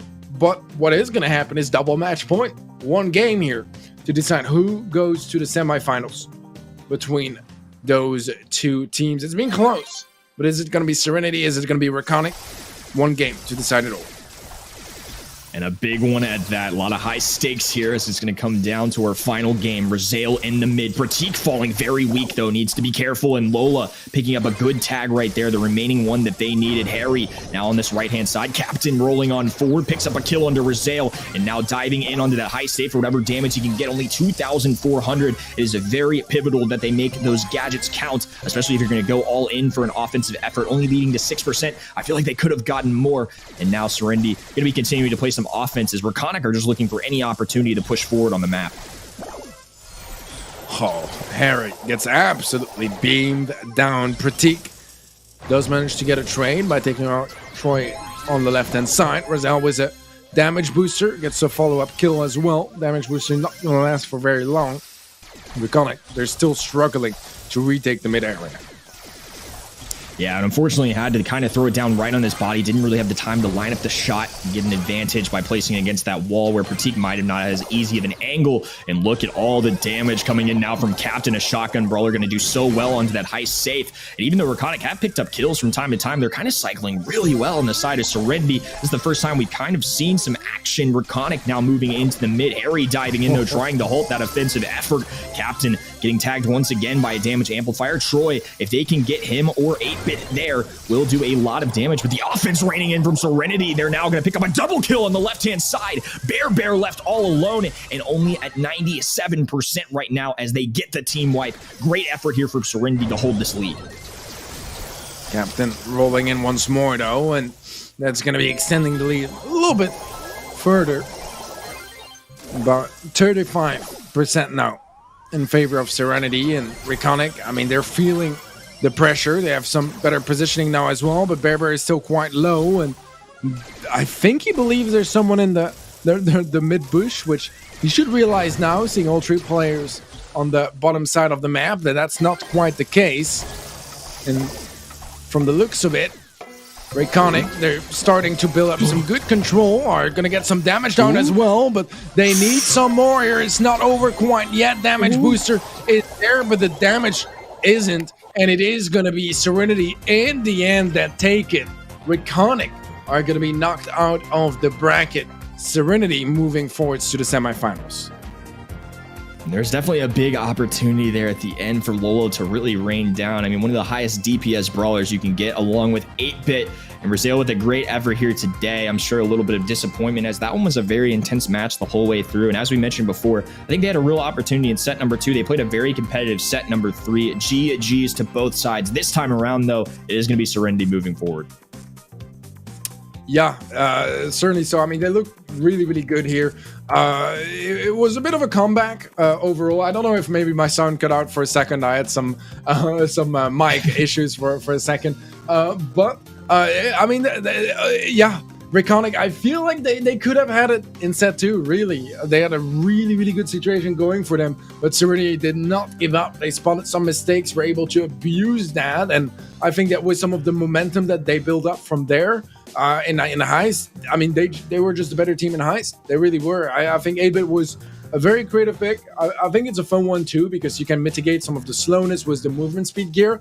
I just feel like some of the key areas of the map, especially if you want to retake the mid, he's too vulnerable of a brawler to really make it work. Carl can also, he doesn't really care if there's walls, you know, your damage booster, it's not safe behind walls because he's just going to shoot and move a little bit, get that pickaxe to connect anyways. So yeah, good stuff from Serinity. I feel like they kind of had the better comp as well overall in that final set. And I mean, Reconic, they made some mistakes here that they're gonna have to learn the hard way, you know, to not repeat that again on their next appearance, which I'm sure they will have, because they looked good. I think overall they kind of looked like the superior team in some ways, but Serinity, yeah, they punished them for maybe some overconfidence in that second set, and there was no recovering from there on for Reconic. Yeah, I think an excellent point too. I mean, both teams certainly shine there at different moments, and I believe Reconic actually won the game score. I think they had 4 versus 4. It was pretty much even in that sense. So there were definitely times where we did really see Reconic step up. I think the draft was an interesting one, like you mentioned too. I think 8-bit can work, but like you said, he's very slow. He's very vulnerable. They had a Carl on the other side to kind of take advantage. If you're going to run the 8-bit, make sure there's no wall break available, which they did. So I see the logic there. I can see why teams would maybe gravitate towards that a little bit, but I don't think it necessarily countered anything. I think a very interesting choice. I think that's definitely going to be a match that they kind of look back on, take notes, and I'm with you. I certainly expect to see them in the future, but now we have FARKN facing off against BLITZ. This is actually the old Serinity Esports roster. They could have an opportunity if they win this to take on their old org. Before the org picked up a different roster, these were kind of the fellows that were taking it on. They also, I believe, added Legend X, who formerly played on FA, Hashira, who was a very strong team earlier on in the year, and BLITZ, the roster kind of a little different than we've seen in previous months too. This one's a pretty interesting one, I think. Yeah, definitely so. I mean, you know, it feels like teams that are a little bit like less familiar, or as you said, you know, that used to be in different orgs as well for RKN. So I'm curious to see them play it out here in this quarterfinal. A bit of a storyline, as you said, if potentially we can have that grudge match, which we always love to see in the semifinals, whether it's people playing, you know, against their ex-teammates or for a different org. It's always fun to have that extra factor than just the gameplay, you know, have an actual story behind it, and there's an opportunity for that right here, right now. But yeah, this one is a bit difficult to predict, in my opinion, as well. I feel like both teams haven't had quite had the season they were hoping for getting into this BSC 22, but they're still amongst the best teams in the region, and this is going to be their chance to try to prove that once more. Yeah, I think for me, I'm going to go with FARKN. I just think in the sense that BLITZ has some very new players on their roster. 3 out of the 4 are competing in their first monthly final of 2022. They have a little experience in the past as well and some very solid rosters in this region. But like you mentioned, a lot of storylines come from SESA. You know, a lot of these teams interact on a regular basis just because the population size compared to, say, something like EMEA, maybe a little bit of a smaller region, and kind of why there's one spot for them versus a lot more for other regions. It's also just due to the size. So a lot of these teams have interacted with each other. I'm sure they're very familiar with each other. And now hopping into one of our new Brawl Ball maps in the current map pool, we got Squeak, Penny, and Janet banned on the left-hand side. On the right, in M's, Squeak, and Janet as well. One of our rare cases, I feel like, where we only have 4 bans. Yeah, I think that Lark doesn't realize that he's holding a sign like in front of his name box. So I think it says RKN win. But yeah, hold it a little bit higher, Lark. That higher would probably work, but yes. Oh, there's more. There's more. Oh, well, I think it was his Twitter ad. Well, guys, I didn't quite get to see it, but you can always rewind, check it out, and drop him a follow. I'm gonna run through our bans incredibly fast. We have Squeak, Penny, Janet banned out by FAR Can, Blitz banning out Ems, Squeak as well, and Janet. And then we have a first pick Gene for the side of Arcan that will be followed up by the Bow and the the sign is back and a higher up this time around, and the Ruffs for Blitz. Yeah, it seems you heard us. Good stuff, Lark. Hope you get some follows off of that one. Gene and Carl for our left-hand side. Bo and Colonel Ruffs on the right. I think Carl obviously going to be a great brawler in the meta. We've mentioned it time and time again. That's something that hasn't changed. I think Carl dictates a lot of what you see in your drafts. I think this is also going to be a response into the Colonel Ruffs. I wouldn't be surprised if they kind of choose to go about the gadget choice differently. Look, you can take advantage of the sandbags against somebody like Gene, but against Carl, they're going to shred right through them. So you kind of 50-50 that decision. And also, depending on pick number 5, could shape what they end up doing. Again, Lola coming through. This is a brawler that a lot of other regions have implemented. Early on in the year, it really felt like this was kind of an EMEA for our first month or two, but now it has just branched out into so many different regions, and I understand why. A high DPS can really be a great lane option to pick you up a quick kill. You also have the Ego Shield with that gadget. That is very powerful. I think a lot of more casual players don't really realize how good that can be for shielding you, for doing extra damage. Just so much versatility with Lola in the lane. It's good to see her getting some action here today. Oh, definitely so. A very strong brawler at the moment. Surge is a brawler we haven't quite seen yet today, but a very welcome sign for sure. I mean, you know, I always say the same with Surge, especially since his rework. Sometimes it's going to be like, you know, the brawler that gets every single kill in the set. Sometimes it is a brawler that stays on stage 1 until like, you know, the last 10 seconds of the game. And yeah, whichever Surge shows up makes a world of difference.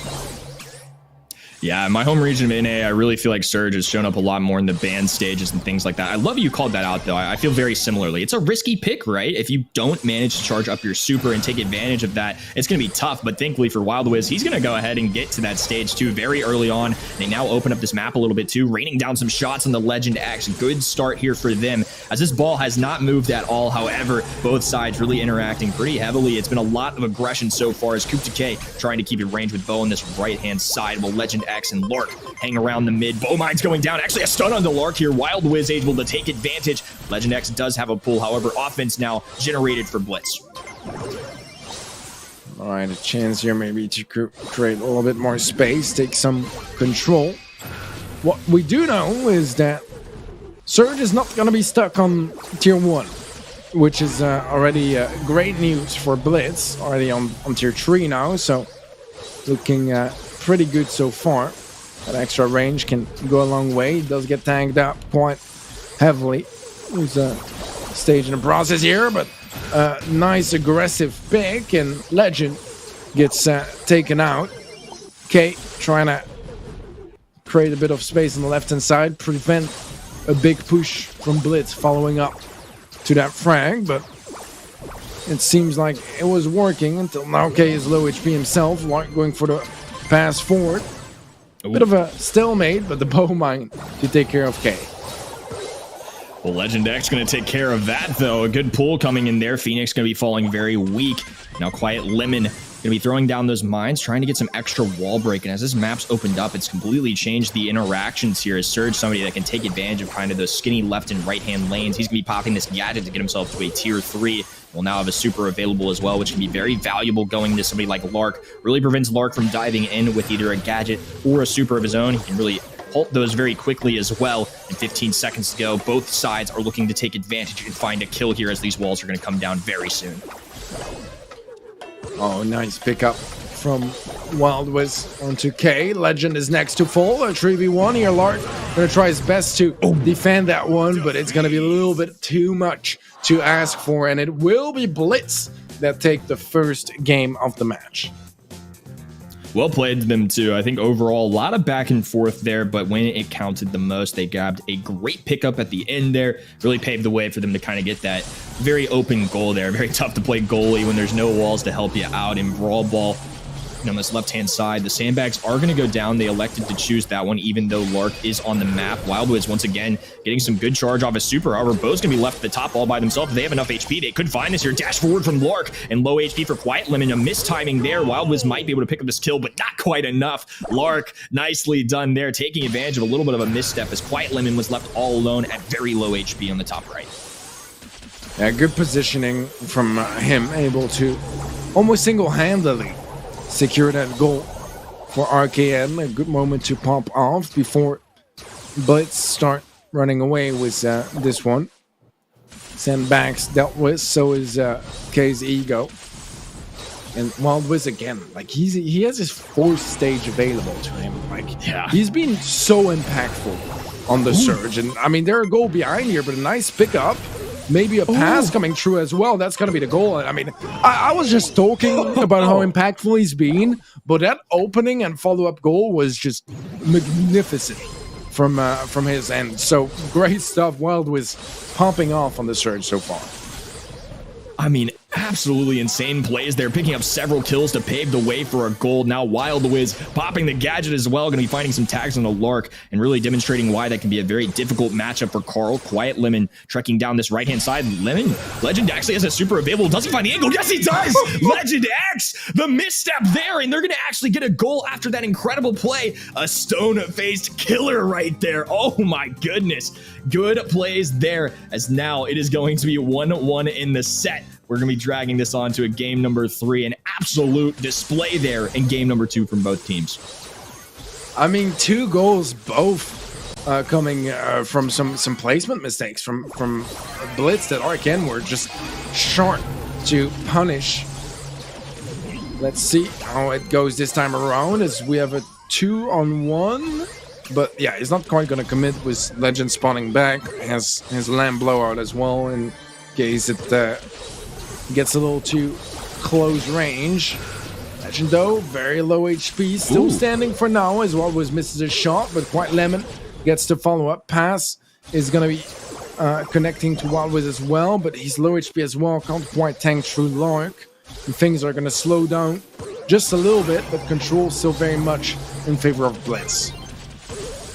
I love the sandbags placement there. However, Lark now getting aggressive on the right-hand side. Good connection there from Phoenix. They needed that one as Legend X is now looking for a takedown here. More sandbags going down. A great counter going into Gene. When that shot fans out, it does so little damage that it's going to take a little bit of time to really take those down. Lola, though, with as much damage as she does, can shred through those very quickly.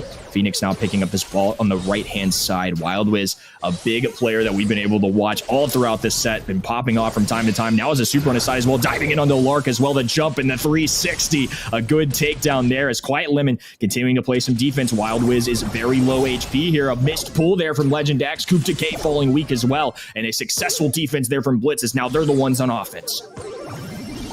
Yeah, well, was the goal and a super might go for a play. Not quite going to go for it just yet. I thought he might. But I mean, it's nice to keep those 4 stages up as well, especially as the map gets more and more opened up, eventually potentially an overtime coming up. But Legend goes down. Lark is low HP. This could be the chance that they need. Wildwiz with another pickup gets the ball, and I mean, who better than Wildwiz to close out this goal? 20 seconds left for RKN to find a miracle, or BLITZ might just take the first step. It feels like a little bit of a panic play there. Coup de K actually throwing down a super in the final moments. V throwing that ball up. Wildwiz still up as well. Lark the only one left standing for FARKN. Things are going to be very tough here. What an overall set, but BLITZ going to be taking it home for our first set. Really well played from both sides, but again, the Surge gameplay was absolutely unreal, and he dabbed on him too. Oh my gosh. Didn't expect to see that. Good stuff, Phoenix. Nice little touchdown dance. Man, I haven't seen a dab since 2018, but I welcome it if it's, you know, on your opponents, right? And just dabbing on his opponents. I mean, yeah, that was quite a performance from them, honestly. I mean, RKN, they were my favorites too to take this one because they have the experience. They're the 5th seed in the region as well.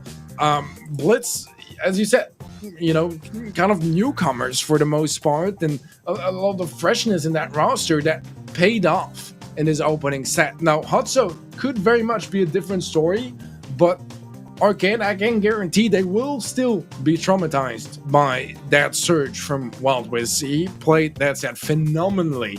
And that's kind of what you need as well, you know, when you're a fresher roster, you don't quite have the experience.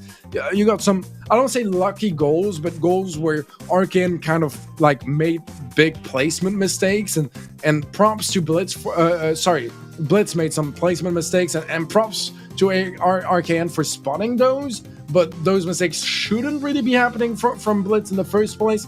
But yeah, I mean, great stuff here. Genuinely, Blitz coming out was a blast here in that first set. We'll have to see if they manage to carry any of that over to set number 2. Yeah, it's been a really exciting day of competition overall. I feel like a lot of these sets have been so competitive. We had some crazy goals go through in there too. Now hopping into Ring of Fire, I'm a little scared of the Surge now after seeing how incredible of gameplay that was. Look, if you want to go Carl, you got to be really careful. I know Carl is such a strong brawler, but we've now had an extra month of time since it was kind of Carl's city running rampant. You know, he's been a great brawler. And again, I feel like the one thing that I always notice is he dictates drafts. You're not seeing a lot of brawlers like Colette and Surge out of just randomness. It's not because they got a balance change in all of a sudden. It's because Carl's in play. And it's really changed how pros adapt to it, how they react. And Surge was a great choice going into the Carl, one of the better players to go against it. And, you know, it makes things tough too. I think on Ring of Fire, I've seen a little bit more Colette, at least in my experience, when Carl's in play, although it wouldn't be a brawler normally played at all. But when you see that Carl, it changes how you react to a draft. I think both sides need to be very careful of this. And that first set on center stage really reflects that, hey, Carl may be one of the best brawlers in the game right now, but he is no exception for counters. Oh, yeah, I mean, definitely so. You know, I do think that what makes Carl so strong partially is that his super isn't why he's good. Like, you know what I mean? Like, it used to be like, you know, how do you shut down Carl? You find something that shuts down his super. Now, just his regular pickaxe throw is so strong. It goes so fast, deals so much damage, comes back, is great at you know, shooting around walls. It's super strong. His gadget is super good too. Some of the best mobility in the game. So it's harder to counter than it used to be, because where he really shine is just his regular pickaxe throw and his gadget rather than his super, which is the easier part to shut down. So Carl is in a really good place, and I mean, he's been looking very fierce in this region today as well. One of the regions that were playing Carl before he got buffed so heavily as well. He's going to be banned out this time around by BLITZ. They'll ban the Squeak and the Crow as well. FARKN will be banning out the Janet, the Penny, and the Piper. And a second dab coming through too. That's pretty unusual for us to see, but I do love to see the energy. We're going to see a Bonnie with the first pick. Very understandable to me. I think Bonnie is one of the most versatile brawlers in the game right now, with a lot of HP, a long distance single shot as well. And of course, that Bonnie and Clyde kind of feature, right? Whatever beast you want to go with, you get that super, you can really get aggressive against the enemies. They're going to be picking up Lola and Leon on the left-hand side to respond to this Colonel Ruffs. Again, I think Colonel Ruffs is kind of an unsung hero of this meta. A lot of the times you can power up teammates. The sandbags can provide some defense. I think Colonel Ruffs actually counters quite a few brawlers, and Stu actually being one of them that he does quite well into because of the sandbags. Very interesting comp coming in here for BLITZ, and I'll see what FARKN responds with here. See if they get any more long-range types of brawlers like Bonnie to kind of match this. Yeah, I mean, yeah, Bonnie is going to be a threat for sure. I mean, with the range, and you can get like a little bit extra movement speed as well if necessary in those bushes with the speed gear, which can mitigate some of the weakness that factor tends to be for the brawler in general. Bo is a good option. I mean, Bo is in an incredible place. One of the brawlers that is so good and so consistent on so many different maps and modes. It almost feels like no matter the setting, you know, it's a welcome brawler. So I like those comps. It feels fairly even to me. I mean, I like the comp, like from a personal level, a little bit more from BLITZ side, but I feel like both definitely are winning compositions. So it's really going to come down to who plays this one out the best. Yeah, neither side really screams that they have an advantage to me either. I'm kind of with you. I definitely see avenues for both sides to get a win and a lot of back and forth going down right now. Sandbags being placed. It won't save Quiet Lemon, though. Lark picking up a kill right there as Wild Wiz in the mid. This time around, he's running the Stew. One of my favorite brawlers to watch today was his Surge gameplay last time, and I'm excited to see what he can do on this set. It is over a 10% lead now for FARKN as Wild Wiz is flanking on this left-hand side. Yeah, he does end up getting shut down at a super that could have kept him safe, but chose to save it and will be somewhat punished for it. Does have the ability to bring it to the table now, but the Ego not quite going to reload his super, so he's going to have to fall back and be a bit more careful here. As at last, we have a bit more control for Blitz. A decent lead built up by RKN already, while Wiz gets shut down. Beautiful spray from K, and Legend X in the zone here will easily take down Quiet Lemon, and that lead is just going to keep extending furthermore for RKN. Right now it seems like they're struggling a bit, but Phoenix was a nice pickup, almost finds a second. Wild Wiz is there to seal the deal on that kill, looking for the follow-up onto Lark. Phoenix will get it. At last we have a team wide, but still, yeah, that stun is going to buy some extra time, and more mines will be placed down in the mid as well. I believe a tripwire gadget from Legend Pump, but no one gonna be a victim to that. SK as the Ego still to tank. Wild Wiz trying to get that elimination. He might just get it as well, but with 3% in it and basically no HP on Wild Wiz, this is gonna be RKN to pick up the game. Yeah, nicely played there. A real big step up for them, and just overall great execution. I felt like they kind of kept finding ways to cycle people and keep at least one person in that hot zone for a large duration of that, which I think led to their lead. I felt like there were a lot of kills kind of being back and forth for both sides. However, they always managed to find a way. I think Legend X having the bow as well. You know, the bow mines are tough for any stage of player, right? They can cut off that entire mid. Wild Wiz starting off very well. Legend X, though, my goodness, some good shots there to kind of save that lane and leading to a 2v2. Lark now back in action. Lollipop drop on the ground, and things once again looking good for FARKN as they take a small lead. Legend tag up. Okay, there's an Ego. Gonna place it down. Sheet coming immediately. Phoenix does manage to survive for a little bit, but should be getting pinched out here eventually. Lark gonna get the pinch on the left-hand side while we're trying to create a bit of an opening, but ends up being a 2-on-1 in favor of RKN, and they're gonna pick up a pretty substantial lead here, looking to maybe even make it a swift set. Forget about some of the mistakes from the previous one. And I do have to say, I mean, I love that Wild Wiz is like playing the kind of like pop-up brawlers. You know, we have the Surge, now we have the Stew. But he struggled a little bit more with the Stew. As I say that, he does get the pickup onto Lark, and Blitz are catching up and jumping from Phoenix. Catches a double, and that's absolutely massive. Look at the positioning from Quiet Lemon on the right-hand side as well. Very aggressive, and Blitz taking over the lead now.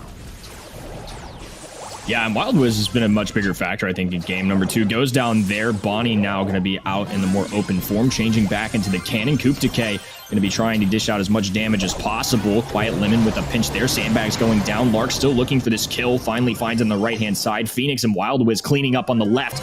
And Lark now trying to contest for this mid. Still a little bit close, definitely within striking distance, but RKN need to pick up a lot of kills, and that's a great start. Phoenix going to fall there too. Wild Wiz, though, continuing to cycle out the super. Coup Decay, though, picking up his mid. The bow mines protecting them as well. And now things all tied up. They're actually the ones finding a lead here. This is going to be incredibly close, but Blitz need to find some kills quickly.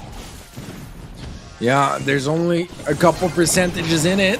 But wow, the bow mines as well. They hit, and they hit hard. Legend to get the final kill, and well, that is a whole bunch of dabs now from Lark. It's too fast for his camera.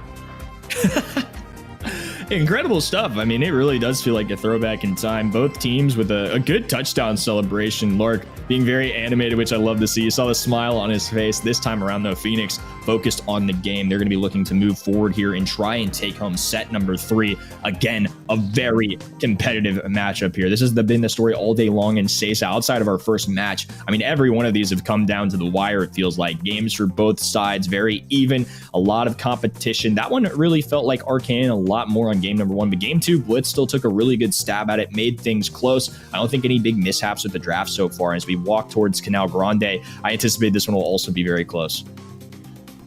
Yeah, definitely so. I mean, you know, a great comeback here from Reconic. It felt like BLITZ could maybe have seized a match point in that final game. But yeah, it was a little bit hard. And so far, the trend I'm seeing, at least, is that they're relying somewhat on Wild Wiz, on those highly mechanical, but also pop-off brawlers, which at times are going to be absolutely popping off. Like we saw in Brawl on the Surge. Like he had a ridiculous set of Brawl, but here, a little bit more quiet.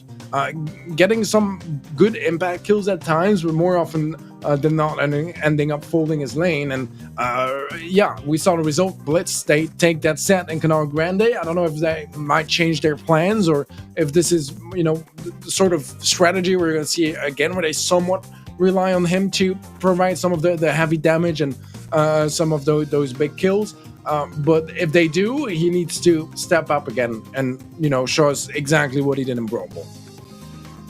Yeah, I think we've seen a couple brawlers right now, like Stu and Surge. Like you mentioned, very mechanical brawlers. You have to really play carefully. You have to do a good job with Stu. It can go really well for you with Surge. It can go really well for you on offense. But the second you step back, you know, you can't charge up that super with the power 1 Surge. Or Stu, you get held back. You can't cycle your supers in and out. It can get really tough for you. So I think an excellent job on Wild Wiz's part. Surge, definitely somebody that could show up on this map. I think kind of regardless. A lot of the times you're going to see it go into Carl. But this is a map. If there's no wall break, Surge can really run rampant in kind of that bush area on the left or right hand side, cycle out those supers. Could be a really good opportunity, as there's a lot of kind of diversity in how this map plays out. There is like an open mid in the sense that the pawns stretch out and you can get some long distance shots to both sides, but it's a lot of close ranged quarters on the left and the right hand side. This is a really interesting map. I always feel like this is a tough one for players, because the second you lose control of the map, oftentimes you're going to get spawn trapped. That's why in the past, when Eve was really strong in the meta, Eve was honestly an automatic ban or first pick here if you can get it. Nowadays, I don't think she's quite as strong. I understand if they want to go with it. It's something we saw last month still get played when we casted, but I think you now have to kind of question your picks a little bit more here on what the absolute strongest brawler is for this map. Yeah, I'm with you. I think that mobility and anything that, you know, enables you to see the river as, or the canal rather, as a bit less of a constraint, but as a tool, you know, like you can extend your Daryl dash using the river. You know what I mean? There's mechanics like that. Carl can obviously like just swift through it with a flying hook. And there's other opportunities like a Fang Super, for example, as well, to try to abuse that water. But yeah, there's a limited amount of brawlers that can do that. Eve is still, in my opinion, a possibility for Canal Grande, but the comp really needs to adapt to it. It is one that I think is really fun to see here, because you're basically the only one that's playing mid on the entire map, you know? Because your opponent, they can't do what you are, and yeah, it's quite a fun matchup when that's the case. But it is a brawler that we see less and less, because yeah, the nerves have been hitting her pretty hard. I think that's a great call out too. There really is no traditional mid in the sense on this map, as Eve's really the only one with that ability, as she can stretch so much further along the map.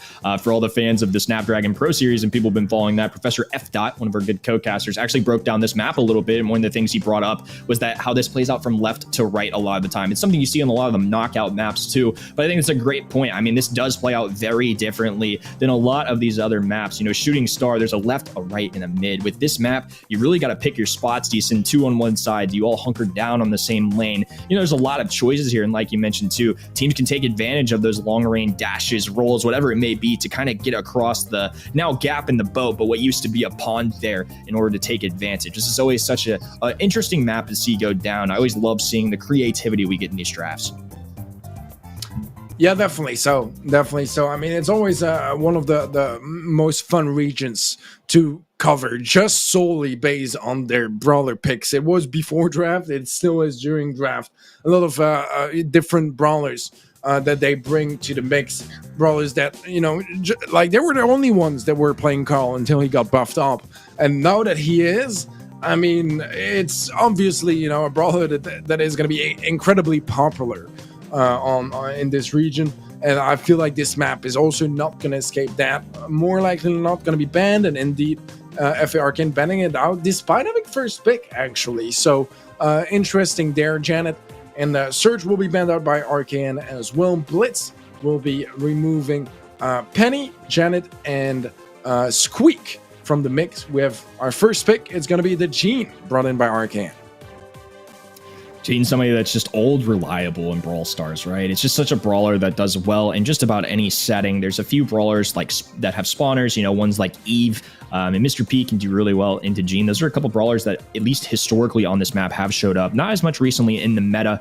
It looks like BLITZ is going to elect to go with a sharpshooter and Bell along with the Bonnie pick. Again, Bonnie, I really like this choice. You got the long range, can shoot across the different sides of the map. And in addition, you can get really aggressive in that alternate form. We're going to see the Tara on the left-hand side get picked up here too. This is a brawler we definitely don't see as much these days, but does synergize very well with Gene. I wonder if they end up picking something kind of like in a historic kind of combo here. I mean, in the past, we've seen Gene, Tara, and Sandy be an option on this map.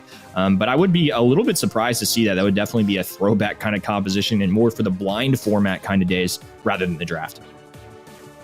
The sign lights up, Kenny. Wow. Lark sign lights up. Yeah. Technology, huh? Well, Daryl is going to be brought in next year by Arcane, and it is a brawler that I mentioned on this map, and it can be very, very strong. I feel like there is some possibilities to deal with him, you know, if he gets marked by a Bell and Bonnie has like just a ridiculous amount of damage up close. They can make it work, but it is a brawler that I think will require a change of plans, and that is exactly what we're seeing now. You know, the Griff brought into the mix here by BLITZ, very high damage, and the chain ability of his super is just so strong as well when you're facing tanks, because you can pop a super, hit like a shot, and you instantly have your next super ready. So taking down a tank like Daryl is going to be business like usual for Griff. So I like this answer from BLITZ. But, I mean, Lark still has two other targets that are going to be much more vulnerable to his roles. Piggy Bank to open up the wall, but Blue Star is going to be picked up by Arcane. I like this concept from BLITZ. It really looked like on the player cam that Phoenix was very animated. Roll coming in from Lark actually to a pickup there, 3-2 now, as Phoenix is going to take it down. Those extra spawners coming in from Coop Decay as well. And I like this. They choose a couple long-range brawlers. They pair it with Grip, who can not only open up the map and help these sharpshooters take advantage of the landscape, now they have a counter into the Daryl as well. I love this choice for them. I think that's why Phoenix was so animated about it. It's actually going to be him playing this brawler. I think overall, a really big-brained kind of play, if you will. I think very interesting composition, one I don't often see from the blue side, and I think this is a good adjustment for it too. BLITZ getting to play the strategy they want and pairing it with a Grip, which is going to be a great brawler, not only to the other team, but caters to their play style here as well. Yeah, 1 star in it after that initial trade. Blue Stars are making the difference, but Legend goes down, traded out, however, keeps the lead on the side of RKN, extends it. Furthermore, they're not really able to get any trades here on the side of BLITZ, and both K and Lark are able to survive. Lark is marked up, so not going to be as likely to roll into anyone for now.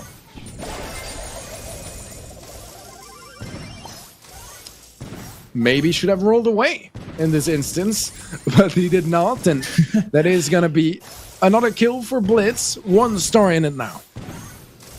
Yeah, and I think with Phoenix just not afraid to really dive in there. Again, that's super very powerful, like you mentioned before, and a great job there. 15 seconds to go, 7-6, a close one here, and now the entire side for the blue team are going to be trying to play against these walls here and take advantage. Lark with the kill super going down as well, picking up Phoenix, and Lark getting the finishing blows there. It's going to be Wild Wiz being pulled at the last moment too, and oh my word, the double dab coming in. It seems to be a very popular kind of dance coming in here. They have one more to go though. Great plays there from Lark and his squad. We'll see if they hold up for another game here, as now it is match point.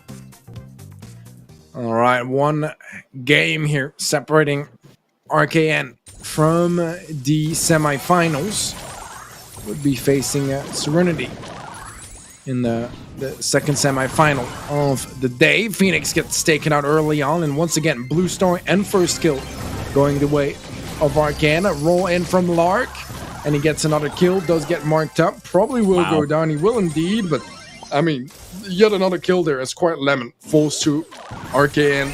4 stars in their favor. Pool, Wild Wiz does survive. Quiet Lemon trying to take down Lark. It's a bit of a close affair there on the right hand side, and Lark somehow lives on, gets a kill, and It ends up being a 2-on-1. Coupe DK does go down. Roll in from Lark again. I just can't catch a breath here. I mean, they're giving you constant action, Teddy. Just so much going down on both sides. It's all leading to a 1-star lead. And now a pull coming through for Coupe Decay. Quiet Lemon gonna go down here 19-16, but the map has opened up. I think bold plays for both sides. Really a lot of aggression. Phoenix getting pulled there and using his super, not afraid at all. Daryl now rolling down this left-hand side. Bonnie trying to deal with this. The slowing gadget kicking in though. Lark with a nice play there, trying to dodge the Wild Wiz shots. Needs to be careful, rolling away, but actually gets caught by Wild Wiz. Legend X picking up a kill as well, and the shots raining down as well. Coupe Decay needs to be careful, and thankfully his spawners run forward. No connection there. 30 seconds to go, and a 5-star lead for our blue side. Much time left here to turn things around, but the positioning is definitely good here for Blitz. 5 stars. And if they could take down Legend, then anyone else between Lark and K would do. That's exactly the kill they need. They still need one more. The gene pool is going to be a miss. K has a Terra pool as well. Going to get the connection. Phoenix is low. A 1-for-1 trade. Still 3 stars in favor of Arcane. Jump in from Quiet Lemon, but the shield from the respawn on K is going to tank it. And in the end, it is going to be Arcane to take game, set, and match. They'll be going to the semifinals. Well, some beautiful art there. The ANZ side doing a great job here today. Congrats to Lark and his teammates. And Phoenix were very fun to watch. The side of Blitz, a very impressive team. I'm certainly excited to see if Wild Wiz and his teammates can kind of keep continuing to come back here. I really liked what they were doing in that whole thing. I think a very interesting, first kind of round here. I think we had a lot of very close matchups, and that continued the trend as well. It came down to the wire, but at the end of the day, they get the job done in Canal Grande. Congratulations to RKN. They will be moving forward into the next round. Yeah, just for reference for everyone, the ANZ owns you. Arcane is the only team in this monthly final that comes from ANZ, right? They're from Australia and New Zealand, so they're quite happy, to show the team diff, the region, inner region diff, I guess. But yeah, they looked great all around, and I mean, it was a bit of a rocky start in Brawl, but after that, it was smooth sailing. 4 games in a row and convincing ones too at times. So a strong-looking Arcane, looking forward to see some more of them in the semis. Yeah, I'm looking forward to their matchup in the semis. Definitely more of a personal one for them, I'm sure.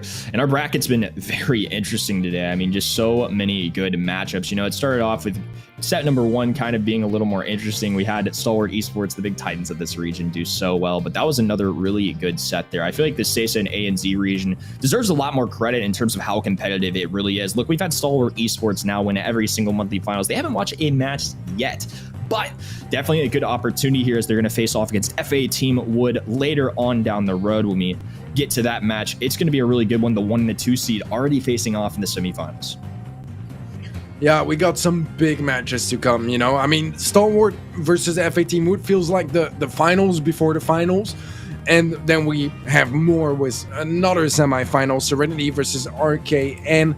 And then, I mean, surely some banger grand finals at the end of the day as well. So we've gone through all of our quarters now, and we've said goodbye to a lot of teams that, I mean, sometimes we wish we didn't say goodbye, but I mean, so far, Kenny, I think I'm 4 for 4 for my predictions. So I'm quite happy with how everything is going.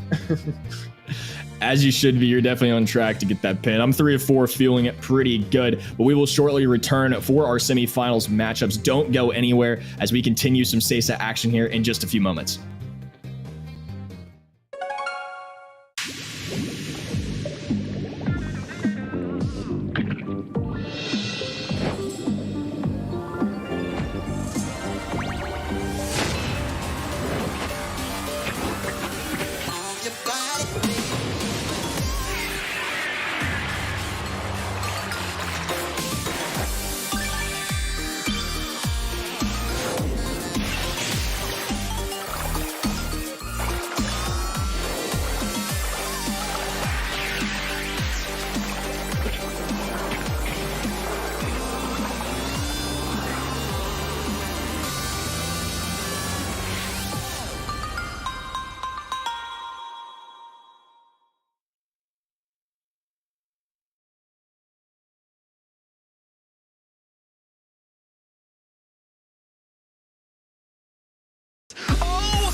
one-man army. This is going all the way. Welcome back to Knockouts. See some top plays from the July monthly finals. First up, Achapi gives it all he's got against Zeta Division 1. Tenside forced to use a barrel there as well. Achape falling low over the left-hand side. Wall comes in. There's a pathway through, but that's a choke point that they're not going to want to walk through. It's replaced, and I'm not sure if that wasn't communicated with Moyogoku, but the timing there was terrible for the team. Achape is in a 1v2, and he can actually win this. He does. the gas ticks, and he hits the shot, managing to bring it home for Zeta Division 0. Up next, it seems that Vatra Gaming won't go down without a fight. Zulon picks up the 10th gem, teleport back. He feels untouchable. Vatra Gaming have to get a huge push in. They might be able to get a good pull. Down goes a lollipop drop. No pulls just yet. Zulon is going to stay alive just in close range. Just a few more seconds. And there's the pull on the Zulon. No way is Livy's able to run back with 8 gems. But Vatra Gaming have interrupted the countdown, and they'll be able to get one of their own in just a second. And now, OGS and STMN EU go back and forth, and back, and forth. Well, 2 and 4 now, and it's a 3v1 over here. Skyric's all alone, but he's got the sandbags to tank. He's doing a good job of staying up, but now he gets pushed off.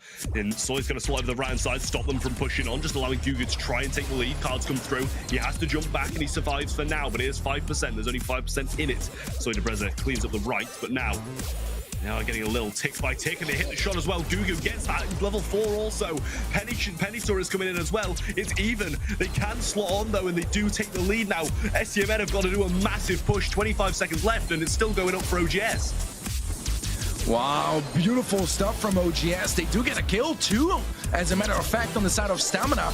I don't know if they can catch up here. It seems like they might just do it, but they need to hold on to both the left and the right side. It's so little in it. Gugu, he needs to get those percentages. It's so close. Oh my, we might just have the draw we were asking for. Wow. See if Rising Sun rises up at the last second. With just a few seconds left, 15-second countdown active, Blood Diamond is in the lead, but here comes Aaron with yet another super. Roche as well down the left-hand side. We can't forget about that as well. In he comes, Daryl rolls there. He rolls through it. They've got the shots on. They get the blue star. There's no takedowns. The bow can't get the second shove. And finally, check out this nail biter put on by Tribe Gaming in A. It's going to be a close call. Zulon backing away, and Tribe, if they play a perfect defense, could certainly get this. Yeah, it's possible massively with an Ems on your side, and Rico, here comes the damage. 10% left. Atari's still standing. Is Livy still standing? Tribe have gone and done it. Oh my word. Thanks for joining us. Be sure to come back next month to see more awesome plays.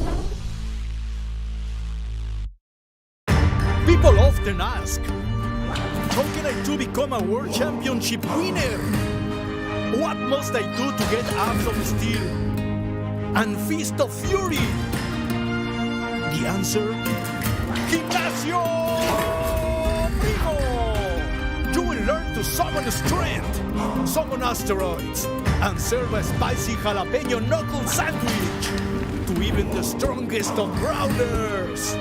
Fight with El Fuego in your heart.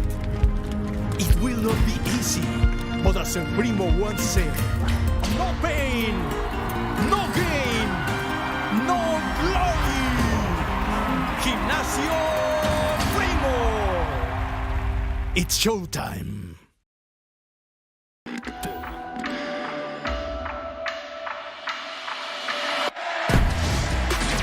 Welcome in to the Brawl House. The kick forward, the punch through. That's gonna be it.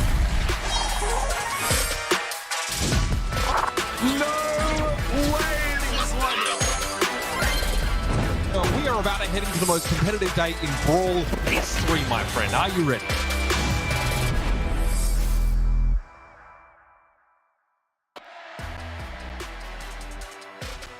And we are back, and what a day of competition it has been. One of my more favorite SESA and ANZ competitions this year. I am Kenny. Joined with me still is Teddy. It's been a great day so far, Teddy. Any takeaways that you've had so far with our quarterfinals matches? I mean, we've had some crazy matches already, and I think that, you know, especially if we finally will have a month where it's not Stalwart to take it all the way again, because they've won all 4 monthly finals so far. This is an important one because, you know, we still have a team like FA Team Wood that is in the running, that needs to catch up point-wise if they want to have a chance for Worlds, and they're going to be facing Stalwart right now. So I'm super hyped for this one. Yeah, and as we look back on the day and take a look at our bracket, it's some crazy stuff out here. It's been 2-1s across the board. The only one that was an exception was Stalwart Esports. They're the 1 seed of this region, formerly known as FWA. They got picked up and signed. A big step forward for them as they're looking to try and secure a world spot. They're going against the 2 seed as we go into FA Team Wood versus Stalwart. We saw this matchup last month. It did not go the way of Team Wood, but they looked really good today. grassmuddoppin are no slouches. The current 3 seed in the region did a great job. And on the other side too, I think this one's going to be a personal one as well, as the former Serinity roster is going to be taking on the now Serinity roster. A lot of good storylines as we head into the future matches of the day. Oh, definitely. So, I mean, you know, even for teams that are not necessarily really even considering running for the World Finals anymore, there's still prize pool on the line. So they want to go as far as they can on that bracket, because especially for teams like Serinity, like RKN, that have yet to really find, you know, their place in the region just yet, that prize pool can go a long, long way. But this match we have right now, semifinal number 1, that's a heated one. And it's also a rematch from, I believe, the grand finals from last month. Yeah, that's right. We got a lot of good stuff here, and our predictions have been pretty good so far today. You're 4-4. I ended up going with grassmuddoppin due to their recent performance and strong showing last month. So I'm 3-4. Still, yeah, you know, I went for it. It was a 50-50. Team Wood, definitely a safer pick, but have to go with your gut sometimes. But either way, if you want to make those predictions at home too, the best way to watch is event.brawlstars.com, so you can get those free exclusive rewards. You can share your thoughts of who you think is going to win. Vote for things like MVP, by far the most interactive way to do it. So be sure to join in the fun, just like me and Teddy, who is definitely well on his way to earning a free pin this month. But now we're going to be seeing that rematch that you talked about. It's going to be Stalwart Esports in new colors being picked up by an org facing off against FA Team Wood, who I believe only took 1 game in the grand finals last month against this team. Look, it's the 1 and the 2 seed, but Stalwart Esports, they are a tough foe. This is hard for any team in the region, even the second best one, and they're certainly going to have their hands full as we hop into this match. Yeah, this is going to be a challenge and a half for FA Team Wood. I think that, you know, it's hard to not say that Stalwart are favorites here, because, I mean, looking at their track record, it's just perfection, really, in the region. You know, they struggled a little bit more at MSI, but at home, in their SESA and ANZ region, it's their region. So, yeah, this is going to be a challenge for Team Wood to make something work, but, you know, it's kind of the same story as any, you know, team that is leading the charge like Stalwart is in this region, is that every single other team of the region, the one team they are going to be analyzing and dissecting every single playoff is going to be Stalwarts, because they're the team that, you know, all eyes are on within this region. So maybe, you know, if Team Wood is prepared enough and managed to, you know, come and prepare some really exceptional drafts that really manage to harm Stalwart's plans, there could be some room here for Team Wood to make something happen. But Stalwart, they're going to be favorites coming into this match, and I don't think anyone is questioning that. I think it's very fair too, just given the caliber of players and their success this year. Stalwart is who I'm going with as well. I think a very solid roster, but FA Team Wood, a lot of familiarity with them too. Some previous players playing for Stalwart Esports. And of course, these teams have clashed time and time again in the region. CZK, one of the best to do it. I think it's going to be a very interesting one, is Minecart Madness, one of the new maps to this month for the map pool. It's going to be a Pam Band, Max, Squeak on the other side, Colette, Bonnie, and Bell, and they do elect to ban the Colette, which makes me think they wanted to go something like Carl. However, they don't grab this. They actually go for the Janet first pick. Stalwart Esports responding with the bow. Yeah, I like what I'm seeing so far. Minecart Madness is a tough map. Unforgiving one as well, as timings are essential, and I mean, it's not just luck. It's one of the few modes and maps where you will have a little bit of luck, depending on which minecart spawns where and on your timings. But, you know, a really, really good team, they'll be able to make the most out of it, you know, and take a gem at the right time. Make sure that the minecart is going to provide some extra protection and really utilize that minecart to their advantage. We'll see a low lot brought in by Stalwart Esports, and FA Team Wood will be completing their team comp with the Carl and the Piper, which I don't like so far. Sandy is an interesting way to go as well for Stalwart. I do like the Piper pick from Team Wood because I think that might bring some of that mechanical aspect where, sure, you know, everyone knows that Stalwart Esports is the better team, but, you know, with a brawler pick like Piper, if you can get some really big taps and a call that starts popping off, you can shut down your opponents like solely based on mechanics almost. And I feel like that's somewhat of the approach here from FA Team Wood. Well, that minecart going to be a big factor here. Oh my goodness, Jay starting things off very hot, and a good jump there from Response. I actually like this gadget choice. A lot of the times the other gadget, her turret kind of placement is going to be the other choice here, but they're actually electing to go with that one to kind of avoid the minecart. They can get a lot more aggressive, and a great start for Team Wood, whose composition I really like. I think once Lola got picked, it really secured an option for them to grab Carl, have a good play into the ego, and what a hot start here for Team Wood, really taking on the Titans in the region in strong fashion with a 5-0 lead to kick things off. Sergeant trying to block CZK with the mines, but unsuccessful. Right now, it's all FA Team Wood. 6 gems in the pocket. The jump back is he wants to get back to safety. Stalwart at last have some sort of mid-control coup. Goes aggressive, but again, Response unlocks his super, is able to dish out a decent amount of damage across the board. Fashion from CZK goes for a super as well to rotate back. Kind of feels like a waste of utility there, but probably just changed his mind a little too late. But control is looking good for FA Team Wood. CZK picks up the kill on Surgeon. Follow up from Response onto Coop the Ace, and right now this is going to be the countdown initiated by FA Team Wood. Stalwart 15 seconds to stop it. Wow, and Jay continuing to get a lot of value off this Piper, the long-range mid, which I think has not been played as much recently. 9 gems on Jay. Sergeant, the only one left that can really take a stab at this kill, getting him very weak here. Instinct getting some last-second shots. Close call, but with 525 HP, Jay survives. Game 1 going to Team Wood, and they've already tied their performance for last month in terms of game score. Great start for them. All right. First game picked up by FA Team Wood, the start that they were hoping for. I mean, I do prefer their comp overall. I do think as well that Coop was just unable to really get any supers in the previous game, and that would definitely make Jay's job in the mid a lot harder because, you know, you don't have that much of ground covered with the Piper when it comes to the width of your shots. So it can be quite easy to just sneak through, get up close, and take her down. And if not, Jay will be forced to fall back. But again, we need Coop to get some more connections, so he manages to unlock his super, something he really struggled to do in the previous game, as he gets outranged by most of his opposition, and despite using a gadget, he does end up going down to Response.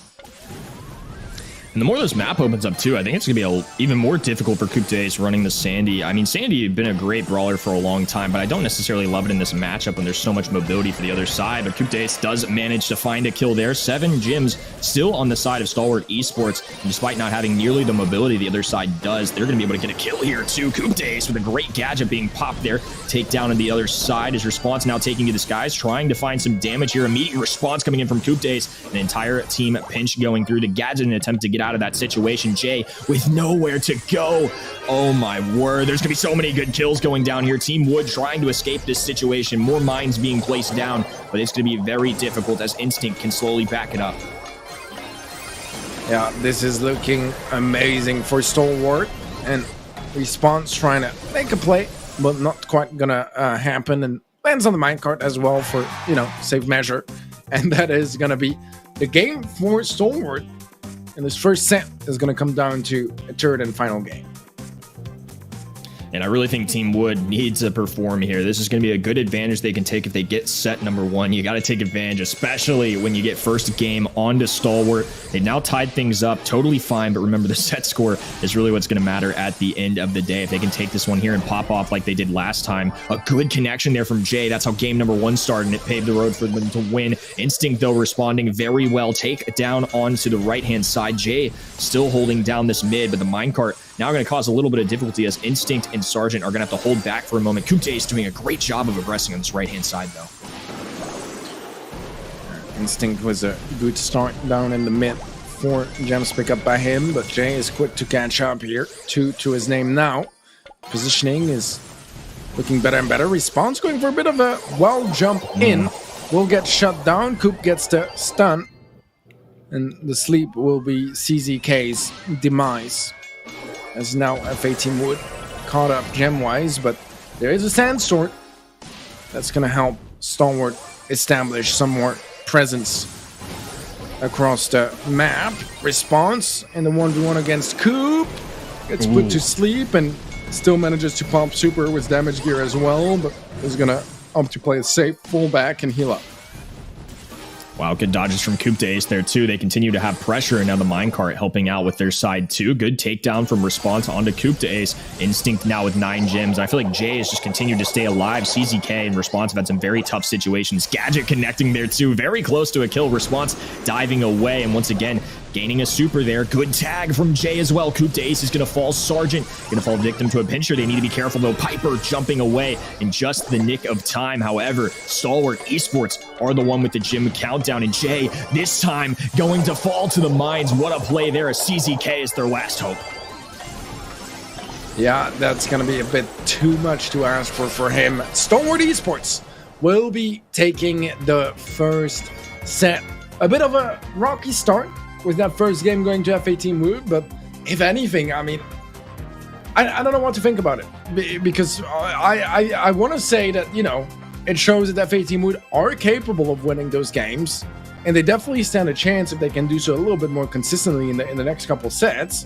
But at the same time, I feel like this could have been also that opportunity to take an early set, you know, against Stalwart and start to match with momentum on your side. Was that first set picked up and just a little bit of extra security, room for some mistakes, because you know that against a team like Stalwart, more likely than not, you are going to be doing some mistakes and they will punish you for that. So it's a tough one, you know, because I feel like winning that one game is not necessarily, you know, any better, because really, I feel like this was their opportunity to strike and strike hard early on in this set and come in with a bit more dominance, because now, I mean, even though they did pick up a game and even though it was a close set overall, it is Stalwart that comes out on top again, and that's been the story for this entire year. Yeah, and I think, too, it kind of reflects how good Stalwart Esports is. I almost like the composition better going into it for Team Wood. They pick up Piper, who's a very underrated mid on that map, especially with the getaway option with that super. You can break open some walls, which they can really take advantage against, especially going into a Sandy matchup.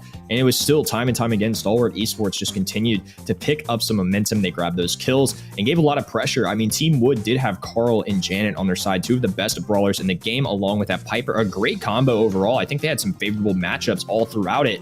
And still, even though Jay had a great performance on the Piper, a lot of mid control, didn't go down really too often at all. Just continuing to lose those lanes did not help their cause. I think overall, again, we're just seeing how strong a Stalwart Esports is. But now hopping into Bell's Rock, we definitely have an opportunity here. I mean, Team Wood were very competitive in that first game, but it's very dangerous when Stalwart Esports find their stride. Yeah, no, I'm with you there. I mean, this is a chance for Team Wood to prevent things from getting out of hand, right? Because if they lose the set, it's 2-0, then it's a set away for Stalwart, and things like there's just no room for mistakes. And no room for mistakes when you're facing Stalwart does not sound like a very good plan, because winning 3 sets in a row against them, it's never heard of in the SESA and ANZ region. So I feel like this is an important one to pick up for Team Wood. They've shown before that they can make them bleed. Now, you know, they got to prove that they can get the kill. Yeah, I mean, honestly, well said. They really, if they fall behind here 2-0, they're in very dangerous territory. Getting a reverse sweep on the champions of the region, such a tall order. And now they're going to have the first pick overall. I'm sure they're weighing their options very carefully. You can see ZZK chatting with the teammates, Instinct doing the same on the other side. It's going to be Squeak, Gene, and the Bonnie for the left-hand side being the bans. On the right, we're going to see Rico, Gene, and Bell. Definitely more likely that you could see the bans based on the right-hand side. They had that first pick, and they're going to go with Janet for that first choice. Again, a very solid brawler. Immediate response is going to be Bo and Carl for Stalwart Esports. Oh, right. I mean, Carl, I don't think we need to introduce him anymore. Bo, quite similar as well, just so versatile. We saw him play in Minecraft Matters as well, and quite a couple of times today already. Colette, again, a brawler that we see so much in this region, a little bit less in others, but we still see it. It's still a meta brawler for sure, and Fang as a final pick for FA Team Wood is going to attempt at just, you know, raising the aggression to a whole new level. Yeah, and it seems this region really likes to go with Fang in general against the Carl. This is something we saw in the upper bracket for our quarterfinals, but I understand it. It's something I feel like they've done a little bit more than other regions. They also pair that with the Colette, which is going to be a strong option into the Carl, but a really good way to stop the Fang. I like this Gale pick from them. I think it's a very intelligent one. There's really no sharp shooters, say, on the side of FA Team Wood. Janet's got some good range. Colette's got some good range, but definitely no traditional, you know, Piper, Bell, B, kinds of really long-range brawlers that can just absolutely keep their distance against the Gale and take advantage of that matchup. And now as long as the Gale shadows the Fang, they eliminate that option. However, Colette still into the Carl. Once again, I feel like FA Team Wood did have a very solid draft, both sides, though, with some good counters. Yeah, the Gale is a terrific option for shutting down a Fang, whether it's your gadget or you just use your super. I say gadget, I obviously mean the tornado. Let's see though, as Jay has a super, could opt to strike here, and yeah, gonna be punishing Instinct's over aggression. Surgeon is next in line, and it's only Coop the Ace left alive. Bo, not really the type of brawler you usually,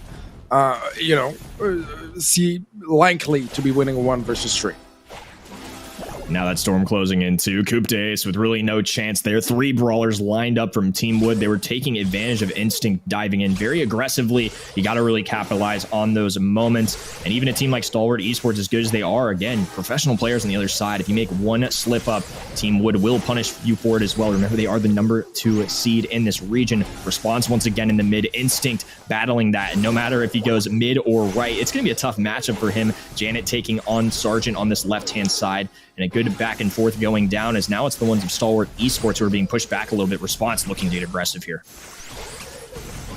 Yeah, I like that Coop just places the mines on himself as kind of like a safe spot against the Fang, you know. But the Fang still goes in, will get stunned. It's a 1-for-1 trade, but CZK got a kill on the left-hand side, and that means now man advantage, and Coop the Ace is just slowly gonna be fading away to the gadget. You love to see it. Rare to see kills actually from the Janet gadget, but it is going to be Team Wood again taking the first game. We'll see if Coop and his friends are going to be able to adapt in the execution and somehow make it work in games 2 and 3 like they did in the first set, or if Team Wood might just pick up their first set of the match.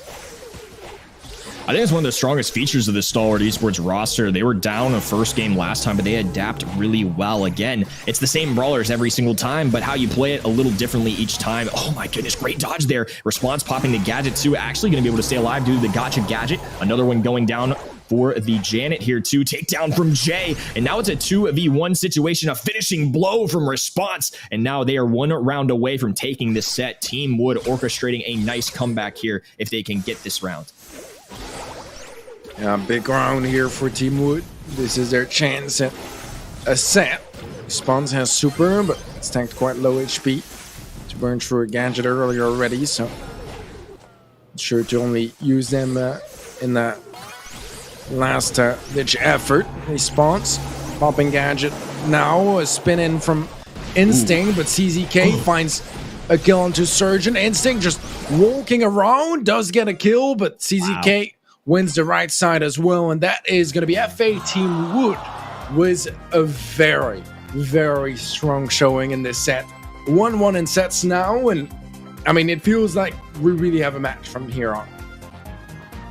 Yeah, they just took a set very quickly too, and that one was not close. I mean, Team Wood was in control pretty much that whole time. There were kills going back and forth for both sides, but in terms of control, in terms of 2v1s, 3v2s, it was all advantage for Team Wood. I really like their draft. I think both sides played it well. It seems to me that Stalwart Esports aren't necessarily gravitating toward some of these more overpowered or better brawlers in the meta right now. I feel like Team Wood has found a healthy blend of taking brawlers like Janet, right? Somebody that's very strong. I would hate to have that on the other side, but they also pair it with some really good counters into somebody like Carl too. I think the Colette being a good option in there to try and disrupt that. I think the Gale was even a good response by Stalwart Esports too. Both sides definitely had some win conditions, but Team Wood, that set was all them. Yeah, I think it's kind of crazy that they managed to make the Fang work so well against the Gale. You know, it's not really like something that should be working out this often.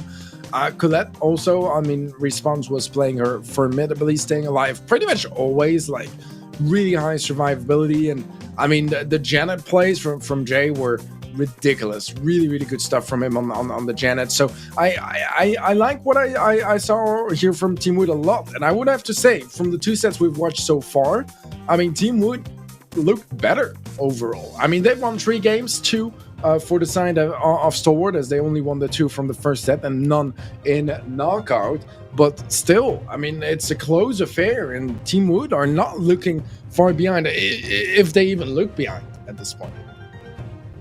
Yeah, tie ball game for sure right now as we hop on to Shooting Star. And this map's gotten a little bit of a shakeup too recently, just given the recent balance changes that happened about a month ago. Carl is an option here, Janet an option here, but I think Bonnie, a really excellent candidate. Again, one of the reasons I think Bonnie is so great is that versatility, and it makes complete sense to me that they get rid of it instantly. Stalwart Esports, without that first pick, they are going to ban the Belle, the Bonnie, and Piper. On the other side, we see it Max, Leon, and Carl get banned. First pick overall, again, we're seeing this time and time again throughout the night, but Jean is somebody that this region clearly likes, a very safe option as well. And again, the reasons we've said earlier too, just never really lets you down. There's very few counters, especially on this map. I don't really anticipate to see Eve or a Mr. P or something like that. No real opportunity for spawners here. I think Jean can thrive, especially in some of these more long-range matchups. Yeah, you don't know about the Shooting Star, Mr. P. we don't see it often, but when we do, it truly shines. We'll see the Janet, as you mentioned, a really good pick on this map. Also stayed open and got picked quite late, I would say, all things considered. It could very much have been a first pick in this sort of situation. Janet, not a brawler that's too easy to counter. Pam brought in to the mix, as well as Nani. I mean, you know, Shooting Star is Nani's map. It really, really is. We don't see Nani on a lot of maps at the moment. Shooting Star and maybe Safe Zone are the 2 maps where we do still see it a decent amount, and it finds some success on Shooting Star. It's just incredible for those duels, and will completely shut down any sort of sharpshooter IDs, especially a Piper. And that's why we'll be seeing a bow here from Stalwart to complete the comp. Feels all rightly balanced, but I would actually kind of lean towards Stalwart's comp here, because I feel like meta awareness wise, it's just a bit more like the hot brawlers at the moment on their side. I think it's a fair point. It's so crazy to see how Shooting Stars kind of evolved over time with the draft format coming in. You know, you see somebody like Belle and Piper get banned instantly. Well, there's only so many long-range brawlers, and to respond to this, you're going with some very solid mid-range ones, like the high DPS from Lola, and like you said, just some very popular brawlers, and they're kicking things off very quickly too. Stalwart Esports marching down the map right now. Jay gonna be falling weak and victim to Instinct. First pickup for them. Now Stalwart Esports 3-0 and map control as well. Jay is gonna need to find some much-needed connections right now. His response is trying to deal with the bow on the right-hand side.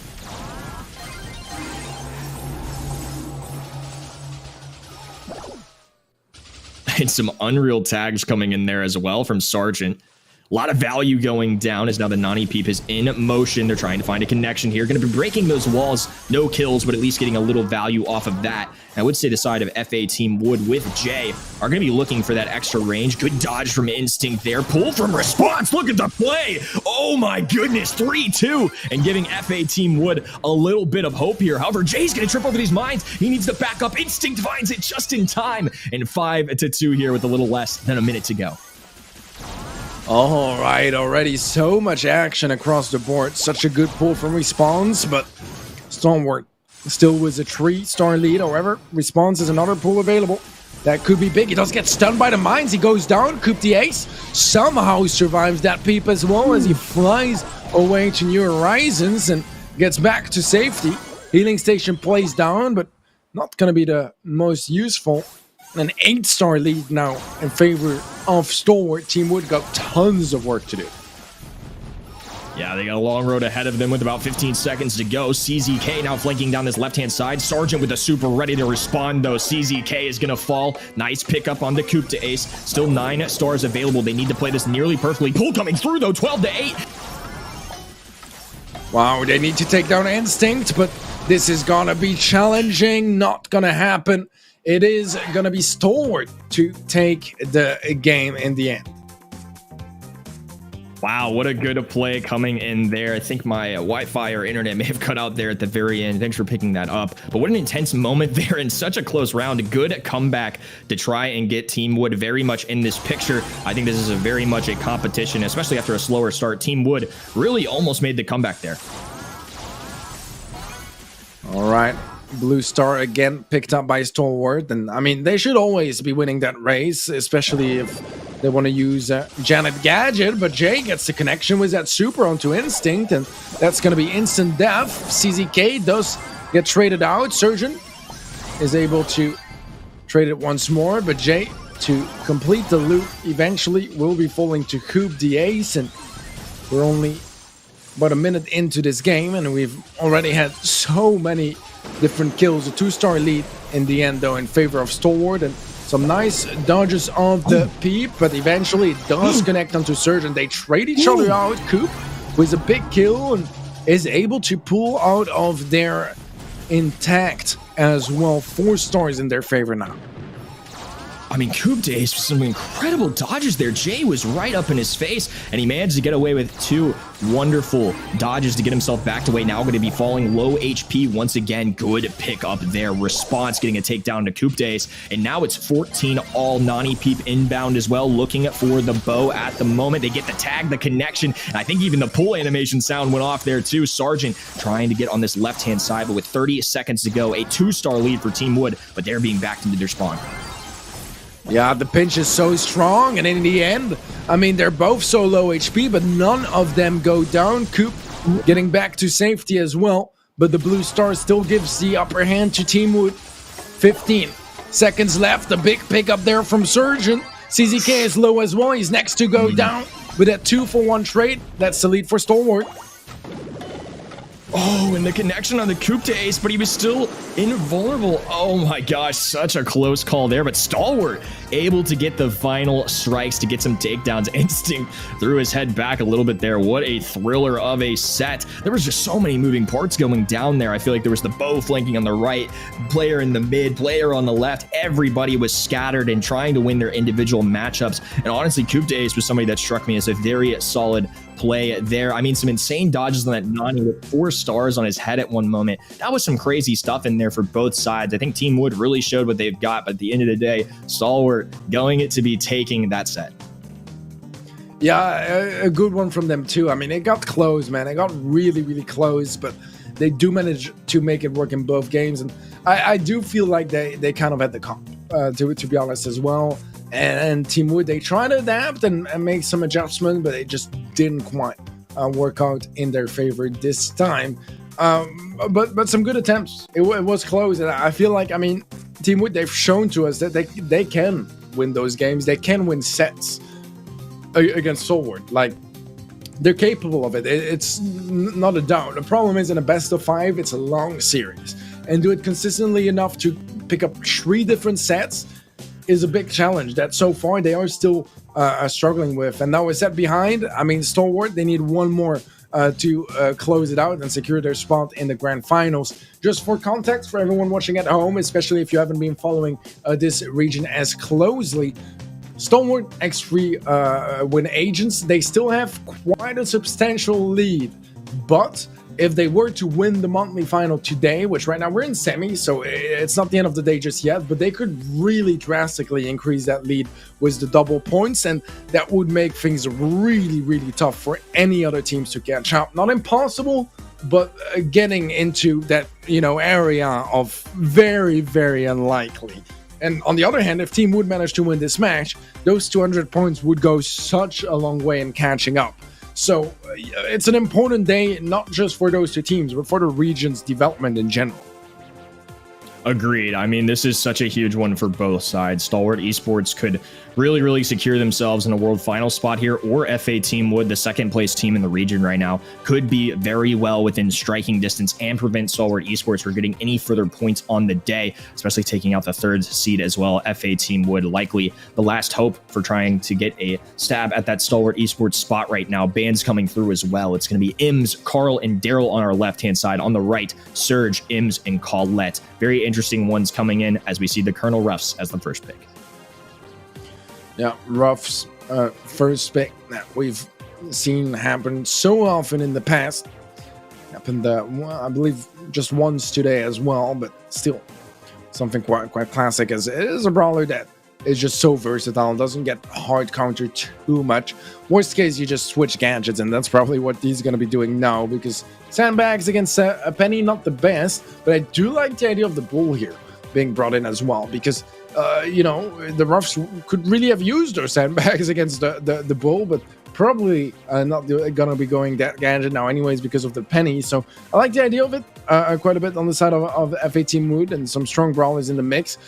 Definitely strong ones there as well, as Rico is also very dominant. It would have been a good option to try to deal with the Ruffs potentially, as right now all the bounces are on the side of Stalwart, and they have a lot of damage output overall.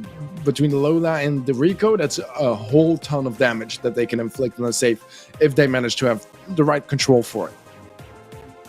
Agreed. I think this is a really good pickup from them, grabbing this Rico. And they also have the wall break combination on the other side with Colonel Ruffs. BB is going to be somebody that does quite well up close, but if Colonel Ruffs opens up this map, it could be really difficult for both Bull and BB. I think they're just going to have to overwhelm them with the amount of HP that they have and really get the damage in while it's good. They have to take advantage of these pushes and really tread lightly. They're going to have to be very aggressive, get those kills quickly, and pick up as much damage as possible. I imagine it's going to be left a Penny in the mid to kind of play some good defense, have some good control, but a very interesting comp coming in from FA Team Wood, a much more aggressive one, as Instinct, Coop Ace, and Sergeant elect to choose some more traditional brawlers that I would say we see on this map.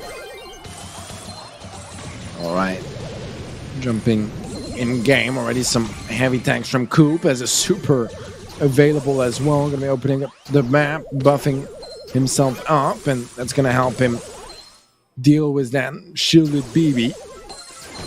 Jay falls in the mix, gets a tag off, will be a step closer to a super, but another wall removed already, and it feels like Response is not having the time of his life so far, as it's only been running away and trying to dodge some shots, feeding supers to Coop.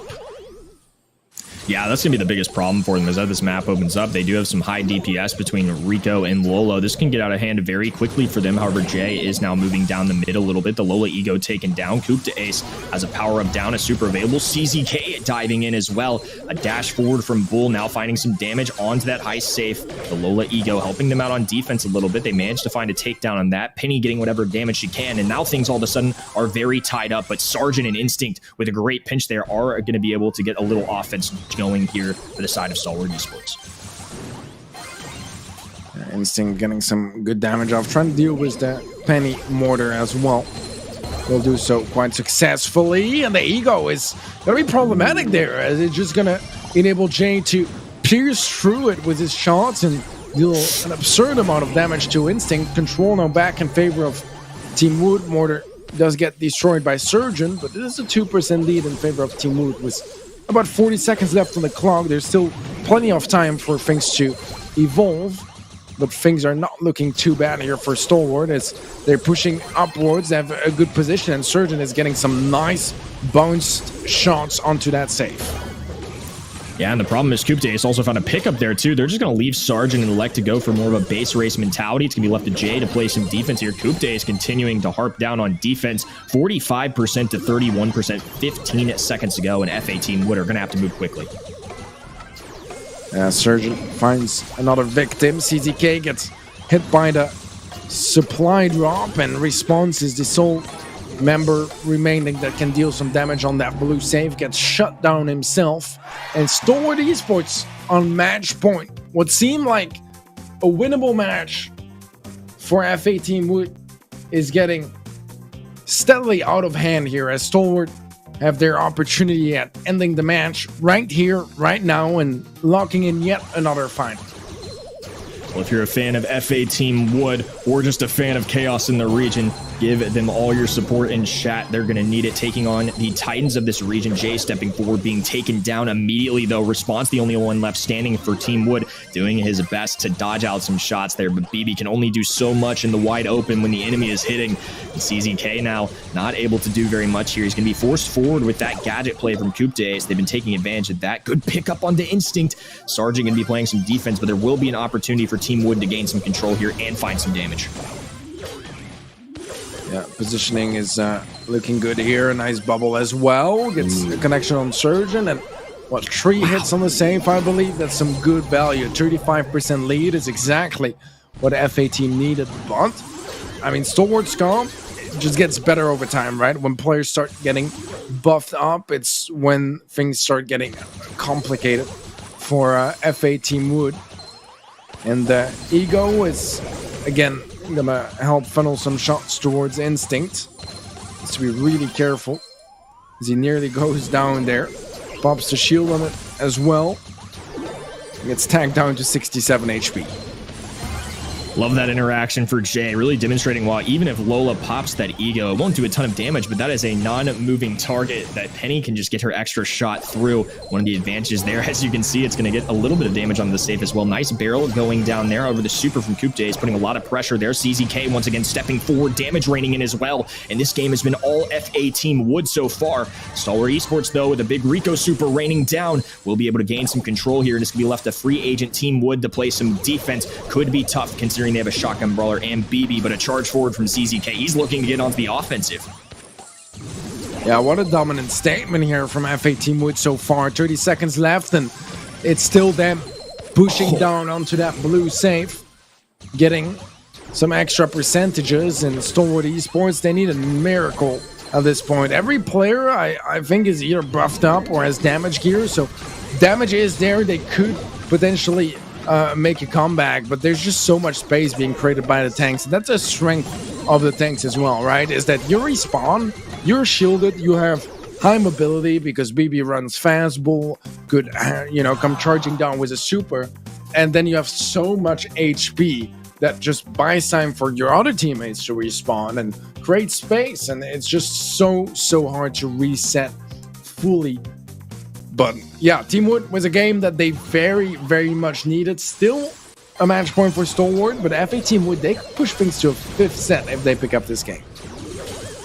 Response just marching down this left-hand side, going to be taking advantage of the BB shield and still giving Coupe Days some problems. Going to be stepping forward here, popping the gadget to heal himself up as CZK steps up on the right-hand side. Pick up for them as well, and now damage onto the high safe as well. An early lead once again, and FA Team Wood taking this very aggressive composition and doing a great job with it so far. However, Sargent does pick up a big kill for them. They needed that one. Response still hanging around, super going down, and a good defensive effort here, 79% to 100%. Yeah, positioning is starting to get better. The setup is looking better as well. A buff is going to be lost on Coupe, but Instinct still has his running as well. That extra damage, I feel like, is almost necessary to deal with some of those tankiers and brawlers. Do like that ego placement further away as well. Let's see if they manage to deal with FA Team Wood here that have more advanced positioning. Instinct trying to get that kill is gonna get it. Will get knocked back. Respawn's trying to get the finishing blow, but not able to do so just yet. And slowly Stalwart are regaining some control. The map is getting opened up, and it's at least not nearly as bad for Stalwart as the previous game. They're getting some good value out of these penny mortars. And again, when you see Instinct step forward, use a gadget and really trying to get some damage, and they only come away with about 4% at that moment. A very tough scene for them. However, the map is now wide open. Another super going down as well. Power-ups available for all of the teammates, and a map wide open going into 2 tankier brawlers. As long as they are hitting their shots, they can gain some control. FA Team Wood still with the lead, though. A charge forward from CZK. They find a takedown, make it 2. Instinct now falls as well. CZK responds, and Jay all raining down on that safe. Big super coming in from Sargent, but unfortunately the second one doesn't do enough damage. Now a huge lead coming in for FA Team Wood.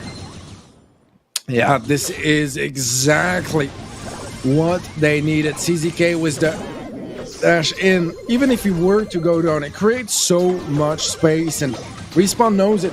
FA Team Wood knows it. We are going to a 5th set, and there's nothing Stalwart can do to change that now. Set 5 is coming up right after the draft, and I mean, wow, that is big. That is really big, because Team Wood, if you guys remember from last month, they didn't take a single set, did they?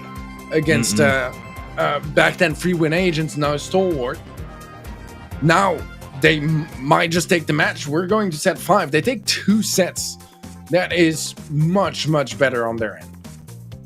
This is a big moment, not only for this region, but for the world as well. This is one that people are going to want to watch. Stalwart Esports sitting comfortably right now, but if FA Team Wood can do this, they're going to take away potential points for Stalwart Esports and be the first team to possibly take down these incredible players. Team Wood, comprised of some very good players, even some previous ones on the side of Stalwart Esports. They're doing a great job here today, and I think overall, they played a very risky composition. That composition has such a high ceiling, but also if things go wrong, you're going to be pinned in your spawn. If the other side is just raining down shots, they're opening up the map. Despite all of those things, they still came away with a nice couple wins there. I think the first one was a little bit closer of a call, but in games 2 of 3, they really found their stride. They adjusted quite well, and they made that very untraditional draft work. I think overall super impressive, and this month Team Wood have really stepped forward. They've reflected on last month and really brought it to the table here today. I think Beach Ball is going to be a heck of a matchup. Yeah, I think so too. I mean, it all comes down to this, and we introduced this match as the final before the real final, you know? And it definitely feels like it so far. I mean, going to set 5 is more that we could have asked for. FA Team Wood, this is their chance to finally dethrone Stalwart. The sad thing for Team Wood is that even if they win this, they're not quite out of problems just yet, because they still have to win another match after that in the grand finals if they want to secure a monthly final title. Stalwart, I mean, they've won every single monthly final this year. This could be the set that changes that. And this is the biggest moment for FA Team Wood this entire season. They really need to put their best foot forward and take a stab. Otherwise, it's going to be very risky of Stalwart Esports simply running away with the region a couple months early. We're heading into Beach Ball, one of the newer maps. Of course, all of our Brawl Ball maps got cycled out. We got 3 new ones, so we're going to be seeing this for the first time here today. Some really interesting draft choices and how this plays out. I feel like a lot of regions have taken some different brawlers and really put them in action. Teddy, are there any that stand out to you on this map in particular? I think there's got a lot of options. I think the Penny could come back here for sure. I mean, you got the standard stuff like Carl, Janet, even maybe a Bow could provide some good value. Bonnie also really good for this one, particularly shines here in my opinion. I would love maybe even something like a Stu to be brought back in the make. Well, it's going to be banned out. Fair enough. Same with Max. I think Squeak is actually a very good ban as well. That Residue down in the mid can be just providing so much control and help out build up some strong early positioning. And look at that. Yet another first pick Ruffs from Stalwart Esports. They really love that one. And I get it too. It's such a safe option. It can power up your teammates. I think it's a very solid, safe option. It more resonates with me in terms of, you know, the genes of the world, right? You're never really going to lose a draft with that first pick. You want to see what the other team does. You don't have to stay to any one kind of strategy. They got a lot of options. They can see what the other team ends up choosing, and it's going to be Crow and Penny, like you mentioned before. And of course, you called it the Sioux as well. Some good stuff here for a new map. Got to learn all that we can and take it in. This can be kind of our first sample of all of that. They're going to end up going with Colette here. I think that's a very interesting choice, just considering that Carl is a band. I'm not sure what they're looking to counter, maybe trying to prevent any kind of tank play inbound, but I think overall Colette a very, you know, solid brawler right now. I'm just a little surprised to see it not being a hard counter into necessarily anything that FA team would has. I think that's a valid point. I mean, you know, we had that conversation a little bit earlier as well. I feel like Colette with the gotcha gadget is not like as much of a heavy counter anymore. Like, she can be played without necessarily needing like a tank or something like that to counter, or a super to interrupt. And in SESA more than in any other region, they love the Colette pick, and we've seen it over and over again today. Bonnie is going to be picked out as well, very late into this draft. I don't know, for instance, if I would prioritize, you know, the Penny or even a Crow over the Bonnie, but FA team we did, and now they got to find the final pick of this draft. It's gonna be the Gale. I mean, It's gonna be good at shutting down a Bonnie that jumps onto them, but I don't know, man. This is a scary draft from FAT Wood. I feel like overall I do prefer what I'm seeing on the side of Stalwart just a little bit, but both sides have winnable drafts, and I mean, I'm really happy for them they do, because this final set here is gonna be intense. I think there's definitely win conditions for both sides. And now that I see the Colette pick come out, immediately followed by a Bonnie, that makes a lot more sense to me, as a lot of the times Colette has been a way to try and deal with the high HP of a Bonnie. Wouldn't call it a hard counter necessarily, but definitely one that you don't want to be playing against. I like this pick of Gale too, best goalie in the game, in personal opinion. Him and Lou are definitely kind of tied in that caliber. Big pushback going through too. Sergeant's going to fall, and Instinct now pressuring CZK. Missed super opportunity. They're going to be popping the gotcha gadget as Coupe Ace opens up the map on this left-hand side. Response with a pickup, and now Coupe Ace falling dangerously low in HP as well. Yeah, the pickup from Coop is actually going to prevent FA Team Wood from gaining too much control from this early fight that they won.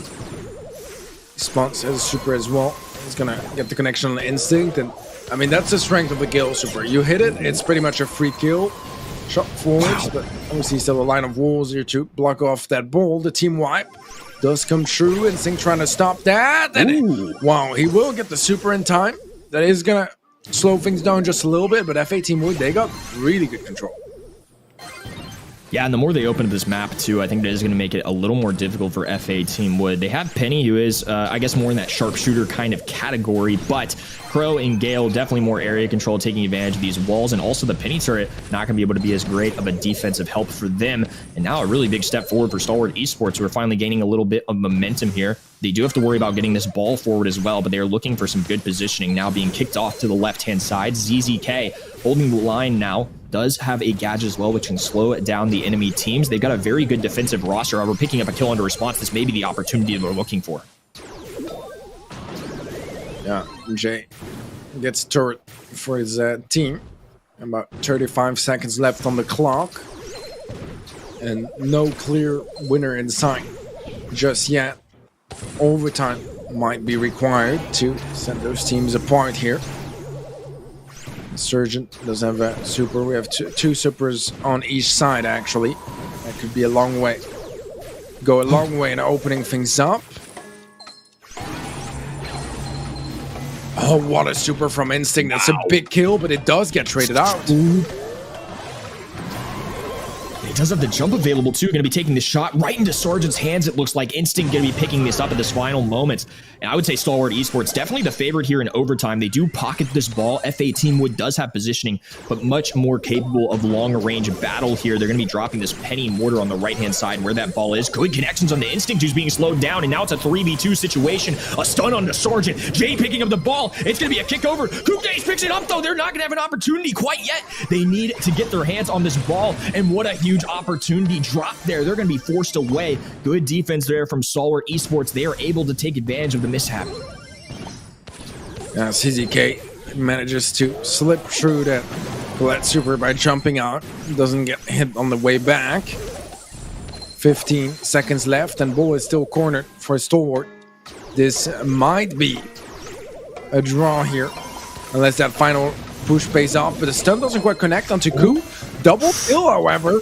Suddenly, everyone from FA Team Wood is running in the other direction. A pass to Jay, and he gets it on the final second of the game.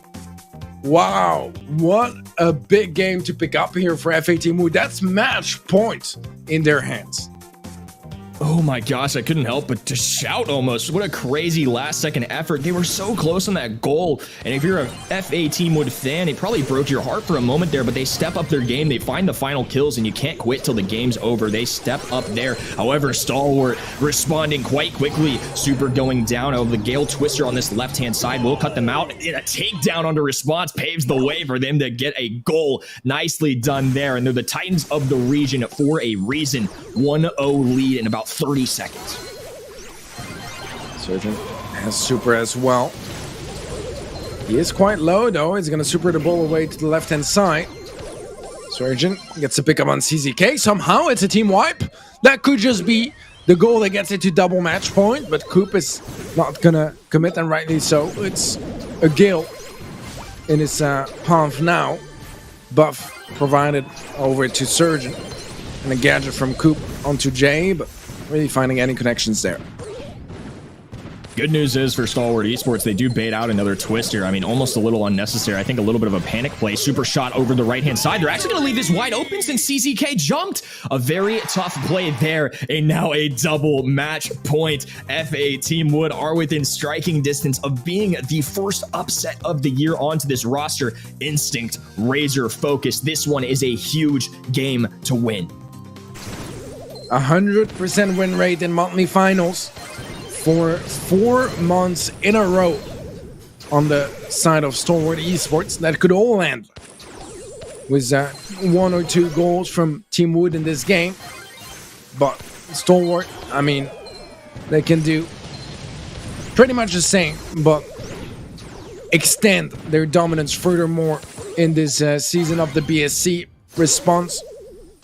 Trying to maybe make a play with the tornado, but not really able to do anything there. The stun comes through, but a little too late, and he ends up going down. A strong push coming through here from Stalwart.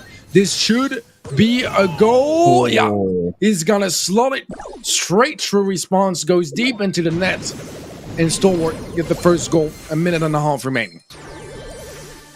FA Team Wood have worked way too hard to go down like this. Good pick up on the right-hand side response. Using the Gale more aggressively. Unfortunate misconnection there. Dive in from CZK. A takedown as well. Sergeant going to be falling weak. Instinct, the only one left standing, but Jay needs to wait and make sure he has enough HP. Instinct kicking the ball away in time. Another aggressive Twister as Coupe Days is going to be able to walk through it though due to the respawn, and another unfortunate error there. Good defense coming in from Stalwart Esports. Unfortunately, FA Team Wood will not be able to pick that up, and for 1 minute left to go, all they have to do is play some excellent defense like they have been, and they will be walking to another monthly finals.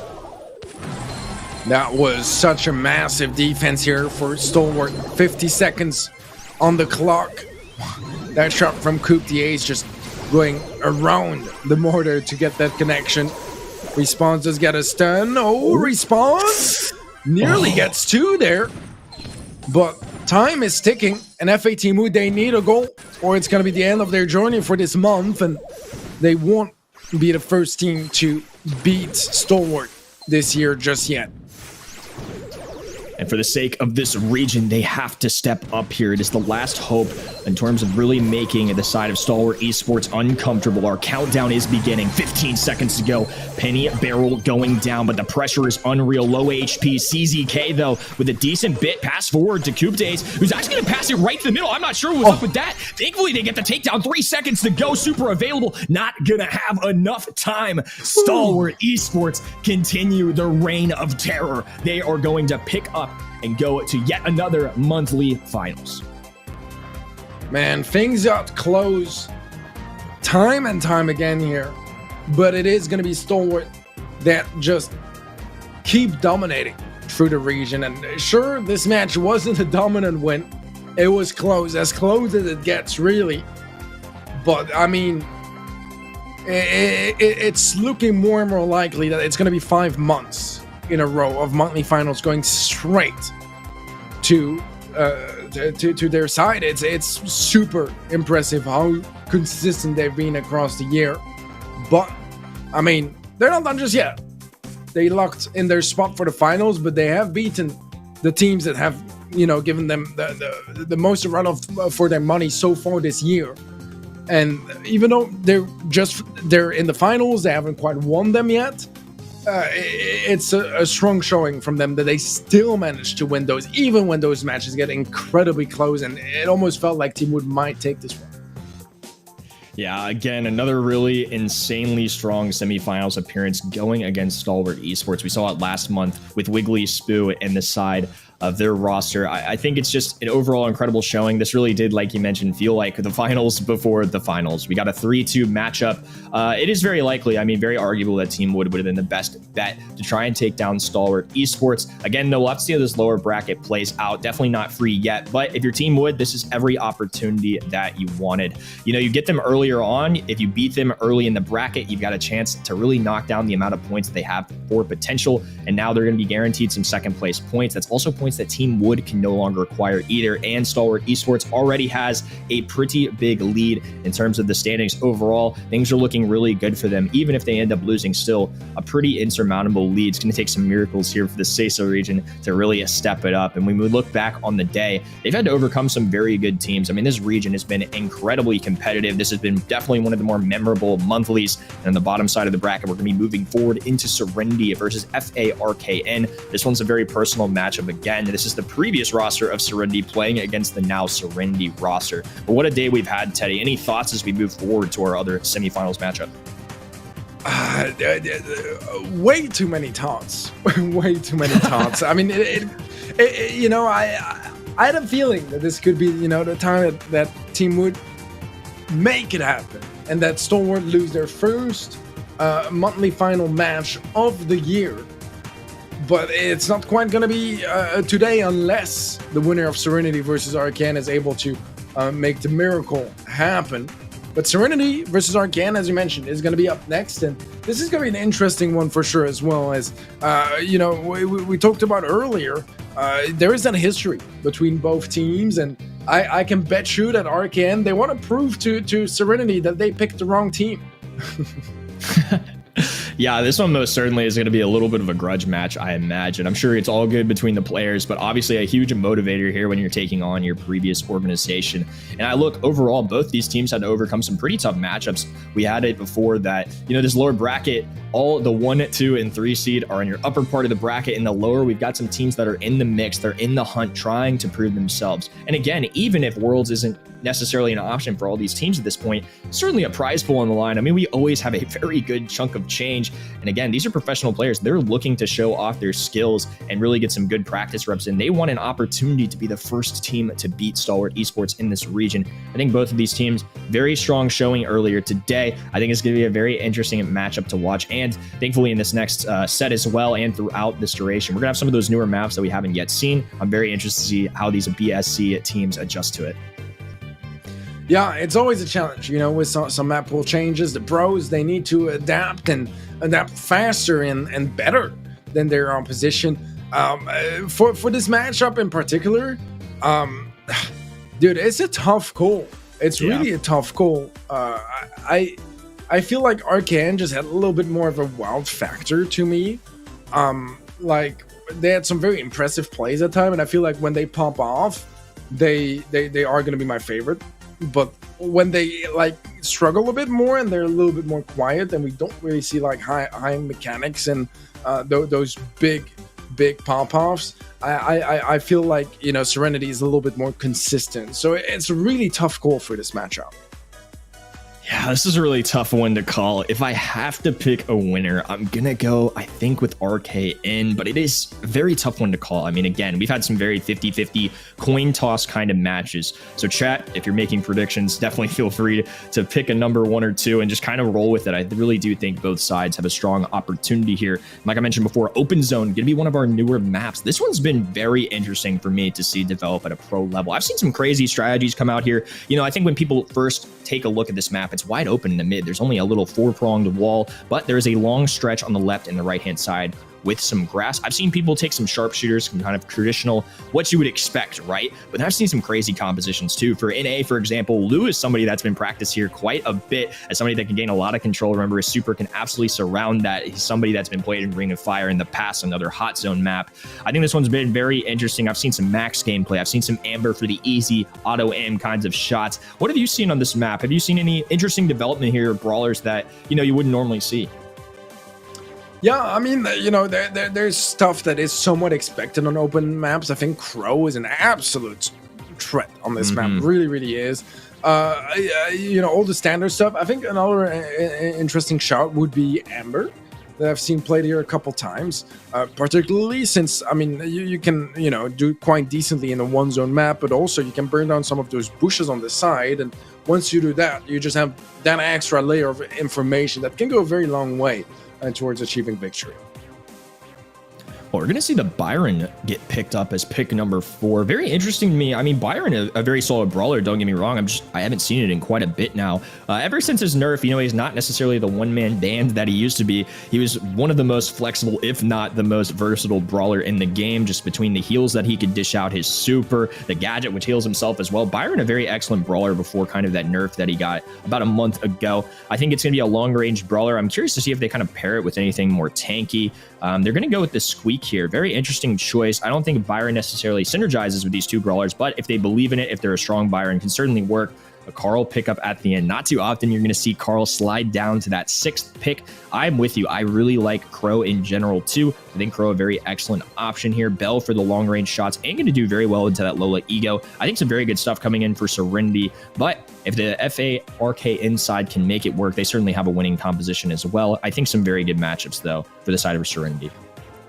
Yeah, I'm with you. I do find the Byron kind of odd because he's picked into Captain's Crow that has anti-heal, right? So I'm not entirely sure if it's like the best way to go.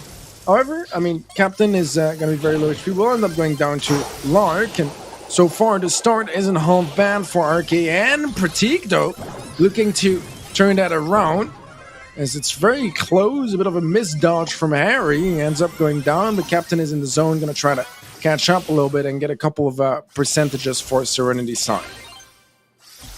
And the Lola ego getting a lot of value there with that gadget. Pratik, though, sweeping on in. Captain with the jump as well. And Lark getting taken down. He was a huge factor in all 3 of those first kills for the side of RKN. But now it's going to be the side of Serinity with complete control, as now both sides are looking to try and move forward. Legend X now taking back to mid. Gadget being popped and fanning out. Pratik once again getting aggressive onto Lark. Super connecting, keeping Lark alive a little bit longer. Pratik, though, still managing to flank this left-hand side. Another super going down as well. And pickup after pickup for the side of Serinity. Well played there, as they have now over a 20% lead. Yeah, they still have at least one Crow gadget left, which can go a long way in enabling the situation where they lose control or want to really keep a hold of the mid. Right now, it seems like control is going to go the way of RKN. Captain in the best position here. It's tanked very low HP, goes for the jump in, gets the pick up, but the splash from Legend greets him and secures the trade. However, Serinity back inside of the zone, catching up once more and actually rather extending that lead as they're getting close enough to 80%. Lark continuing to be a big factor here. Legend X once again in the mid. Captain in a tough spot, using the jump to a last-ditch effort to try and gain a little bit control. Pratik doing the same thing, just an aggressive, desperate play, and unfortunately not getting a pickup quite yet. Pratik going to be falling low, and Legend X, great connection with the super as Lark continues to rain down shots in this right-hand side. However, Harry does pick up a kill, 99%, now 100. Serinity taking this one really well played. Yeah, that was a very solid first game from them. I do think they have a slightly better comp in my opinion. I'm still like somewhat on the fence on the Byron versus Crow. Yeah. But I feel like the Byron was doing all right overall. I was shocked at how well he was doing, to be completely frank. But there still probably were better options that would have just suited the comp a little bit better in the current meta. But right now, I mean, early fight, definitely going the way of Serinity, as they have full control of the zone, and Arcane have yet to get a single percent. Yeah, great start here for Serinity. Captain now fighting against Lark. He's going to be trying to jump away, but was tagged up, going to go down there. Now RKM with an opportunity. Harry going to be finally falling over 3 bell traps in the mid. They're tripping up 2 of them. I think this is honestly a pretty good time to do so. Lola Ego going down as well to try and give them a little coverage and extra damage to work with. Harry now stepping back in, though. Connection on the Coup Decay. He was forced behind that wall. Lark once again trying to hover down on this right-hand side, but Captain getting aggressive. He's going to step on forward, grab that kill, and now 45% to 10. Serinity taking a commanding lead. Yeah, this is a dominant statement from them. Captain has yet another super. He's had so many so far in this set. Goes for the jump in, gets good value, does end up going down, but it's a 2v1, 2v0, and Serinity still in the zone, getting percentage after percentage near the finish line here for this opening set. Yeah, in game number 2, much more dominant as well. Pratik picking up yet another kill. Captain is going to go down. However, low HP here for Lark. Does manage to get a trade. Won't matter, though. Harry is still on the hot zone. 2-0 there. A good start for Serinity. And I think that composition, like you mentioned, I'm not sure what the influence was for the Byron. Again, I think a pretty good brawler, but definitely not one I'm used to seeing right now. I think it didn't necessarily synergize or bring any advantages, let's say, for their team. I don't know, just interesting overall. I think a much safer composition for the side of Serinity. It paid off. 2-0 to start things off. Yeah, I mean, it's a start they were hoping for, a convincing one as well, ending it on a very convincing tone with that final game being like, what, an 85% difference in hot zone. That's scary. That's a scary sort of lead. Double Swoosh is going to be up next, a very different map and mode, but I mean, with the momentum here from Serinity, they're looking pretty strong, and Arcane, I've yet to really see too much of an answer from them, and I'm hoping that Gem Grab provides that, because you never want to start your semifinals being 2-0 behind. For sure. It's kind of interesting the dynamic we have between these two maps. We have open zone. It's in the name. I mean, it's a wide range of just open area for sharpshooters to do really well. But now we go into double swoosh. This one definitely doesn't necessarily cater to that sharpshooter kind of matchup. Every once in a while, you'll see some mid to longer range brawlers on those lanes. But in the mid, there's a couple walls in between. We're going to see the more utility kind of brawlers come out in the world. We're going to see ones like Jean. We saw Amber earlier. I think this is one where it's a little more interesting and some very different brawler choices. We'll have to see how Arcane kind of adapts here and plays on a very different style of map. Yeah, definitely so. I mean, it's very much polar opposites, right? Very, very different approach that you're going to have there compared to open zone. Yeah, I think Jean probably still is the best mid on this map, besides some potential counters here and there. Still, like, just so good, I mean, you have other options too in the mid. I think that, like, stuff like Stu is still being played a lot. Max as well, but Max has been banned last time we watched double swoosh here, so that was not even an option, leaving a moderate amount of ways to deal with that Jean mid. And obviously, I mean, stuff like Carl, Janet, or Bonnie can still do tons of that damage all around, but there's a lot of ways to kind of fill that comp. I think Crow is also one of the most like iconic brawlers of the map. Yeah, agreed. I really like where Crow's at in the current state in the game, and I think as a lane option here, a great choice if you want to even dare go something tanky here, considering how many options there are to counter that. Crow's going to be one of those choices, doing a great job of scouting out that right-hand side, kind of that amber positioning that we saw earlier. And if you throw that vision gear on too, you're going to be really able to take advantage of the visibility. So a lot of good options there for Crow as well. And again, like you mentioned, some of the more popular brawlers that have been good for a long time here, or at least in our current meta, are going to be able to show up here. I think Janet, Bonnie, Carl, all very good candidates to show up here. Kind of the top cream of the crop brawlers right now, I would say, in terms of frequency, win rates, all that jazz. So very interesting, but I do agree there are a lot of different compositions. It'll be interesting to see what each side ends up going with. Well, seems like Serinity are going to be getting first pick, so let's see our RKN decide to approach that when it comes to the bans. Usually when you have second pick, you want to make sure that any of the heavy hitters are just out of the mix. We didn't ban Carl. Seems like on the side of Lark, and they did not, but Serinity, I mean, they got their backs. They are going to be banning it for them, as well as the Penny and the Janet. FARKN doubling down on the Janet ban, adding Crow and Jean to the ban list as well. And already, a first pick, it's going to be Bo. I think Bo very solid. I appreciate Lork also sharing the insights and the feelings he has, since we can see them but can't hear them. Appreciate that for sure. And Bonnie and Tara are going to be the first two picks here. Again, we see a Tara choice come in, which is definitely in the past been a definite option here. But definitely haven't seen it as much recently. I am a little bit curious and kind of surprised it's this early of a pick, if you will. I don't think Tara is too crazy, but I do like the Sandy response. Sandy's going to be a brawler that's going to be very solid into Tara in general. Not a hard counter by any means, but you certainly can't utilize those extra spawners that Tara has going against Sandy. Bo, liking that as well. Bonnie, a strong brawler too. I think both sides good, but I'm curious to kind of see how FARKN rounds out their composition, right? Because I think there is at least one answer for one of the brawlers so far. Yeah, I kind of like this from Serinity, honestly. I mean, I like Tara, but I feel like it's more of a like last pick, really. Or second to last, maybe, like if you have like fifth pick out of 6 or something along those lines. I feel like here it just left a lot of options for Serinity to try to counter it, and Sandy is a good approach to that. We'll see the Ash. So okay, never mind.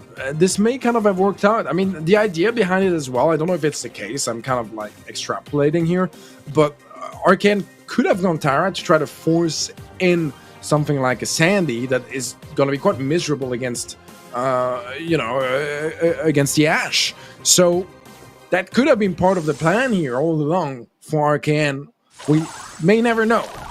But for now, I mean, it's going to be the Sandy mid from Harry, and we'll see Kate bringing out the Bonnie in the mid area. Very different approaches to the mid there. Yeah, and you can almost see the grin on Lork's face. I mean, I think you might be right. I think they were trying to bait them a little bit, and very interesting as well. Harry going to be the Sandy running the mid. It's something we've seen in the past. They can take advantage of that sandstorm as well. But I mean, I think the Ash pick actually makes a lot of sense here, considering he's got that speed gear on. You can get a lot of damage raining in. Lark looking to get some heavy damage onto Harry, who does manage to find a kill. Legend X going to fall now too, and Serinity with some good pickups there. All the gems spilling out into their spawn side, but the side of Serinity with complete map control right now. Yeah, Lark is so low HP. Might even get cleared out here. Yeah, will indeed, as the pinch comes through, and Serinity leading by 3 gems are starting to get closer and closer to a countdown. Okay, he does have a super, so Harry needs to be somewhat careful, but that's the thing with Bonnie, you know, if you have gems and you have a super, like, you're basically just going to be using your super defensively to jump out of the action. You can't really, like, you know, go for the kill onto the enemy gem carrier, because that's just way too risky. Yeah, the good news is for FARKN is they do have 3 really solid options that in a moment's notice they can really disrupt the gym count. You know, they've got Ash that's very aggressive, can deal a lot of damage very quickly. Coupe Dace has the dive in, Tara has the pull, and Lark barely dodging that mine. Does pop the gadget as well. Harry actually going to be a tough spot here. All the gems spilling out. However, Captain is able to safely pick these up. Tara super going down though. Coupe Decay diving in as well, but no pickup available. Captain going to be taking all 11 of these gems, and with 9 seconds to go is just going to be hiding behind this sandstorm and in their spawn. RKN nowhere to be found at this moment as they picked up a team wipe. Really well played there, and the unfortunate last second efforts to pick up a kill did not work out for RKN in their roster. I mean, I feel like Arcane held up quite decently considering how chaotic that game was for them, like switching gem carriers like 5 times, having the Ash carrying gems at some point and playing mid, like why? You know? it just says how much they needed to kind of like improvise just to even stand a chance. But when the structure is so messy, eventually everything is going to come crumbling down. And the Serinity knew that, played it patiently, and eventually it paid off. K is going to fall to Harry on the left-hand side, and Harry should be close to Sandstorm already. That could help get a little bit more control down in the mid. Yeah, no matter how you spin it, Legend X could have a tough time in these lanes, whether it's Harry, whether it's being outdistanced by Pratik. I mean, Captain has more range, I would say, than Legend X as well, and a lot of high DPS. Things can get really tough for Legend X. It's not really going to be able to take advantage of his gadgets nearly as much. Lark, though, slides by these mines and now going to be getting very aggressive against Pratik. Stun coming in as well, though. Lark popping that gadget will manage to stay alive. Harry in a tough spot here. A lot of damage raining down. Does manage to stay up for now, though. It's Lark falling. Weaken finally goes down. Pratik, though, there to save the day. Super on the left-hand side. Legend X popping a gadget as well. And Pratik being forced away. Now Lark with the mid control as the aggressive brawler. He's going to be the gym carrier. And that is a good comeback there for RKN. Still a few more gyms to go, though. Well, I guess Ash Gem Carrier is the new way to go on double swoosh. A gem away from a countdown now. And I mean, honestly, I don't even think it's that bad of an idea. You know, it has about the same range as Harry does on the Sandy, and it has close to double the HP. Decent movement speed too. He is going to be very low HP, but he does manage to get back to safety. And now Serinity, they need to go in and go in for the kill. Yeah, Ash putting in a lot of work there. Tara Super to isolate that win. 10 gyms on the start of RKN, and they're tying things up. They really need to put their best foot forward. This is game number 3. They don't want to be down 2-0. Lark's pick of the Ash did pay off there, and I agree. I don't think it's the craziest thing I've ever seen. It's just really tough to execute, right? We saw in game number 1, when things went wrong, they went south quickly. Got a good team wipe there at the end of game number 1 that paved the way for Serinity to get a nice win there.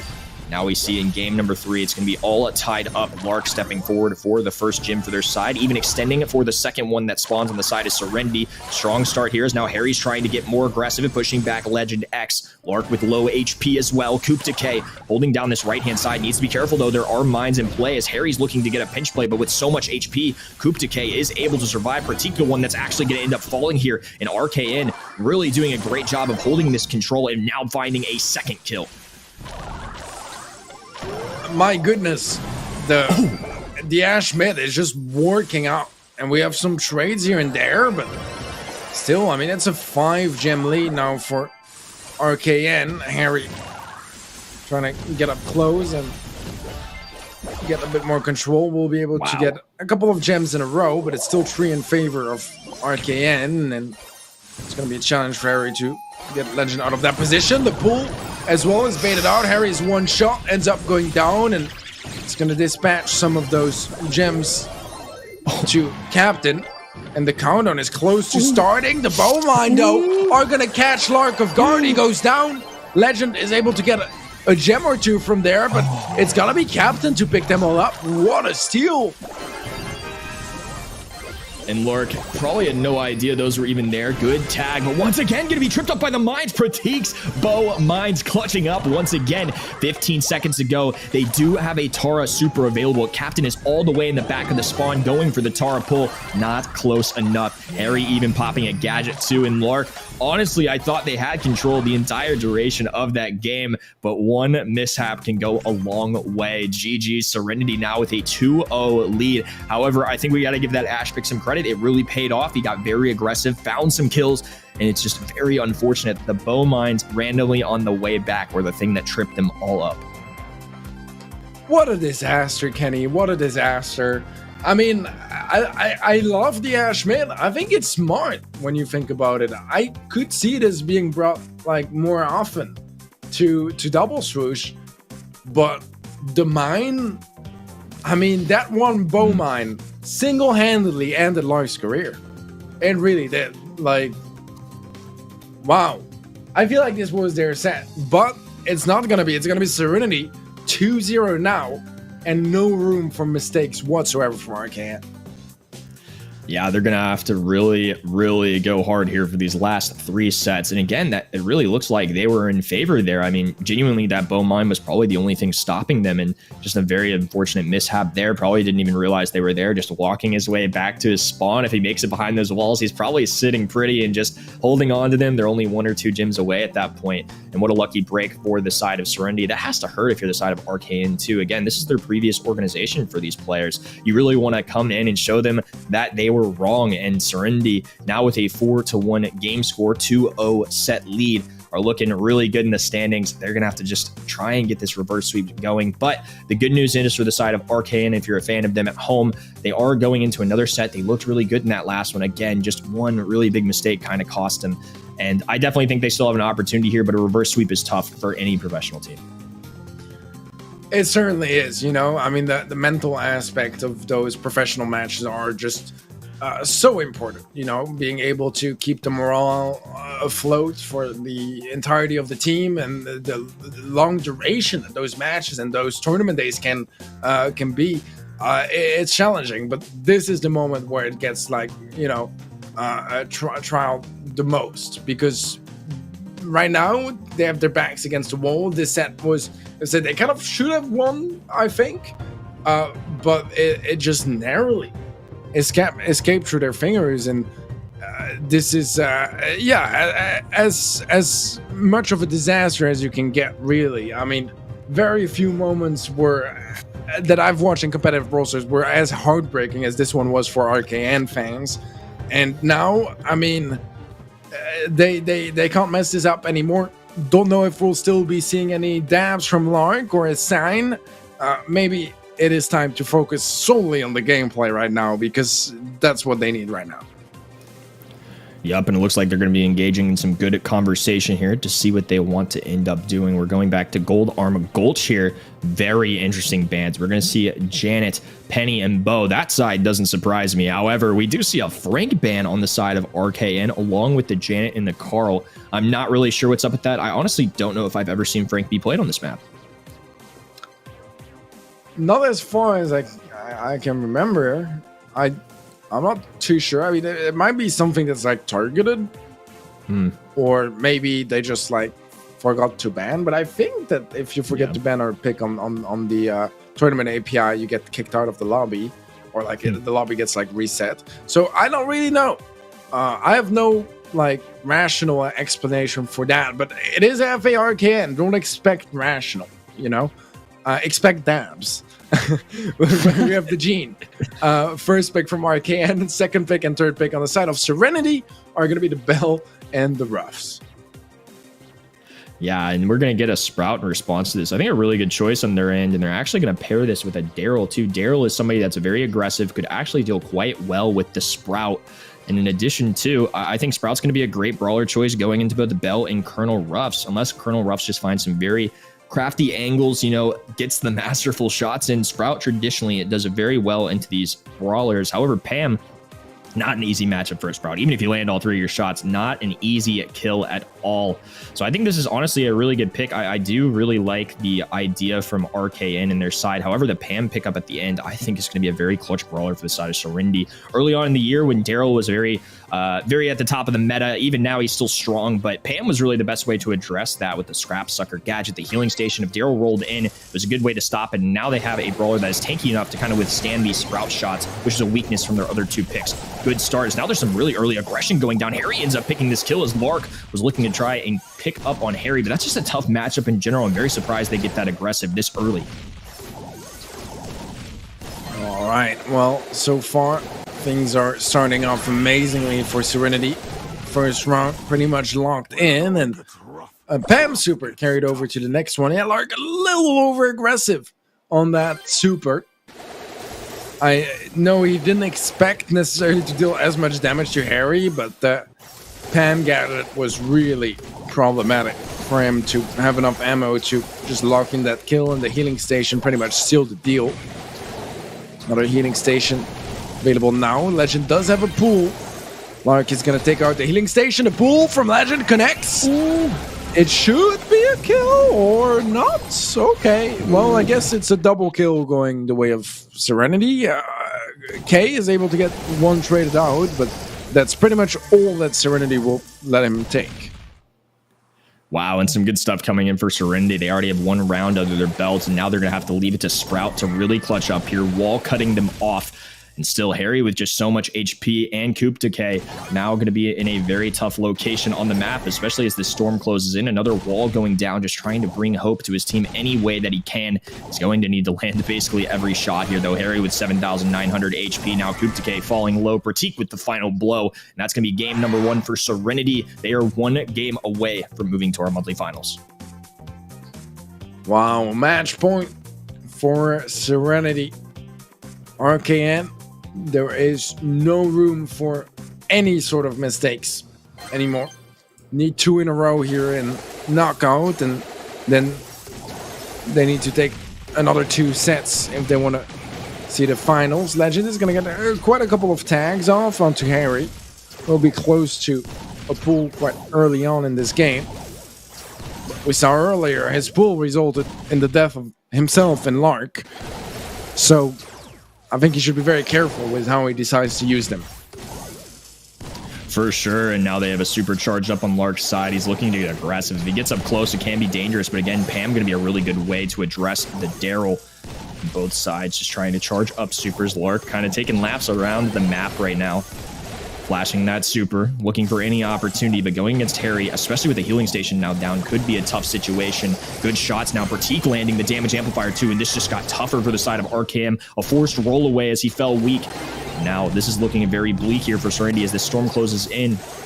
Serinity actually going to be the ones with the advantage here, as now Captain throws down the sandbags. Wall coming in though, Pratik going to be cut off. And what was looking really good for Serinity, all of a sudden RKN turning things around here. Great Sprout plays overall. Whew. That was close, but we do have 2 supers carried over as well. A good chance here for RKN to make it a clean game. Move to the next one. And they'll have to do it all over again, but an early pickup here is absolutely massive. As Serinity, a couple seconds into the round, kick things off with the man advantage already. Yeah, great comeback here if you're the side of Serinity. They've got 3 brawlers standing, and again, just not a lot of high DPS for this side. Gina, very safe brawler. Sprout, a good matchup for 2 of the 3 for sure, but they can't deal out a lot of damage very quickly. A bounce shot coming in from Pratik, but the pull landing Legend X. Phenomenal shot right there. Does need to stay alive, though, and Harry is approaching. What masterful dodges, though. It is going to give them their best opportunity possible, but Legend X forced now to the bottom of the map, just now evading that final bouncing shot. Sprout holding the line up top, and unfortunately Legend X was forced all the way to a bottom. I believe it's either going to be the storm or some kind of crazy shot coming in there that we didn't see off screen. And Coup Decay, the only one left standing. Now a 2v1 scenario, and again, tasked with a very, very difficult matchup. Yeah, that's not going to happen. Serinity a round away now from taking this match, from locking in their spot in the grand finals of this 5th SESA and ANZ monthly final of the year. But they need this round. And RKN a round away from at least opposing a bit of a challenge in this one specific set. Captain in the mid here, Pratik alongside him, looking for these longer range shots. Serinity so far very successful. However, RKN do have the opportunity, still a lot of hope left. And we've certainly seen them do it in the previous round. They can get some kills very quickly. When it comes down to the final moments, we saw Coup Decay with an incredible wall. Certainly a lot of potential for them still. Legend X does have a super available as well. Lark has charged his up, and all 3 brawlers now for the side of RKM has supers. That is an advantage they have over Serinity. They just need to gain this positioning and really put the pressure on if they want to continue their tournament lives. Yeah, this is a big one here for RKN if they want to stay in, for Serinity if they want to go all the way to the grand finals. Ooh. A pull connects here onto Harry. That could be big. He doesn't quite go down, but eventually we have the team wipe. RKN will take the game. Let's see now if they can make it a set. Yeah, good stuff right there from Lark and his teammates. I think they really stepped it up in game number 2, and when backs are against the wall again, we've seen them be very competitive throughout the day. I feel like 2-0 doesn't necessarily do them justice considering how close this has been at times. They've certainly had their moments, and they definitely got a good takeaway right there. Another match point. However, Arcane still alive and do have an opportunity. Picking up this round could be very crucial for them, but Legend X is falling weak. They're going to have to group up and back away. No instant kill this time around for Serinity. Had the opportunity to do that. I believe it was twice in this set already. Healing station placed down. Harry falls. Big pickup here for Arcane. Exactly what they needed. Yeah, Coup Decay landing some incredible shots. Good dodge from Pratik. And that is going to force them away as well, though. And Arcane now with full positioning, another really strong start here. With this 3v2 scenario, they have to take advantage, and they have 3 brawlers with super, so they can carry this over to the next round. That will be huge for them.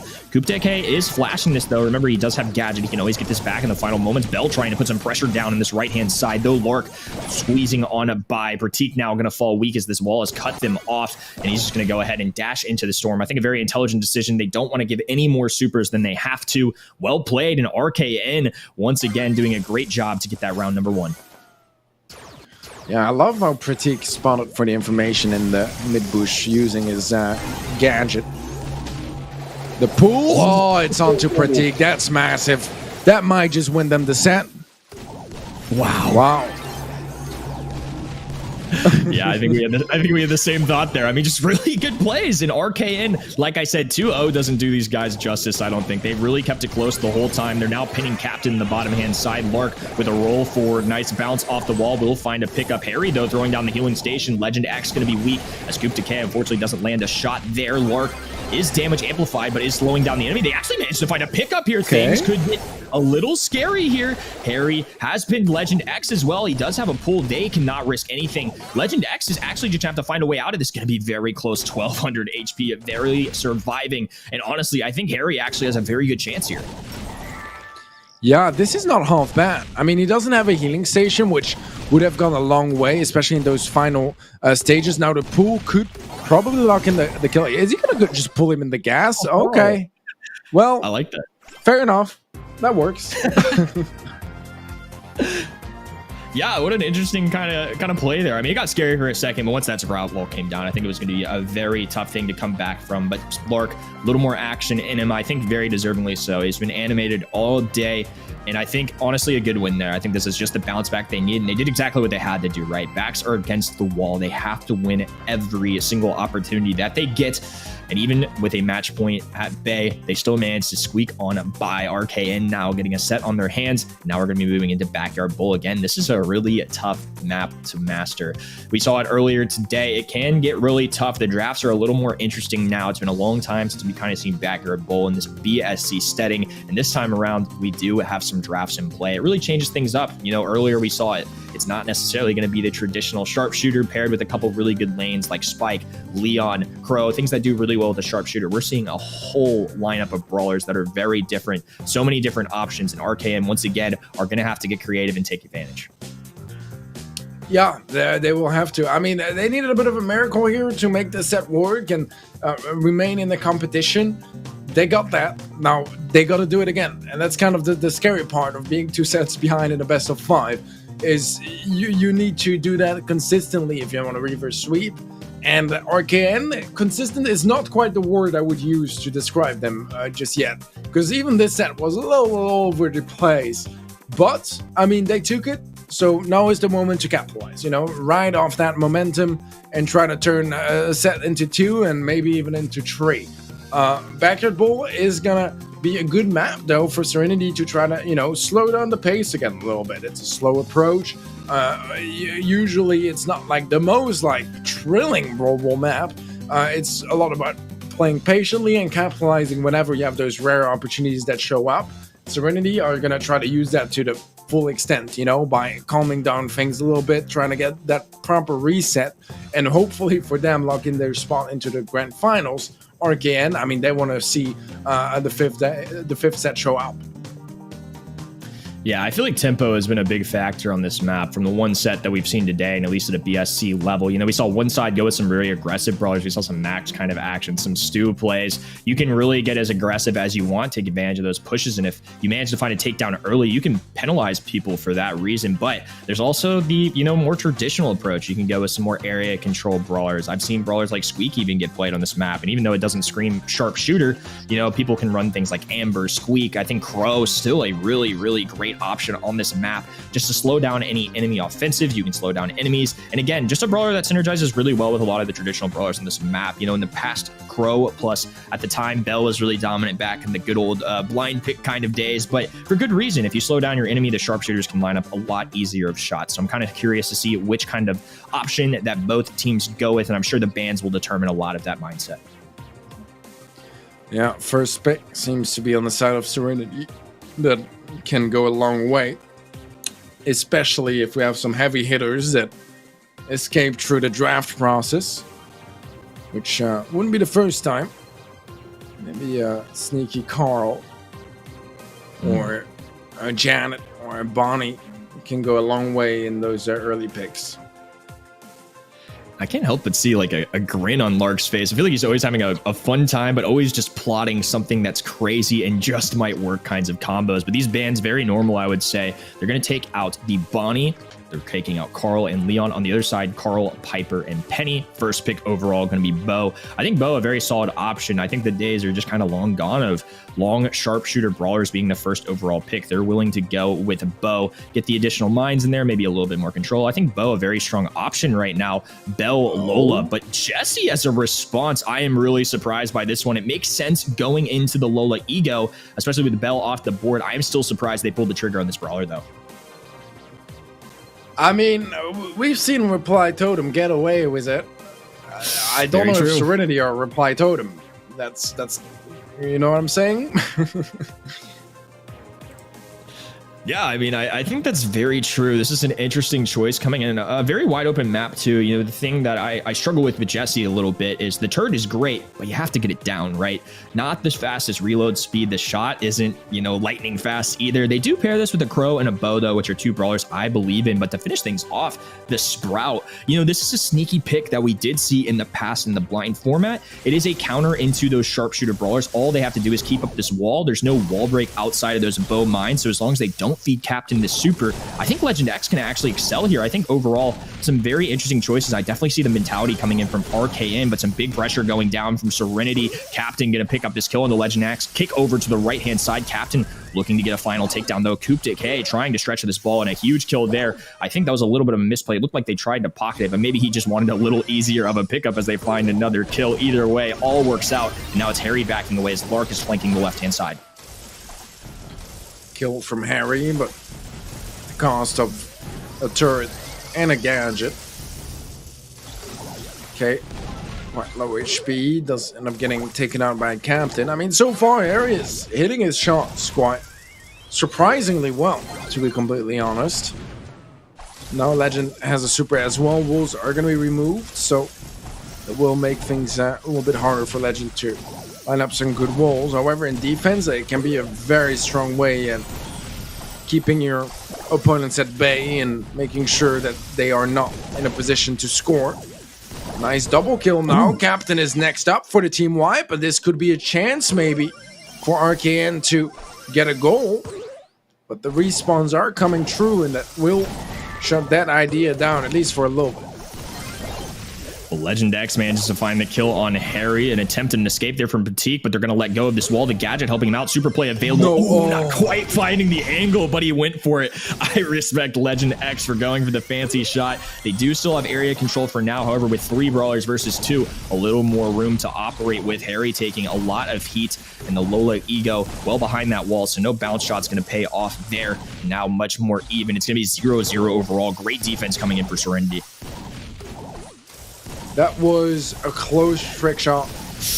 I'm not gonna lie to you, it was close. I don't know if it would have been scoreable without a trick shot. It may have been, to be completely honest. But K goes down. Captain nearly finds the double. Harry sees there might be an opportunity here. Legend does have a wall now, so could wall off any signs of aggression, but with overtime kicking in, it's going to be a little bit of a tougher time for Legend. Not going to be able to abuse those walls nearly as much.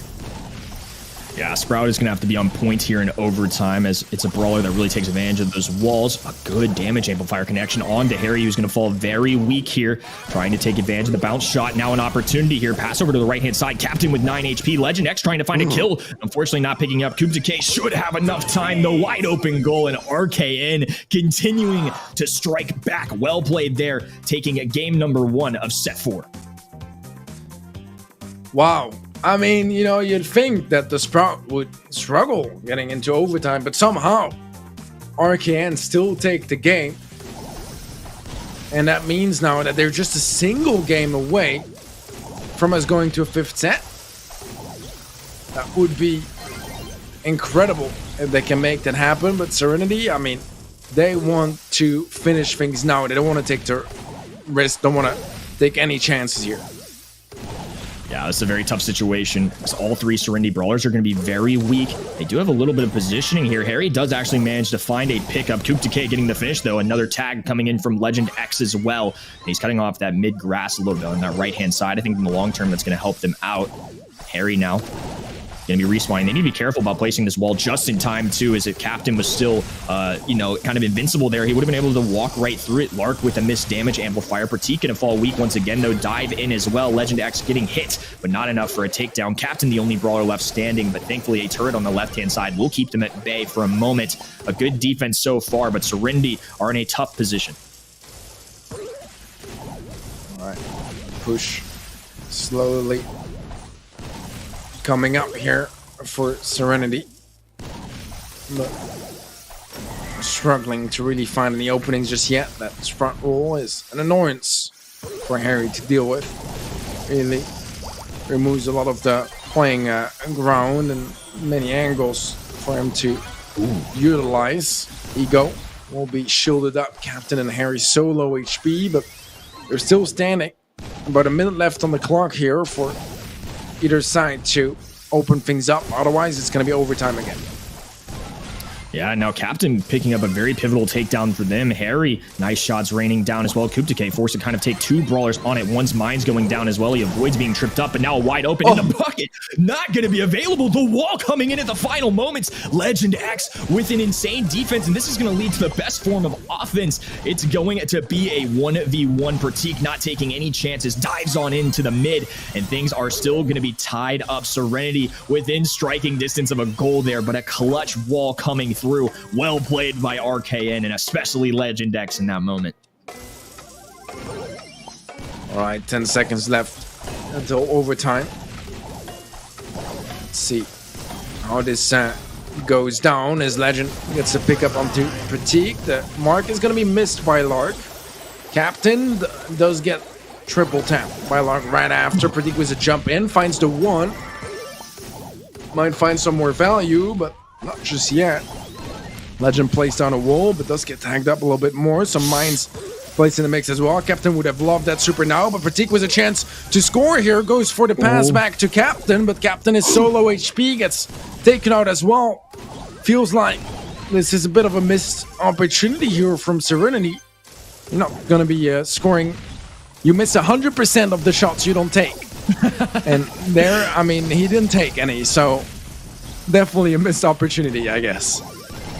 Wise words from Teddy, and yeah, I agree with you. That was a very close call. That shot landing from Bell was so important, and now an attempt at a kick over to the right. Pratik's actually going to intercept this ball back into Legend X's hands. He's going to try and march forward, pass it back to the teammate to give him any hope if possible, but Pratik not going to have enough time as he dives forward. Honestly, I think RKN especially will be okay with a tie here, all things considered. They were so dangerously close to being scored on, but Legend X with a clutch defense in regular time with that wall, and Lark landing a huge shot to find that kill in the overtime situation. Good stuff from both sides, and I think again goes to show why Backyard Bowl can be such a tough map. Certainly can be. And here we go again for our 3rd game. 2nd, if we forget about the draw, I guess. And Lark, he gets tapped by Harry. Jesse is just the better mid, I guess. Legend falls to the poison as well, a 3v1, and this is where things could get a little bit scarier for Arcane. Yeah, they're going to be pressured here. They could use a wall from Legend X if they can get it. Thankfully, he can take advantage of this longhand wall here. But Coop Decay and Lark, they kind of have to step around this. They're really forced to try and get aggressive, find these angles. Legend X actually throwing up the white flag, but he looks like he's not giving up at all, landing a shot there onto Pratik. Harry looking for any angles. Good dodges overall from Lark, though, as now they're being forced away. Low HP connection onto Harry as well. Captain being hit as well, and now they're going to be forced to back up. A good defensive effort from Arcane. They now have some momentum to move forward, but Pratik diving in and slowing down the entire roster. Captain throwing down the mines. Will Legend X be able to dodge this? No, and Pratik's going to stand. Another takedown as well. Harry with a kick over to the left. Pratik with enough HP to get it through, and that's going to be a goal.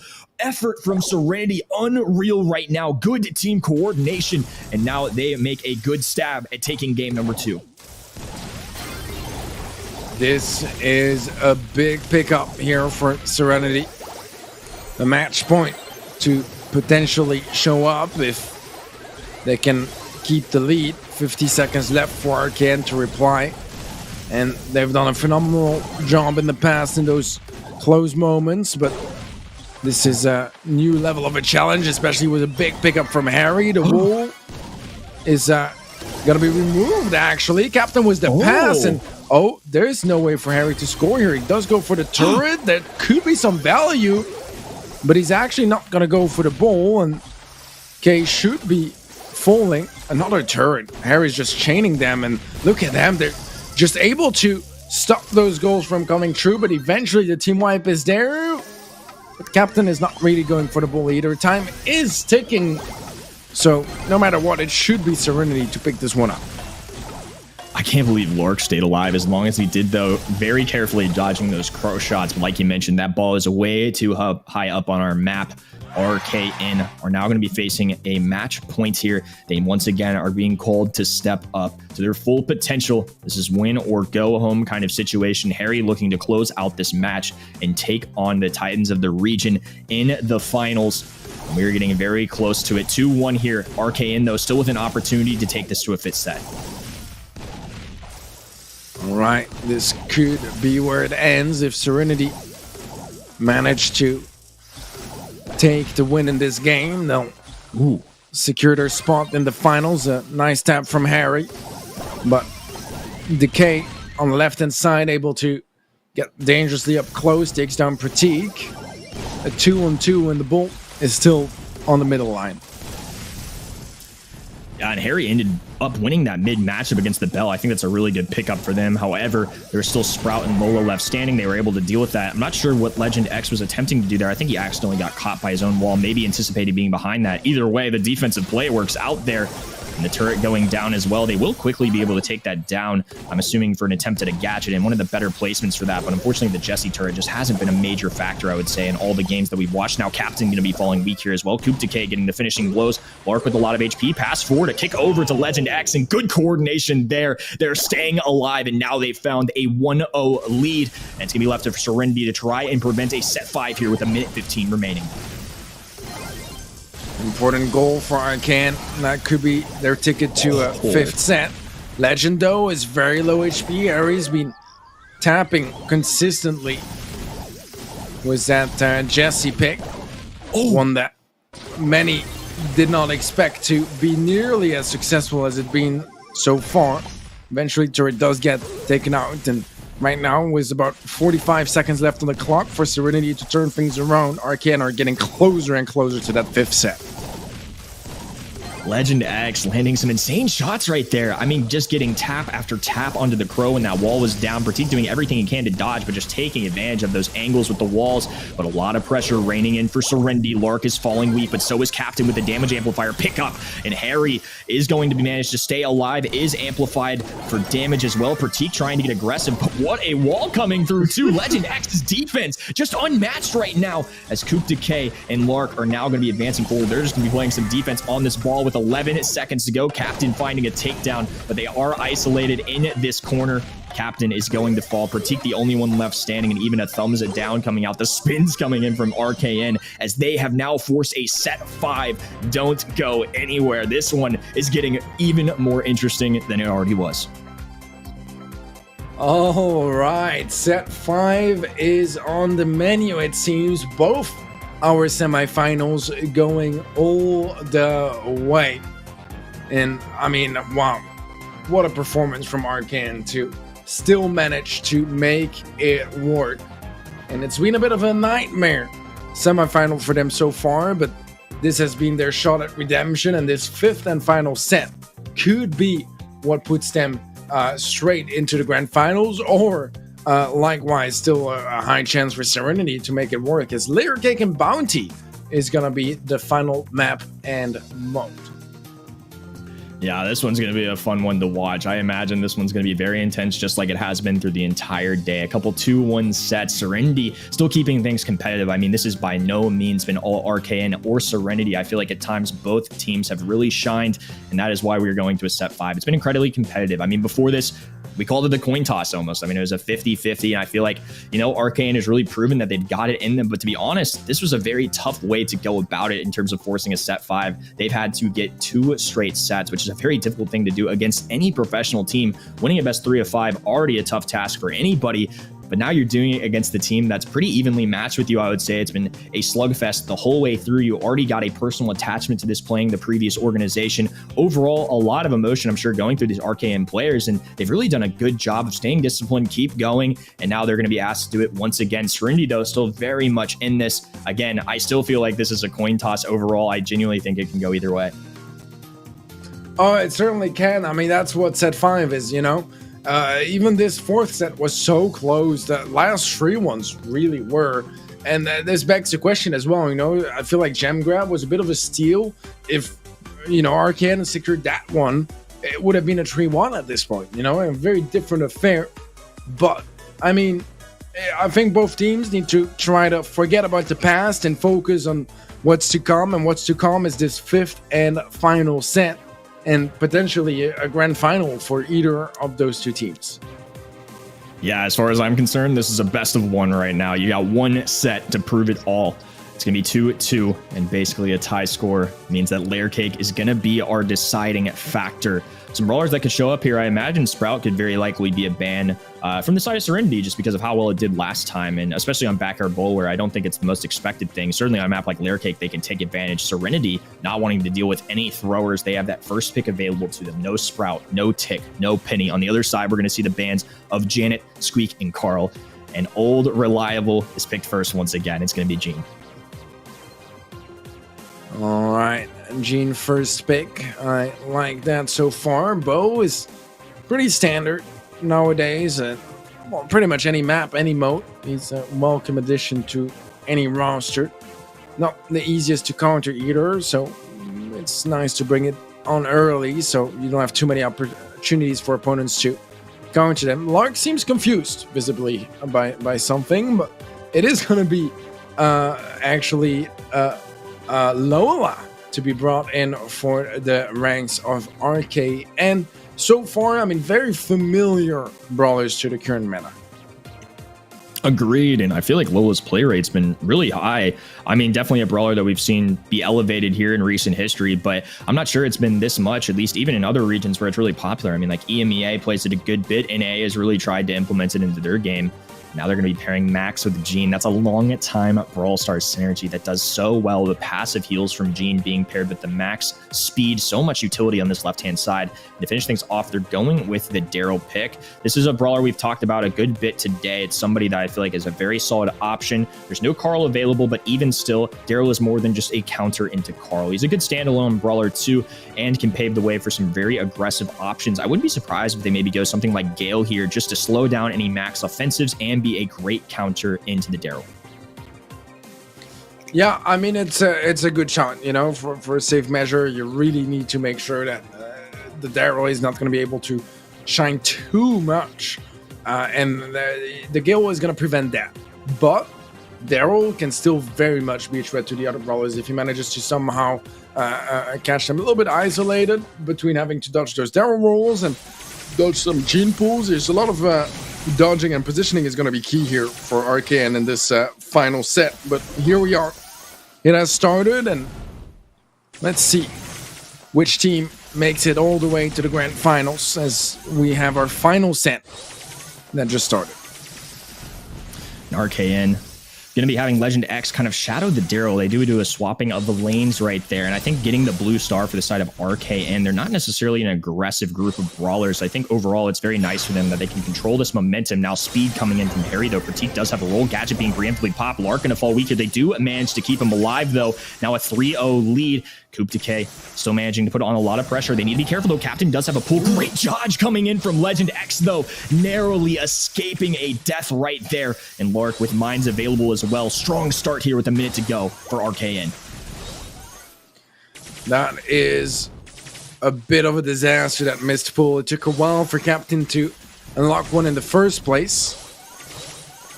Could really have used that connection. The chain towards his next pull as well would have been great. Harry does have movement speed. Pratik has a roll as well. Could go defuse all of those mines in just one roll. But the problem is, how do you get out of there? No healer, nothing for Pratik to work with. And Legend just has another tornado placed down. Has a super as well, just to make sure that if Pratik commits to a roll, it's not going to last for too long.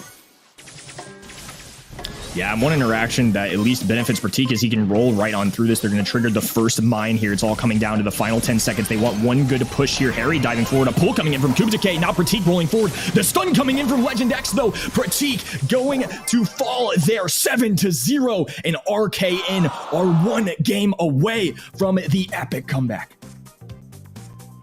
All right, match point now for RKN. As the roles are reversed at last, and the full-on reverse sweep might just come true, but they need one more, and this one could very much be it. Serinity does get the blue star this time around. Let's see if RKN can find a kill and take over the lead. Yeah, I'm very interested to see how this plays out again. The side of Arcane, not necessarily the most aggressive composition. I think they were a little more comfortable in the back lines between those Gale Twisters and the pushbacks as well. Coup Decay releasing his super. Pratik rolling forward, trying to gain his team any kind of momentum here. Pull going through onto Coup Decay, though, and 3-2 as kills are traded. Harry still has that blue star, though. Pratik needs to be careful, though. They actually managed to wire the mines. It's going to be a trade once again, and it's still going to be a pickup there for the side of Serinity. Harry with some offensive coming through, too. Now it is 9-5. Do that very pivotal kill. Pratik, they need to be careful, does have a role available. Mines trying to get diffused there, but Lark gets a big pickup. He survives as well. Harry is going to come back.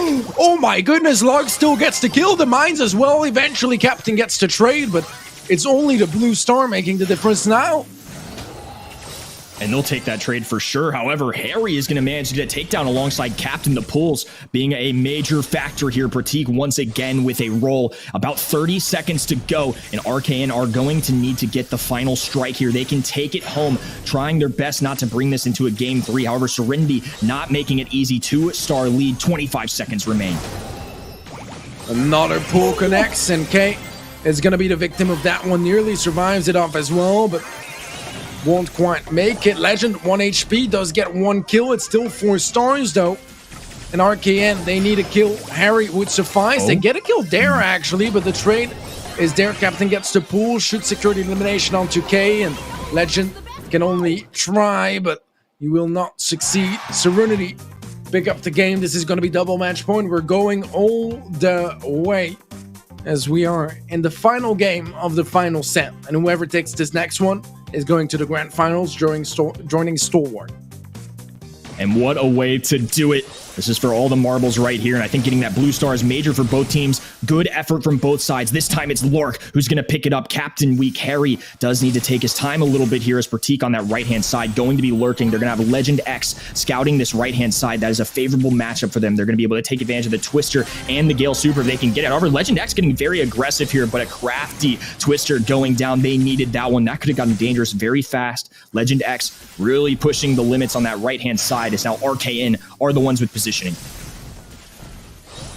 Yeah, still a lot of time for some changes to happen. Serinity, they really want an opening here, and they have 2 supers to help them do that. Gene Pool, their role, Both available, and Lark is isolated. Ooh. He's gonna get pulled, and yeah, if you stay away from the pack, you'll be vulnerable. Nice kill from Serinity, and now it's up to RKN to find an opening of their own. Captain has just continued to take advantage of these isolated plays. Like you mentioned, you can't leave the pack, especially going against a Gene. Pratik, super available. Harry speeding up the team as well, and some mines going down. Pratik rolling forward. Twister going down as well. Pratik going to be killed here. It's now 2-3. RKN with the lead. 39 seconds to go, and some great shots landing as well. And a Lola ego being placed. Harry going to be falling weak here. A lot of damage raining in. Harry, I don't think recognized that the mines were there. Is forced to waste a phase shifter on that interaction, and things looking a little better for RKN. One final push could do the trick, though.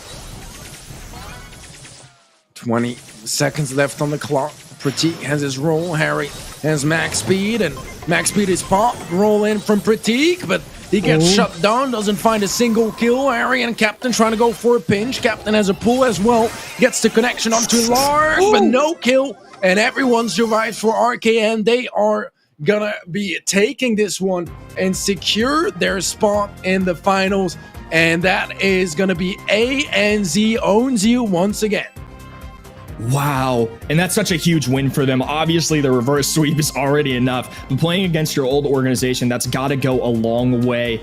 GG's to the side of Serinity, but the ANZ roster really making an insurmountable comeback. What an absolute effort to go about winning that. 2-1, 2-1, 2-1, the final 3 set scores. There were so many opportunities for Serinity to have a match point in their hands, and every single time RKN just stepped forward. They made their best plays in the moments where they needed it, and now they're going to have an opportunity to take on the #1 seed in this region. And based off memory, this might be the most competitive overall monthly final that at least I've seen through the semifinals. I mean, everything feels like it's come down to the final moments. Every set has been so close, and what a great rivalry we had. SESA with so many great storylines overall, just due to the size of the region, due to one spot. Overall, I mean, it's been an incredible day.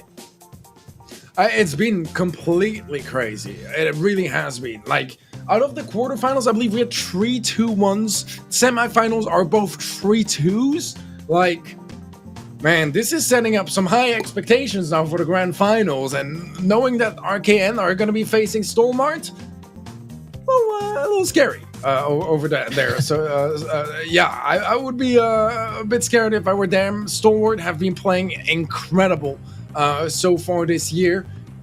We'll have to find out if RKN can do what, Team Wood couldn't, and that's taking down Stalwart, that is still undefeated in this region.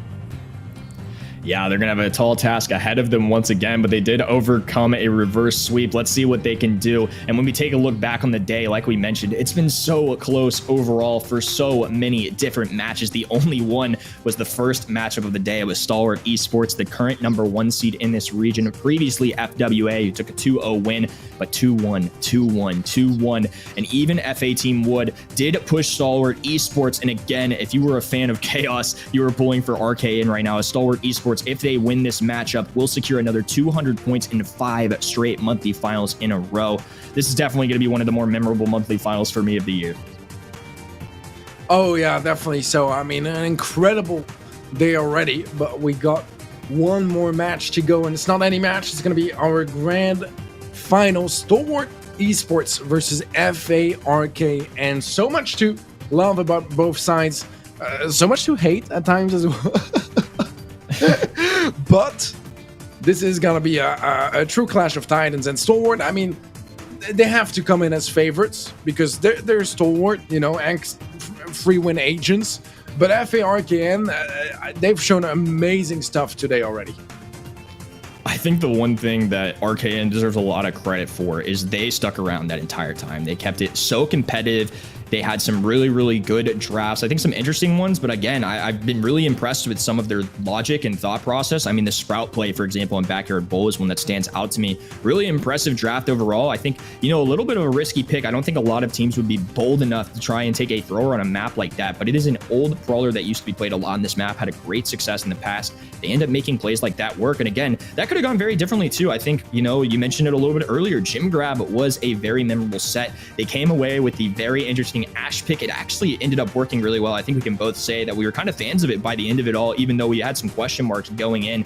These guys clearly have it in them, and they are going to be looking to take on a Stalwart Esports, who have yet to lose a match in this region. In terms of predictions, Teddy, we got one final ahead of us. Which side are you going with? I mean, I'm gonna have to go Stalwart, you know? Like, I mean, I like to get my points, and my points are going with Stalwart. I'm sorry, RKN. I'm sorry, Lark. I've seen the kind words on his sign. They seem like super nice guys, but they're not giving me any pins. I think Stalwart is, so I'll go Stalwart. Okay, and yeah, Stalwart's somebody that I think I'm going to have to ride with here too. It's just kind of one of those things, and I have to see it to believe it almost. They've been incredible through the whole year, and even though FARKN have had a great day, a great performance, made an epic comeback, some of the most memorable plays I think I've seen all year long, I do have to go with Stalwart Esports, just considering they're undefeated. It makes sense to me, and I was willing to pick them over Team Wood, who's the 2 seed in the region. I think I just kind of have to stick to my guns here, and I wouldn't blame a lot of people at home, though, who kind of want to call their shot with the upset. Maybe this is the month, but if you want to make your choices and tune in to the action, the best place to do it, event.brawlstars.com. Cast your votes for things like MVPs, the best plays of the day, all of that jazz. It's the best way to watch what we do and to have some fun alongside with us. Make your predictions. Let us know in chat what you all are picking here. For me, though, I'm going to go with Stalwart Esports too, even though I do think I've been super impressed with RKN, and a great story overall to see them kind of surge their way through this lower bracket, even facing off against the previous organization. Really love what I see from them. Yeah, I'm completely with you here. You know, I mean, like RKN, they looked phenomenal today, and I have a lot of respect for them, but I think they'll need more than some nice roarings and fancy signs to take down Stalwart. I just feel like, you know, they're fighting against the Titan of the region. Stalwart is a big favorite here, and I mean, RKN, they've shown they can pull off some miracles. We'll have to see if they can have another miracle, but 2 in the same day, I don't know. I don't know if I believe that just yet, you know? Who knows? Yeah, and I mean, obviously Stalwart Esports, not just a very solid team in this region, but definitely one of the teams that I think stand out going into Worlds. You know, at MSI, definitely not the showing that they wanted, but they obviously had some insane circumstances come up in terms of the players that they could end up sending over. And I think overall, I think these guys are hungry. They're really solid players with great experience in the past, Worlds experience. I think overall, Stalwart are just a team to watch in general, and I want to see what they can do with RKN. You know, Team Wood really pushed them to their limits, though. We have seen them at least seem like mortals in this region. You know, it's not impossible to get a win here, but it has come down to a set 5, a couple semifinals in a row. Last month, Stalwart Esports took a 3-0 win in the finals against FA Team Wood. We'll see what they do here today against RKN. However, I am with you. I think Stalwart Esports are reasonably a favorite here, despite you know, RKN's efforts, despite how well they performed today. Overall, very impressive team. And honestly, I continue to be more impressed with this region too. I think today's competition goes to show that there is a lot of competition going down. I think in terms of, you know, population size, we only have 1 slot for Worlds compared to, you know, some of the other regions that have 3, 5, 6. But I think that 1 spot is really going to be a competition for, and it's proven that Stalwart has had to fight for that. They've had to earn that against these really solid teams. Oh, definitely. So, I mean, you know, I don't know how much more fighting there can be done. You know, we checked with production beforehand, like if there was a chance that Stalwart would secure their spot for the World Final. We know it's not the case, not just yet, but it is getting in the realm of if Stalwart win this monthly final, then other teams like FA Team Wood kind of need to hope that Stalwart don't even qualify twice and that they win 2 monthly finals in a row. Like those sort of scenarios, which are possible. Wouldn't be the first time something happens like this in esports, but it does get more in the realm of, you know, you have to rely on your opponents like really struggling, which they have definitely not been so far this year. So this is a big match for the entire region, because if RKN could pull off the impossible, that could be a few extra points that are taken away from Stalwart, and that can go a long way perhaps for, you know, teams like FA Team Wood and even grassmuddoppin if they want to even stand a chance at catching up. But I mean, you know, this is sort of the context. Stalwart still, I mean, they're the kings of the region, and I think today their goal is to prove exactly why once again.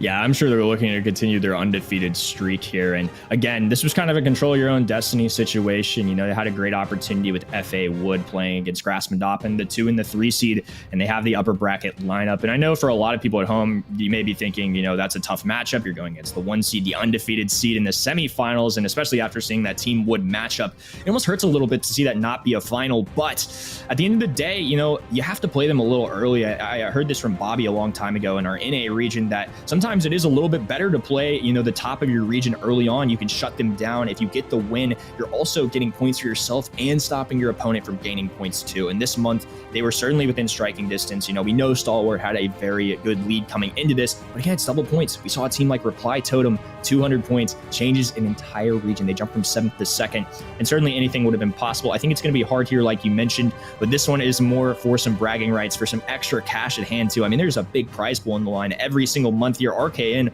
want a bigger slice of that pie. And Stalwart, you know, already looking pretty good for Worlds. Not quite secured yet, but like you mentioned, going to be very tough to overcome. Challenges after challenge for RKN today. Stalwart Esports, honestly, like a bit of a challenge as well in their own semifinal match. It felt like they could definitely have dropped that one. It went all the way as well. But this is going to be our opening map here. Safe zone. Let's see if the draft is going to be leaning either way early on. Frank just enjoying some tunes, waiting for our contestants to draft it out. All right, Stalwart Esports all but one match away by basically clinching a spot for Worlds again, with FA Team Wood out of the way in the semifinals and an already big gap between them in points. This is looking very good for Stalwart. It's going to take some crazy comebacks here, something just absolutely extraordinary. But if they win this here, things are looking very good for them. RKN, the only thing standing in their way from taking home yet another grand finals. Some interesting bans coming in for Stalwart Esports too. They're banning the Mr. P, the Bell, and the Colonel Ruffs. On the other side, it is going to be Piper, Bonnie, and Daryl. All right, Colette, first pick from Stalwart. Probably the most emblematic SESA and ANZ brawler at the moment. There's maybe the call as well before that. Lola is going to be the response from RKN. Let's see what the pick number 3 is going to be for their side. It's going to be the Byron. All right. Wow. Yeah, again, seeing the Byron come in here and on safe zone too, it does leave me with a question mark, especially since they're the team that banned the Daryl. I wonder if they just really like Byron. Maybe it's just a strong comfort brawler for them. Again, I'll say it again like we did earlier, but a decent brawler for sure. I definitely don't think he's what he used to be, but I just feel like there's a lot of better options to deal damage onto the high safe, and I'm really curious. They have come up with some really strong strategies that early on in the draft I didn't necessarily see coming. We did see them kind of bait some picks earlier with the Ashe coming in as well, so I kind of want to see what creativity they bring to the table. And again, maybe this is just a brawler that they really love playing. Again, a solid one, not a lot of damage on that high safe. I am a little concerned about the individual matchups as well. Yeah, the bow is an interesting one. I mean, bow is bow, right? It's very good. Like it's good everywhere. I would just say it doesn't necessarily like excel at anything too much. A crow I do like from RKN. Interesting approach. I mean, obviously the max is going to be looking to speed things up. Crow is there to slow things down. So I'm all right with both comps. I don't feel like either is like clearly superior, but that's the thing as well, you know, is in case of an equal draft, the advantage is, you know, always going to be going the way of Stalwart. That's exactly what they want. It's if it comes down to mechanics, they should be the ones that take it on. Yeah, that's a good point. I mean, I feel like in the draft stage, you really try to find a way to give yourself an advantage. I think that's especially important for RKN. It does make a little more sense to me, too, after some thought. You know, the other side had already picked Colette. It could be a brawler they already like, but, you know, the Byron-Colette combo is one that's been around in Heist for a long time. They may just be trying to prevent that, and also just a decent brawler overall, so may have been fearing that. Good kill early on, though. A lot of control for RKN. No damage being dealt so far, but Instinct is still lurking on this left-hand side. Coup to Ace, falling very weak here, 70 HP, and finally goes down. Having the Crow going into Sergeant as well, they're going to be able to slow down any big offensives or utility coming in from Match if they so choose. And now it's going to be Lark just hanging around this mid area. Nobody really stepped onto the other side yet. Just a bunch of kills taking place. Yeah, no damage just yet. Minute and a half left on the clock. Eventually, things are going to have to open up here. Coop goes down. Lark has access to the save for a couple shots. So does Surgeon and Instinct. Instinct that connected a super earlier on already is going to get a second one now. And right now, it's a small lead in favor of Stalwart, but nothing that Arcane couldn't come back from later on. Minute left on the clock here for things to start opening up. Yeah, Coop Decay is going to be the player to watch here with Lola. It's really their biggest damage dealer available. Sergeant going to be taken down. However, it does allow for Instinct to use his super. Running the shield star power as well makes things very tough. That's why I mentioned earlier that Byron can go so well with that. When you have that added shield plus the Byron heals raining in, I imagine that might be part of the influence for why they didn't want to give that back to Stalwart or even have that as an option. Lark going to be falling weak here. However, Legend X is healing up. Dive in now. Coop Day is going to be falling low. Take down on the left-hand side. Nice little chicken emote coming out too, celebrating the kill. And now some added damage as well, making things a lot closer. However, Sergeant is able to pick up a kill on the right. Speed coming through as well. And now Instinct and Sergeant going for full offense as they take a commanding lead. Yeah, 30% lead. You can go for a base race then. It's going to be an easy one to win. Not much of a risk there. Stalwart Esports was game one in the bag. Let's see if they can make it 2 in a row or if Arcane have something to say about it. Yeah, good plays overall. I think when it came down to it, it got to a little more of a base race type feel at the end. And unfortunately, Byron the damage was already done. There was no point in tracking out to the top of the map. Just not enough time to take down all 3 brawlers of the Stalwart roster. And Instinct, once again on this left-hand side, Sergeant commanding the mid. Coop Decay landing some very good shots overall, though. Legend X falling a little bit weak here. Lark on the right-hand side, trying to get whatever tags he can. Now Sergeant implementing a little bit of speed into the mix. A good kill right there, though. The Lola Ego going to be placed down. A shield added on with that gadget, and a good pickup right there, too. Really good kills as now Lark and Coop Decay will have a little bit of room to work with. Only 3% damage on save from that encounter, but the control is clearly gonna be favoring Stalwart for now. A splash from Legend. No follow-up connection just yet. Some walls gonna be removed by Coop's mines. It was the Coop Decay versus Coop the Ace lane. It was Coop Decay to take it, but he did have the assistance from his teammates. So, yeah, it wasn't a fair 1v1. Yeah, a little bit of a nice matchup there for them. Sergeant finding a takedown on the Legend X. Coop Day is trying to find whatever tags he can get on the high safe. Lark with low HP is going to need to revive himself a little bit here. Coop Decay now getting in some action on the right-hand side. That time it's going to be a pickup onto Coop to Ace. Instinct in the mid, sticking around, but is going to fall to all the poison damage, trickling him down. Now a good opportunity here for Coop Decay and his teammates. Jumping from Lark, getting really aggressive. A great phase shift coming in from Sergeant, though. Able to dodge all of that damage and allow for Stalwart to just move forward and attempt to Coop to Ace, I think, to kind of blow this up a little bit. And now Sergeant going to be finding some damage. Instinct running on forward. A gotcha gadget being popped as well. And another super being placed down. So much damage coming in from Stalwart Esports. Great job. Only 30 seconds to go. And they have nearly a 50% lead.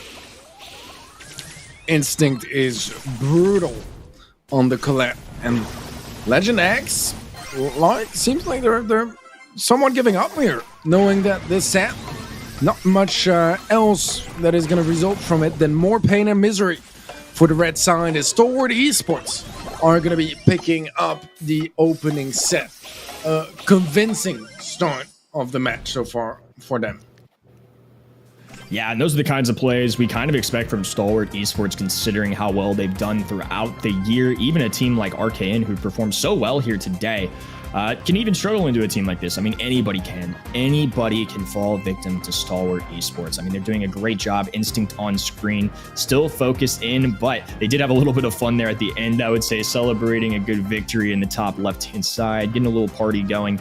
And now they're going to be looking to take another set once again. We're going to be hopping into Ring of Fire. RKN have shown in the past, though, they have been tough. They've gotten through. You just kind of take it one set at a time here and play yourselves in that kind of best of one mentality every single time, right? Really just try and take every single set that you can. can't focus too far in the future. Just got to focus on the present, move forward, forget the past.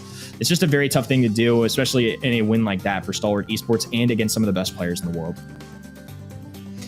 Yeah, I'm with you here. And, you know, RKN, they can pull off a full-on reverse sweep. We've seen it in the previous semifinal, the match just before this one, if you guys missed it. But can you do it against, you know, teams of the caliber, of Stalwart? Like, it's just a new level, you know? It's already hard to beat them. No one has been able to do it in the region so far.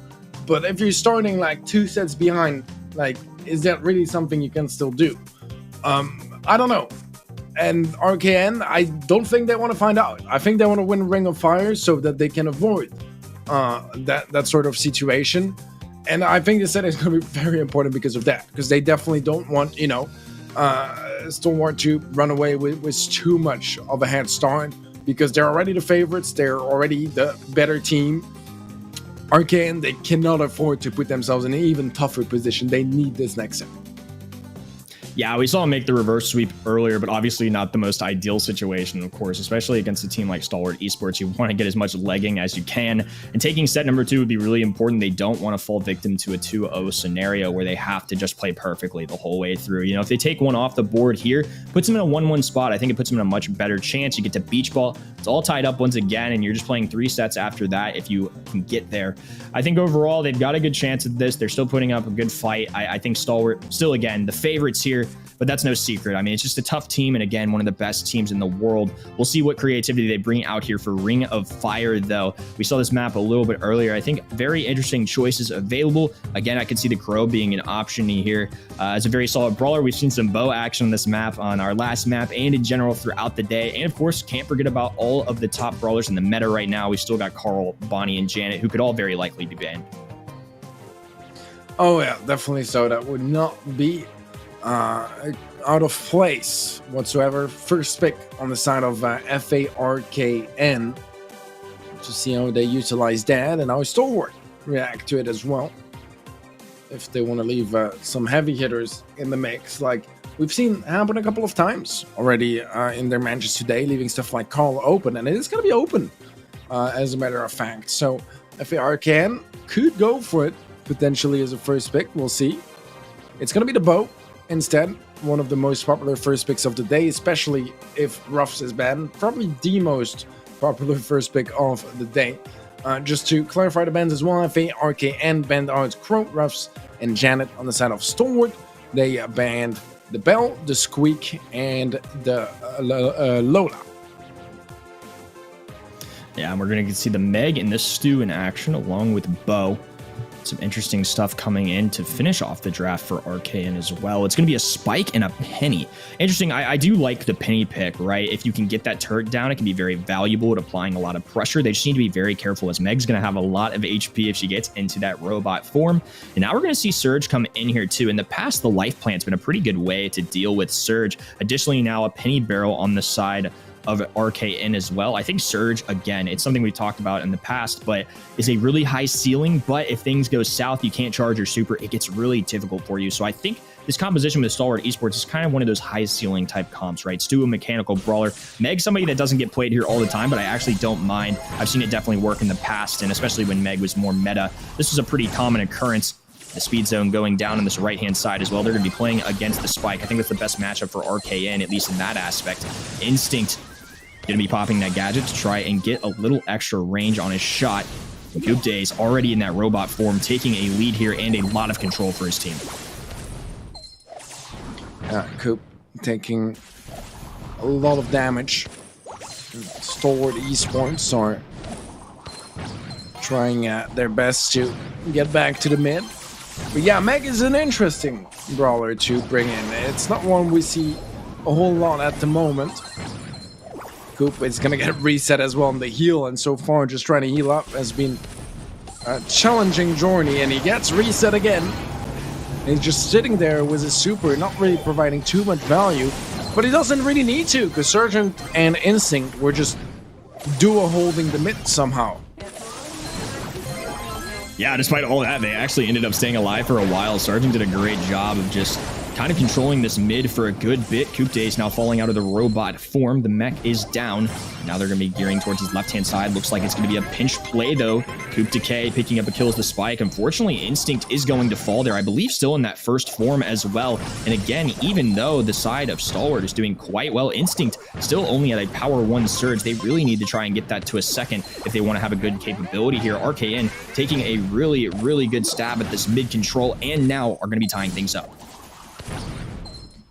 Yeah, I'm not the most confident here about their odds, and a beautiful tripwire as Coupe de falls victim to it, goes down, and RKN now with the lead. Instinct still on stage 1, I believe, having a bit of a nightmare game so far, and just hit stage 2, but it's a little too late when your opponents are past 90%.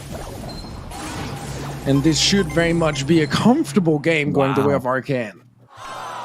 Yeah, that was a great effort. I think RKN, once again, showcasing that they've got it in them to take on some of the best teams. I like this composition from them, too. I think the Spike actually adds a lot of value, and even though we haven't really seen it today, Spike always a pretty safe brawler in general, I would say, too, in terms of high skill kind of brawler. Not necessarily if you're running that Spike curveball. It can be a little bit easier to sometimes land those shots, give some other teams some troubles, and especially going into Instinct at a, non-power 2, 3, or 4 surge. It's going to be a great kind of counter there. Instinct getting a good shot in there. Nice dodge as well. 600 HP will manage to keep them up. Coupe de Ace, a little risky there, but does manage to get in that mech form. And once again, we're seeing a very similar start here, 22 to 3%. And Stalwart Esports in the lead.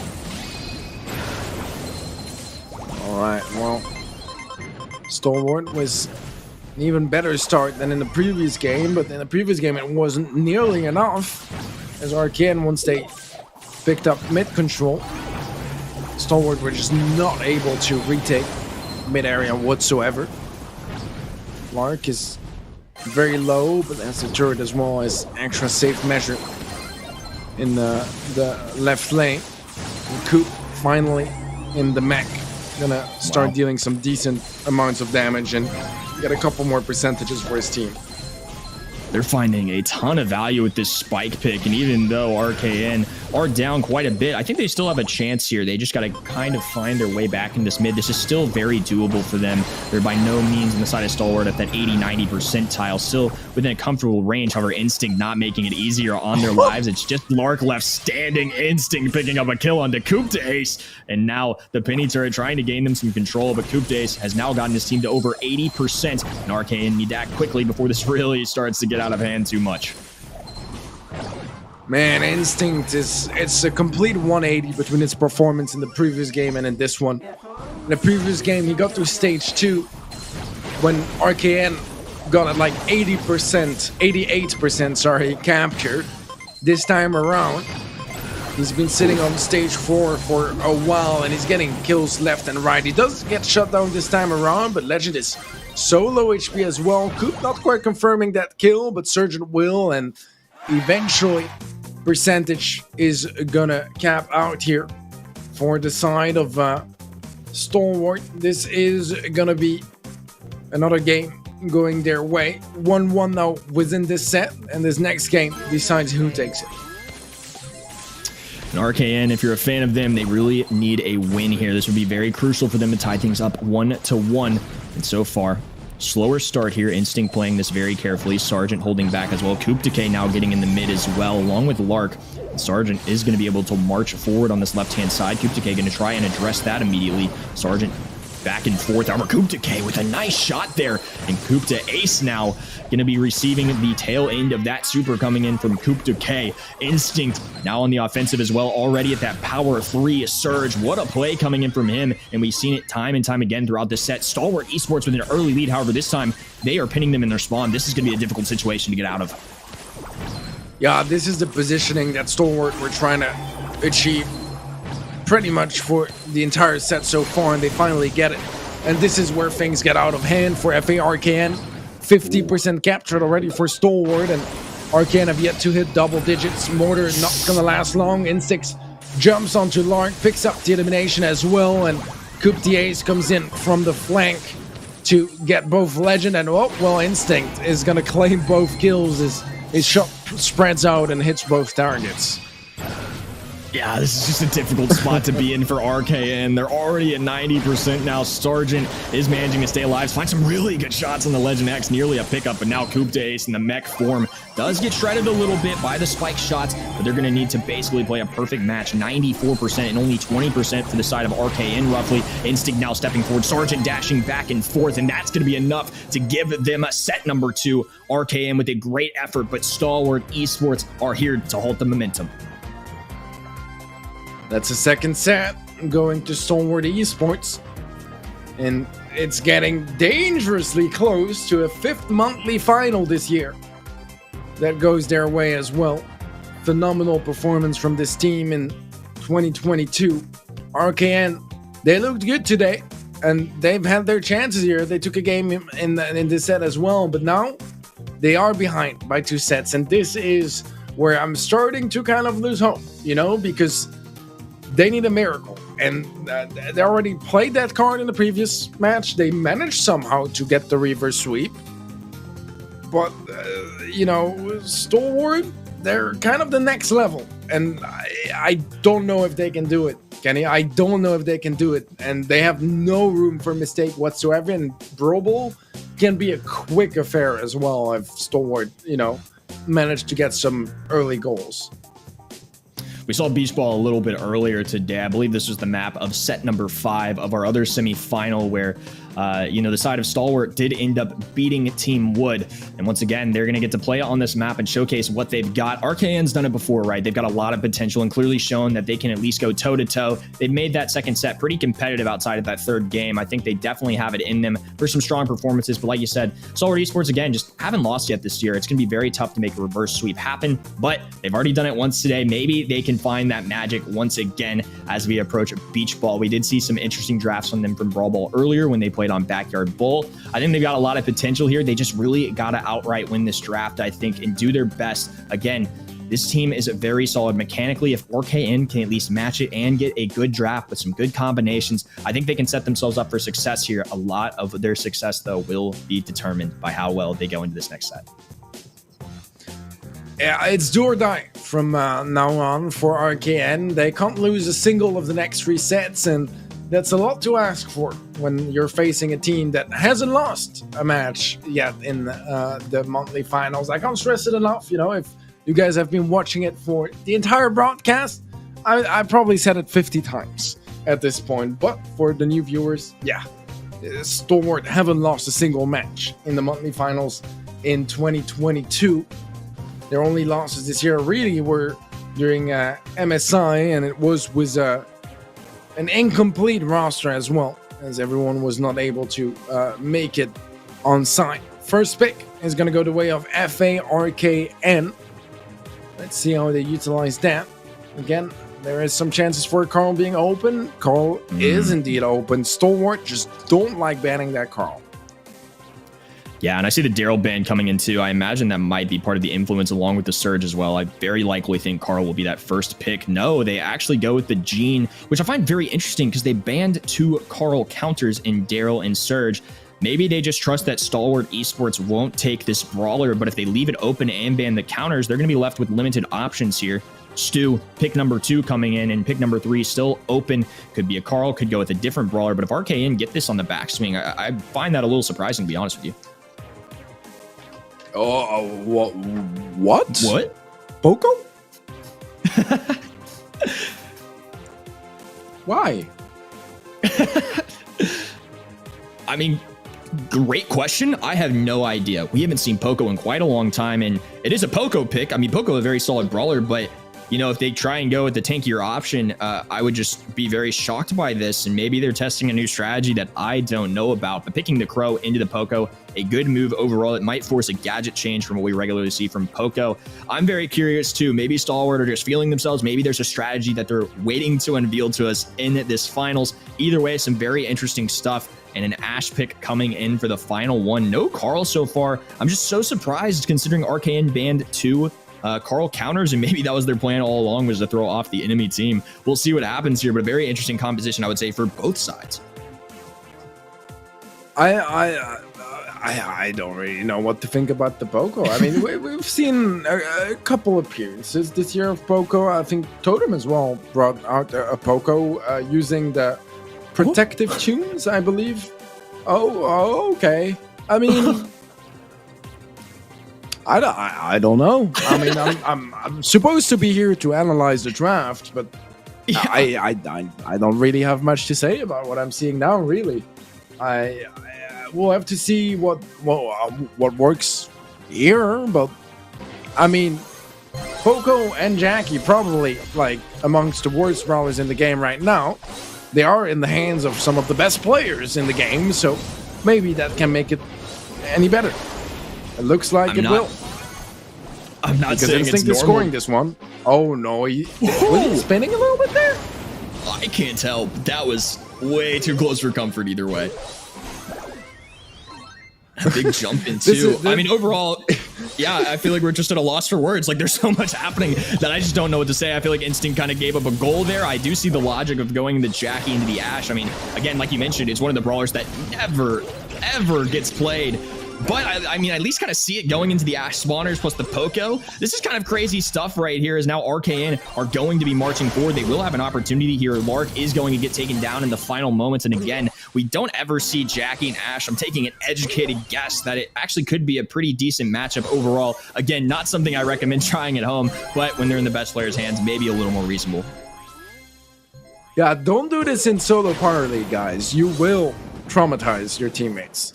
But I mean, so far, I feel like they're holding their own quite decently. Don't really know, how. Lark pushing forward, maybe a bit of a chance here. Instinct is low, but they're both so low. It's gonna be a 1-for-1 trade. K is so low HP as well.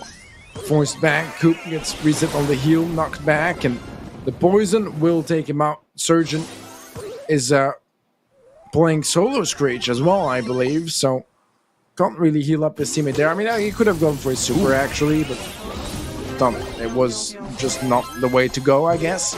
I don't know, man. I'm seeing things that I really wish I could unsee. Yeah, again, I mean, if you're just joining us, this really is quite an unusual composition going down. A missed pull there on the Coup de Ace. Sergeant now walking forward. Instinct picking up the ball, but a little bit of a slowdown coming in from Coup de Gay, jumping up, and will be able to find a takedown. Coup de Ace getting some heals in there, but still going to go down. This can be a really interesting interaction in overtime. Stu, Poco, and Jackie definitely do not scream like a good comp to me when we're going with these walls down. However, they've impressed us before. More range coming in for Coup de K and Legend X as we approach this overtime situation. The walls coming down, and now Stalwart Esports are really going to have to perform here with this very unorthodox composition. Yeah, interesting super as well from Instinct. The pull comes through, and Instinct gets it. There's no way. Get out of here. Get out of here. There's no way they take that game. All right, well, match point for Stalwart Esports. I mean, absolutely incredible. A great pass, Stu, with an easy way to get a super at all times. Remember, it only takes a couple shots, just one singular little motion there, and he can have that thing charged up in an instant. Instinct now going to be playing on this right-hand side. A pass forward right into Legend X's hands. Instinct now on this right-hand side, playing against two different brawlers. Sergeant trying to take on Lark, who has a lot of HP here. Coup Dace is going to get in the mix, too. A goal is going to be there for Lark, and now they get a 1-0 lead with about 2 minutes to go in this game. This is more in line with what I would have expected from the comp, but I mean, goal for RKN is going to be fresh, but there's a big chance here. It's Coup de Ace versus Coup de K, and Coup de Ace this time around is going to get the goal. 1-1, but Stalwart, they have a match point in their hands, so another goal, and that's their 5th monthly final win in a row. Yeah, Legend X trying to put that to a halt, though. Sergeant now trying to get as much damage as possible. Legend X going for the goal. Unfortunately, not going to be able to find it for the start of RKN. And now Coup de Ace once again on the offensive, along with Sergeant. Instinct playing it a little slower, gaining some HP.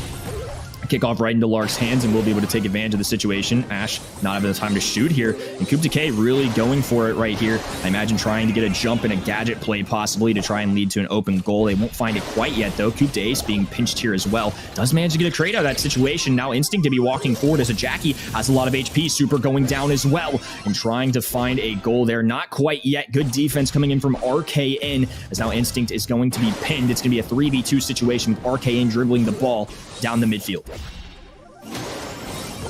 Oh, Coop gets pulled, but he's gonna get that kill easily. Lark trying to make a play, but he's quite low HP. May have run out of gadgets as well. Should get dispatch here, but actually gets another kill. Instinct picks up the goal. He's close to that goal, but still has 2 players to take care of. Somehow nearly does just that, but Legend will stay up. With 15 seconds left, overtime seems more and more likely. Yeah, and once again in overtime, Stalwart gonna have to make some plays happen. They did it last time. I mean, again, with the Stew, you can really cycle that super quite quickly. Big pull going through, though. Coup d'Ace is going to fall, and Hope still alive for RKN. Finding a shot now onto Instinct. The chip damage coming in from Legend X's Coup Decay now focusing on Sergeant and Coup d'Ace, who have respawned. Super going down for Lark. Ash now lurking on this right-hand side. They're trying to get to that ball, but the defense too strong right now for Stalwart, as now Coup d'Ace is cycling those supers. Things getting dangerous for the side of RKN. Lark doing his best to dash forward, won't be able to find it. Instinct picking up a kill, and now the entire side of Stalwart is marching down the field. Legend X needs to position himself and quickly, and let's be honest, they definitely had an opportunity there. I feel like if they get that pass off in time. Yeah, why did they not? I'm not sure. I mean, maybe they just want, you know, to stay for a little bit longer. They're enjoying the show and just playing with their food at this point, but this should be a goal. Coop gets the pass off to Surgeon, pass back to Coop, and eventually it goes down the net. Stalwart Esports are, for the 5th time in a row, gonna be your SESA and ANZ monthly finalist winners. Yeah, well played to them. And honestly, I want to give a huge shout out to Lark and his team. I mean, they did an excellent job throughout the day. Facing Stalwart Esports is a very tough task for anybody, but they really gave a lot of hope to this region. They put on some incredible shows throughout the day. Very, very impressed with what they've done and hope to continue seeing them in future months as well. But for today, it is going to be Instinct and Stalwart Esports, who have not, 100% mathematically clinched this region. But again, they're very close. And if they just put up somewhat of a decent performance in a future month, they should be good to go. This is a really important one for them. Again, congrats to RKN for making it this far, but Stalwart Esports are going to be our winners for today. Yeah, it's been a crazy day, and as you said, I think RKN had a crazy run, and I mean some of the most funny interactions in general with the signs and all that stuff, like just a great vibe overall. But man, Stalwart are just another level of dominant all around. They are from far the best team in the region, and FA Team Wood came close. It came down to a double match point, but that was their opportunity to take a win from Stalwart, and they couldn't quite make it anyways. Yeah, a great effort from the entire region as a whole. And again, I think outside of the finals, this may have been the most competitive BSC we've kind of seen in a while. A lot of 2-1s, a lot of 3-2s. And I'm very interested to see how it goes down in the future. Again, Stalwart Esports not 100% clinched. I mean, we do still have a couple minutes left to go, but again, they should be within very much striking distance of clinching a world spot. Might be our first team to do so in the entire world. But I think, again, I'm really proud of this region, I want to say. I mean, I feel like for a lot of the time, internationally, maybe they don't get as much recognition as they should due to their smaller population size, but these guys are real competitors. I've been really impressed with what I've seen. The whole region has challenged each other and even challenged somebody like Stalwart Esports multiple times. 2 months in a row, we've seen them get brought down to a final game in set 5 by 2 different teams. I think, again, it goes to show that anybody can do this thing. Gives a lot of hope to teams out there that are grinding, just waiting for an opportunity. And I hope to, again, see these guys continue to perform in the future. And again, I always really enjoy SESA. It's just been such a competitive year for them in the sense that, yeah, Stalwart's won, every month, but the road to get there hasn't necessarily been a freebie at all. I mean, it's provided a lot of thrilling moments and just some super close calls. Oh, absolutely so. Absolutely so. I mean, Team Wood versus Stalwart was incredibly close, and it could have been a completely different story. It could have been Team Wood in the grand finals, and maybe Team Wood winning a monthly finals. So it does leave some openings up for the future. It is, it's starting to seem more and more likely that we will be seeing Stalwart in at the World Finals, but it's not locked in yet. As you said, there is still a chance for things to be, turned around. For sure. I mean, overall, super good stuff from Stalwart Esports. They've certainly earned what they have right now. They have some Worlds experience in the past. And again, I think MSI didn't necessarily do them justice, like we've said. I mean, definitely not the roster that they wanted to go in with. Some very unfortunate circumstances, of course. But I think they should be good to go. And I hear Instinct in my ear. Looks like we have a player interview set up. We're going to get to see what went down throughout the day. Teddy will be right back with you in a moment. And welcome to the stand, Instinct. Congratulations on the day. Another really good win and an absolute thriller once again this month. These semifinals have been very close calls. What can you tell me about how it felt going against Team Wood, the second team in the region right now, coming down to another game and match number 5? What was going through all his heads? So yeah, we were confident while going into the monthly final, but yeah, since we had a recent roster change, it was a little difficult to build the synergy since me, Coop, and Sergeant have not played every single month, like every single quarter, semis and finals. This was the first time. So that was a little risky and a little nervous as well. But we were confident going into it and a little nervous as well because we know response going into that team is going to make them even stronger. But we did our preparation and it did work out well.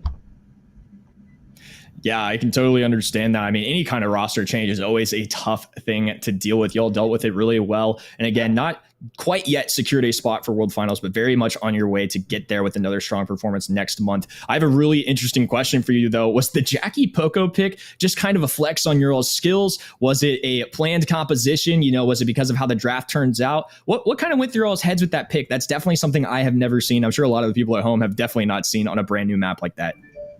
No, that's not a genuine composition. We just played it for fun, and Response was in our VC, and he drafted for us. He just picked random brawlers, which were not too terrible, but not too good as well. And he decided who's playing what, so we just went with it for fun. Wow, that's absolutely insane. I really respect letting your opponents pick your draft. And I think, again, goes to showcase your all's skills. As you guys kind of prep for the next couple months, what's the mentality going into our final 2? Of course, you all are undefeated, but I'm really impressed that you all are even, showing some nerves, even with the roster changes. Despite all that, y'all continue to persevere. What do you think allows you all to do that and really overcome these very close matches and continue to kind of push through this region? So the only motivation that we have to practice right now is, even though we have won every single monthly final right now, we didn't have the best performance in the MSI since a couple of us couldn't get our visas and we couldn't go. That's one reason. But the other reason is we don't want to be dominant in specifically our region. We want to perform at World Finals as well. And that keeps us motivated and keeps us grinding. And looking recently, the competition has improved a lot. We have seen very close semifinals. Previous months as well, we have seen very close many semifinals, etc. So yeah, looking good. Well, good stuff. I love that mentality. And I think a great shout out to your region again. I can't say it enough, but it's been incredibly competitive, especially the last couple months, even for a great team like yourselves. Are there any shout outs you want to give out? Any fans you want to thank? Any family members? Whatever you want to say here. Feel free to give your final shout outs before we close off for the day. Yeah, I want to thank every one of our fans and family members and everyone who has supported us. Without you, it's been really hard to keep up with all this practice and all this dedication. And yeah, to end off, I'll just say that Response is the worst player in the Legion. Well, a lot of respect being shown there. And congrats once again, Instinct. I'm sure we will very likely see you around next month. Keep up the good work and congrats once again. Thank you. Bye-bye. Have a good one. And we will get Teddy back in here. Teddy, overall closing thoughts for the day. I mean, just a crazy day filled with action. Again, I'm really impressed with this region overall. Stalwart Esports, I think, are very poised to try and take a stab at Worlds. And you even heard it in the interview too. They're still looking within their region. They're motivated by Worlds, but they even admitted, that competition has gotten stronger recently. Even they've been challenged. And I think it motivates them to keep going. I mean, looking back on the day's bracket, what were your biggest takeaways? I mean, yes, their match against FA Team Wood was incredibly close, but can we just talk about the fact that in the grand finals of a monthly final, they played like Brawler Roulette with Response to decide for their comp. Like, wow. That is another level of, like, you know, confidence. But I'm all down to see it. I mean, it worked. It worked. I don't know how it did, but it did work. And this region never ceases to amaze me. And you are absolutely right. Though the underlying story is that Stalwart's still on top, but not as far ahead as some other teams like FA Team Wood. That definitely gave them a run for their money. Teams like, you know, grassmuddoppin that went out very early in the day, definitely a part of the story as well. And RKN, that's one of the most lovable teams in any BSC region, that couldn't quite take down the Titans of Stalwart, but they did manage to full-on reverse sweep Serinity. So we had some impressive moments today, a lot of fun, a lot of action.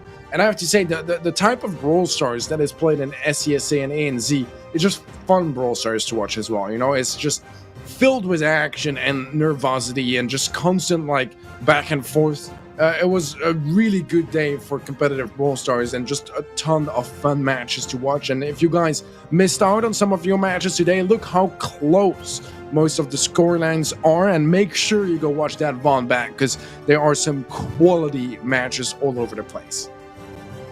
For sure, this region's always very, very fun to watch, quite entertaining. And now taking a look at our updated leaderboard, 754 points accumulated for Stalwart Esports. Really good work from them, and now they have over a 340-point lead on their next opponent. Team Wood in second place, really challenged them here today. RKN now taking that third spot. grassmuddoppin still within that striking distance of third, but remember, there's only one spot highlighted in gold there, and currently Stalwart Esports definitely the favorites to have that. Oh, definitely. So, I mean, just, you know, I'm not talking facts, but it is almost double the points from Team Wood.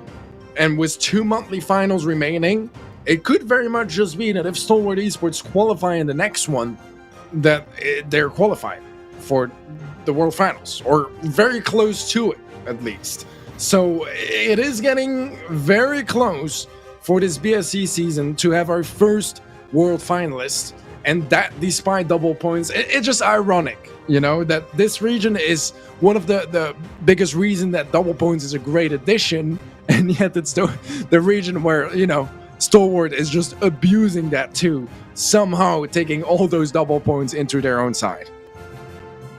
Yeah, and when we take a look at the kind of the landscape of international, the entire world, and where all these spots are going right now, Stalwart Esports, of course, going to be in that one spot for their region. You're going to see it on the bottom right-hand side of your screen. Stalwart Esports currently in the lead and do have that world spot as of now, but a lot of things will change, I'm sure, coming up in the leading 2 months. Remember, there's regions like Reply Totem and the EMEA where things really got shooken up quite a bit just from one win. And again, no team is safe out here. You're going to see a lot of these other teams do well. My home region of North America has been a really fun one to watch. For example, it's been incredibly close calls, and even a team like STMN, who's returning to try and make an attempt at Worlds once again, they're being challenged by a lot of really strong teams in the region. Stalwart doing the exact same. And later on today, we are going to get to see some LATAM South action as well. It's going to be live today at 4 p.m. BRT. And overall, going to be a great, more competition to watch. Definitely going to want to check that out at home. I'm sure it'll be just as competitive as before. Teddy, any closing thoughts before we end off for the day? I've talked a lot today already, so not too much to say. I mean, it was an incredible show. Tons of fun, really like fun moments, also greatly competitive moments, great stories overall. A very, very solid first monthly finals of the month. And I'm just excited to watch more competitive Brawl Stars. As you said, you know, LATAM live later today, 4 p.m. BRT. Make sure you guys tune in for that if you haven't had enough Brawl Stars for today, because there's going to be plenty more action in that region as well.